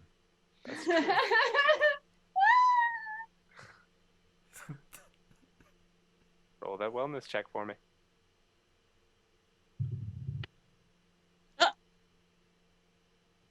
I might have shaken a little too hard. That's a nat 1. As Breathe, damn you. it's not so much you hurting him. You try and lean down, but your abs hurt as it just contorts into another laugh, almost like another belch, as if you're throwing up these laughs at this point, and you're crying at this point, just wanting it to stop. As finally, within the end of these 6 seconds, you regain your composure, and you no longer are laughing at the end of your turn. Robbie, I just wanted to end. Echo, it is your turn. You are laughing. You have half movement, though.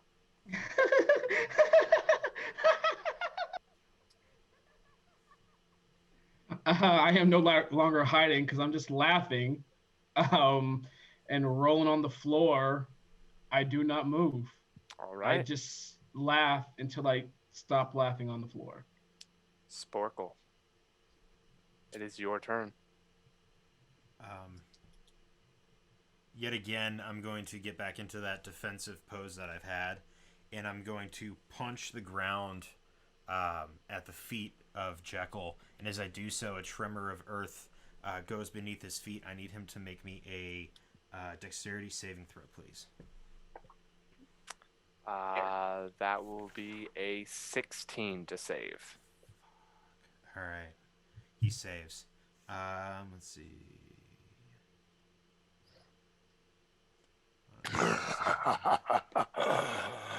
Good try. Yeah, nothing. It doesn't say anything. So he doesn't take half damage or nothing. So, but the ground underneath his feet is difficult terrain. You do see that he's floating.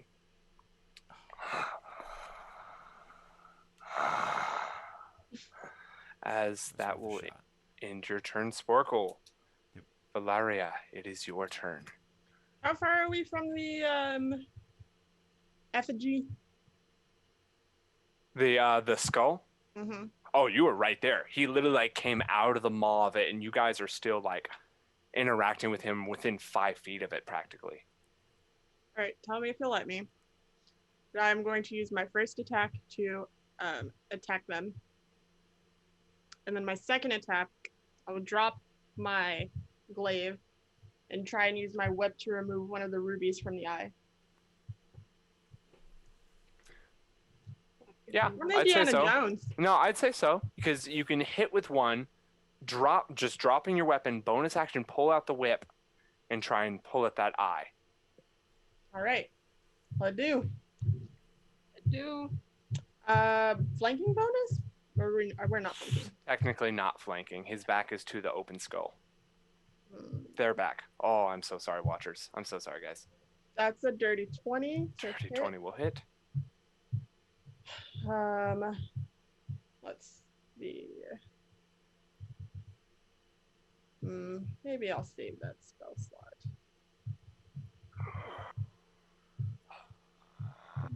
Yeah, I'll save that spell slot for a moment. So that's a D10. Plus 6 is a 14. 14 damage. Then using my whip. 25. 25. You are Indiana Jones. I Holy need crap. you to give me a number between 1 and 100. 31. Come on.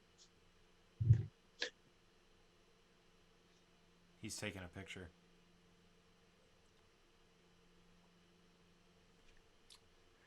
As your whip goes outward,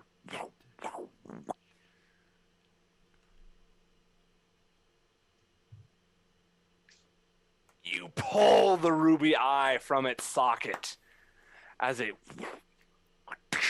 and you get the right ruby eye now in your grasp as they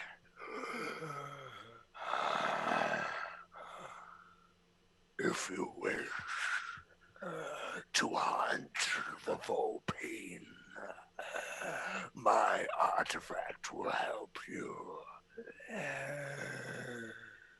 The ruby eyes are mine. Nope. as that is your no, that is your action, bonus action, and I doubt you're gonna move. I'm gonna toss the ruby behind me. Or no, never mind. Are you throwing it? Are you sliding along the floor? Just like a little gentle roll. A gentle? I would say with your bonus action actions moved up, moved up. Hey. All right, it is Jekyll's turn, as Jekyll will go to carve up just you, Valeria. Bring it on. It's what she deserves. Wow. That is a 19. You're not even possessed this time. 19 to hit you, Valeria, with the greatsword or the longsword. Matches. Okay, and then the sickle will be an 18, so that does not hit. But that longsword, that finally effing hits, Oh no. Full plate. will deal I'm sorry, I can't use my quill thing on you. All right. Okay. That is going to be 8 magical slashing damage and 10 poison damage. No, it's not. I'm resistant. Oh! Okay, so 5 poison damage. Wow. What a flesh wound. Just put a flesh wound, lady. Wow. Dang. As you just feel the blade, the different thorns digging into your side. As then the sickle comes down, and with your glaive, with your whip, you wrap it around and block the sickle as they're just trying to dig the sickle down onto you, as you almost see a smile within the sickle itself. And that will end their turn. Back up to you, Mabel. You are by Father Abram.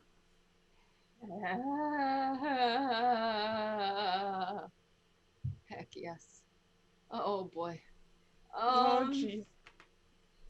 Aw, jeez. Was I able to determine last round if Father Abrams was dead or sleeping? What was the check again? Sorry. It was a failed medicine check, I think. Okay. Then you could tell that Pretty low. he was breathing, so Okay. that's good. All right, he'll be fine. Kick. You'll be good. Cool. He'll be fine. I am gonna stay back though, and use my longbow to try and shoot at this asshole with some divine smite on top of it. Divine Smite has to be a melee attack. Ah! Not the smartest badger. I will barrel right back in there. All right. You turn back around and pivot with that great sword moving in. Roll for them attacks.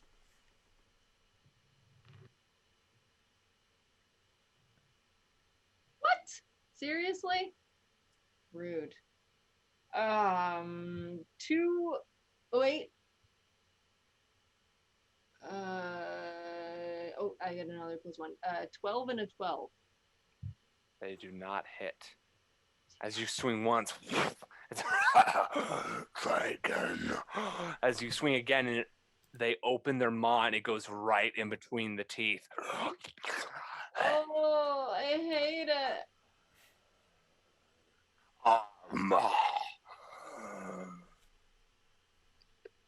As I'm guessing that will end your turn, Mabel.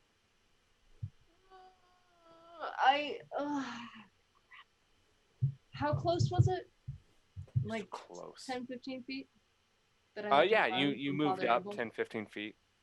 Okay. This might draw some opportunity attacks, but can I use the rest of my movement to try and like clamber on top of The skull? the skull? Are you trying to get like flanking position? Yeah. Because you can step. So if you try and climb onto the skull, it would be worrisome and problematic, but you can step kind of into the skull behind them. Worrisome and problematic is kind of my style. Okay. Can I make an athletics check for You it? can make an athletics check. Do you think that's wise? No, let's do it. Oh my god. I love that chaotic energy. It's so great. Ah!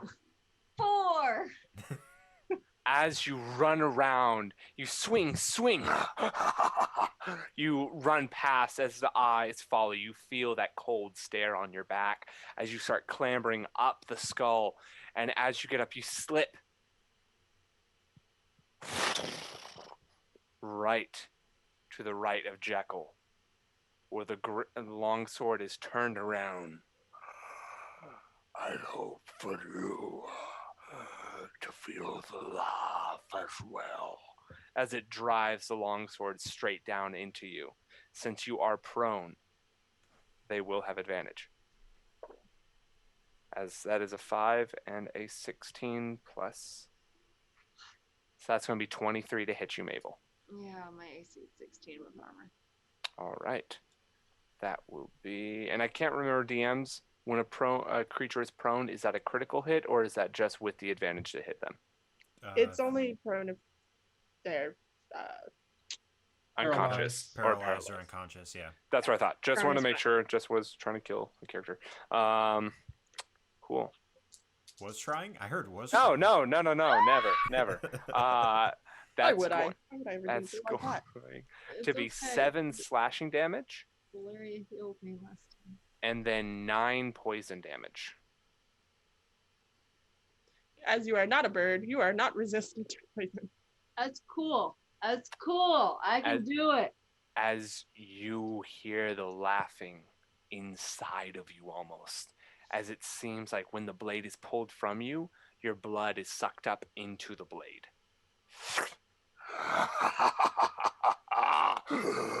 Who's next? As it is now Echo's turn. Echo, you are done laughing. You are on your back looking over. That was weird. And I just hear him say like, "Who's next?" And I'm just gonna be like, "Me!" And as I like my huge wings begin to unfurl, but and they are just like longer fingers. They all are gonna kind of coil in to my poncho. Okay. I'm gonna jump into the air. As I open my wings in the air, you see every claw is covered in metal as I kind of put daggers on each finger, and I'll begin to whirl around as if some kind of swirling tornado of blades, and I will bum rush the jackal with sneak Echo attack. scissor hands. And I will do this with sneak attack because my friend is right there. Mm-hmm.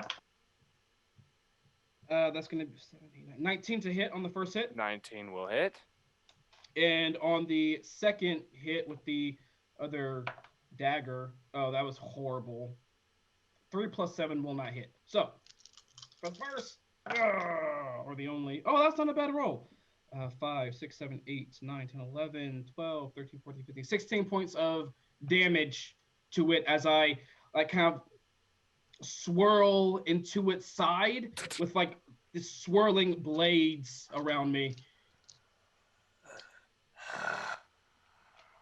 And I want their attention off of my fallen friend and on me. And I'll just say, get away from her! And that is all I can do. Movement, attack, bonus. That's all I got. I'm done. All right. At the end of your turn, the sickle will drop. Finally, you're close now. And the arm will reach out to grab for your head. Cocked.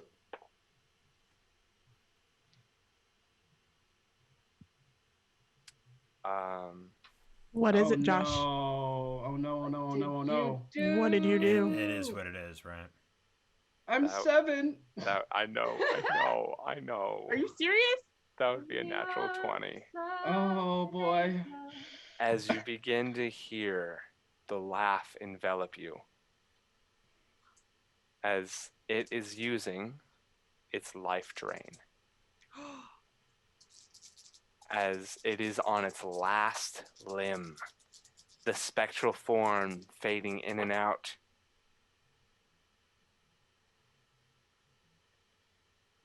Oh no. Oh no. 8. Oh. 8. Wow, sorry. 4 plus 4 plus 5 plus 7. Okay. 20. Holy Yeah. crap, you did that quick. 8 plus 7. Echo, you take 40 points of necrotic damage. No, I don't. I will do. What is that? Uncanny dodge. I'll take half. Is that Okay. What is uncanny dodge exactly for me? Uncanny dodge. Okay. All right. Let's bring it up. It's a reaction. Uncanny. There we go. You half the damage of an attack you take. Does it say melee or just attack Just or damage? damage of an attack. All right. Then yeah, if that is the description, then yes, you take 20 necrotic damage, and I need you to make a Constitution saving throw for me. Oh, that's not my specialty. Constitution saving throw. Oh, okay. So that's gonna come to con. Where are you? Oh, I have a +0. That's gonna be a 10 straight. Oh. As your hit point maximum is reduced by 20. Oh no. Are you still up, Echo? I am. Yes. All right. Oh my lord. As you Yes. feel your very life essence pulled from you. And that Please kill will this. end its turn. It is now Sporkle's turn. All right. I'm going to. Can I move around him to get into an advantageous position?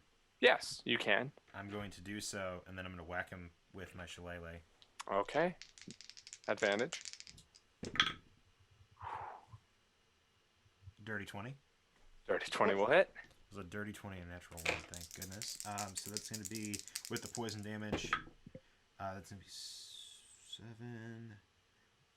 7 points of magical bludgeoning, 4 points of poison, which would be reduced to 2. All right.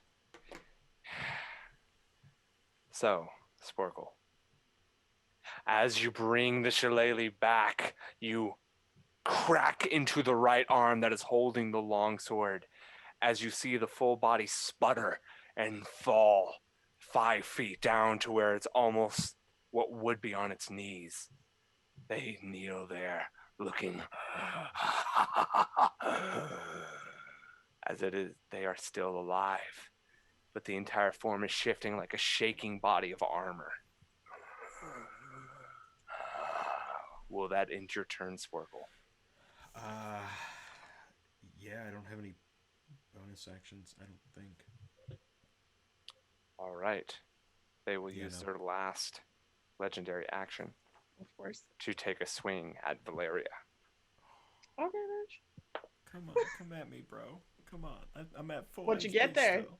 Shut up. As the blade, like a creature cornered, pulls it from the ground and stabs forward up at you, and you bat it away.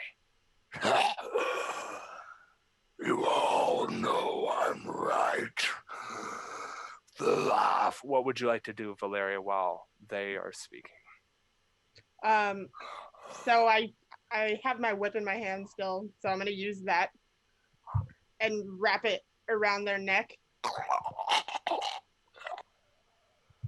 and then use my second action to like knee through their chest while I'm pulling forward to behead them. All right, roll for attack. Holy crap. That's a crit. That's a 20? That's a crit. Hell yeah. There we go. Wow! Finally. Yeah. Yeah. Valeria, will you please continue to describe how you fell the Mad Prince Jekyll? So as Hell I yeah. take it like slightly closer so that I can actually use the entire length of the whip and wrap it around and grab the other end like swift hands. They're just like, the people of Cinderwood will never fall prey to the evils that imbue you. And then I straight through the chest with my baby boot, my small bird boot, and rip forward as I kick away. Every hit and syllable you say brings impact into their body as the final boot kick.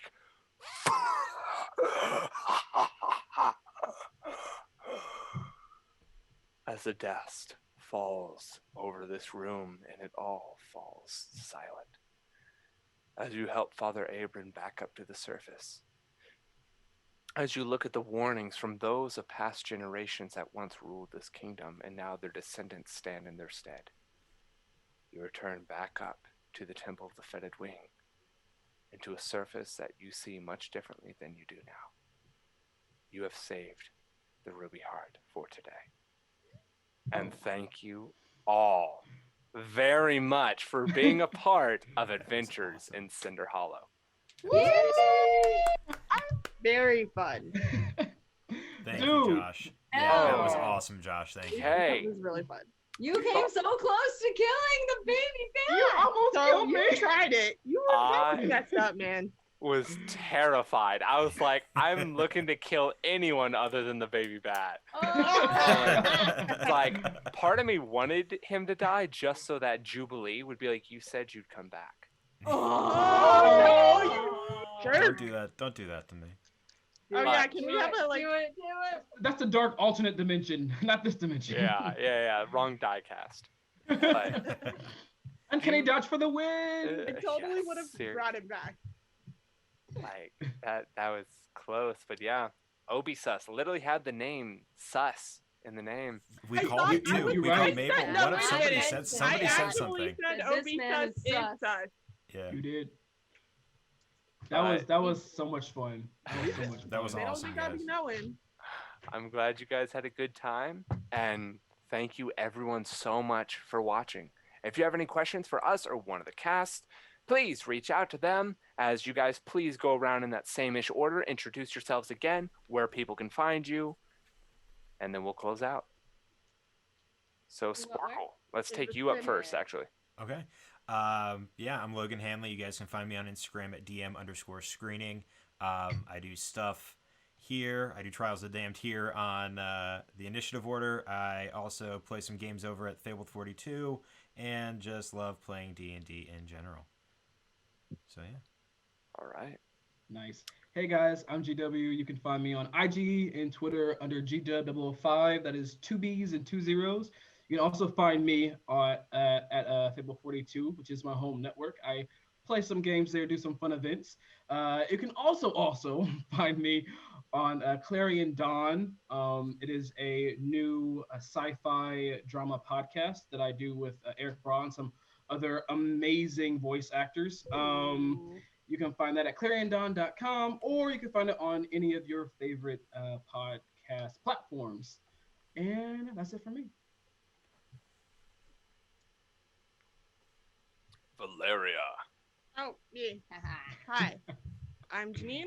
I, again, usually play on Total Party Chill, but I've been taking a little bit of a hiatus because of internet and because I'm the bad guy now, so I have to come back and kill them at a later date. But you can tune in on Sundays. I think we're playing a zombie game tomorrow at 5 p.m. So that's going to be fun, taking a little break from our main story arc. And then you can find me at on Instagram. Not right now, I'm like kind of taking a break, but I'm shipping baked goods now officially once I get back to San Francisco. So That's right. Black AF Community Bake Sale on Instagram. I put it in chat. And then if you want to just follow me, it's on the screen there because nobody wants to say J Nicole E E E E on the Instagrams. But yeah. Wonderful. And last but not least. Hello, I am Guilty Cosplay. I stream on my own channel, twitch.tv/Guilty Cosplay, and I am very honored to be part of Total Party Chill, to play work board games sometimes here on the Initiative Order. And Tuesday, I am super duper excited to be running Monster Hearts 2 for the very first time. On my channel, I will be co-DMing with the incredible streamer Uncertain Memory, and we will be GMing, I can't remember what the name is, for some lovely friends of mine, Cat of Diamonds, who's been here in the chat, Sami Precious Stone, Vindica Sean, and Voidcat Gaming.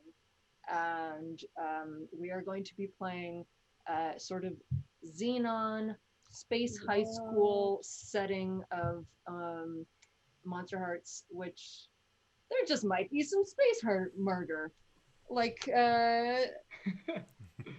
fun little game might have convinced GW to play with me lately called Among Us.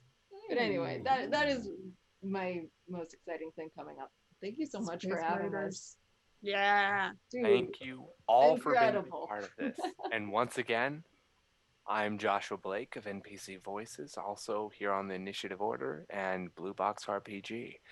Now, if you need anything else, we'll be out, and may the laugh ever be with you. Good night, guys. Smooth. Bye, everybody. Smooth. Bye.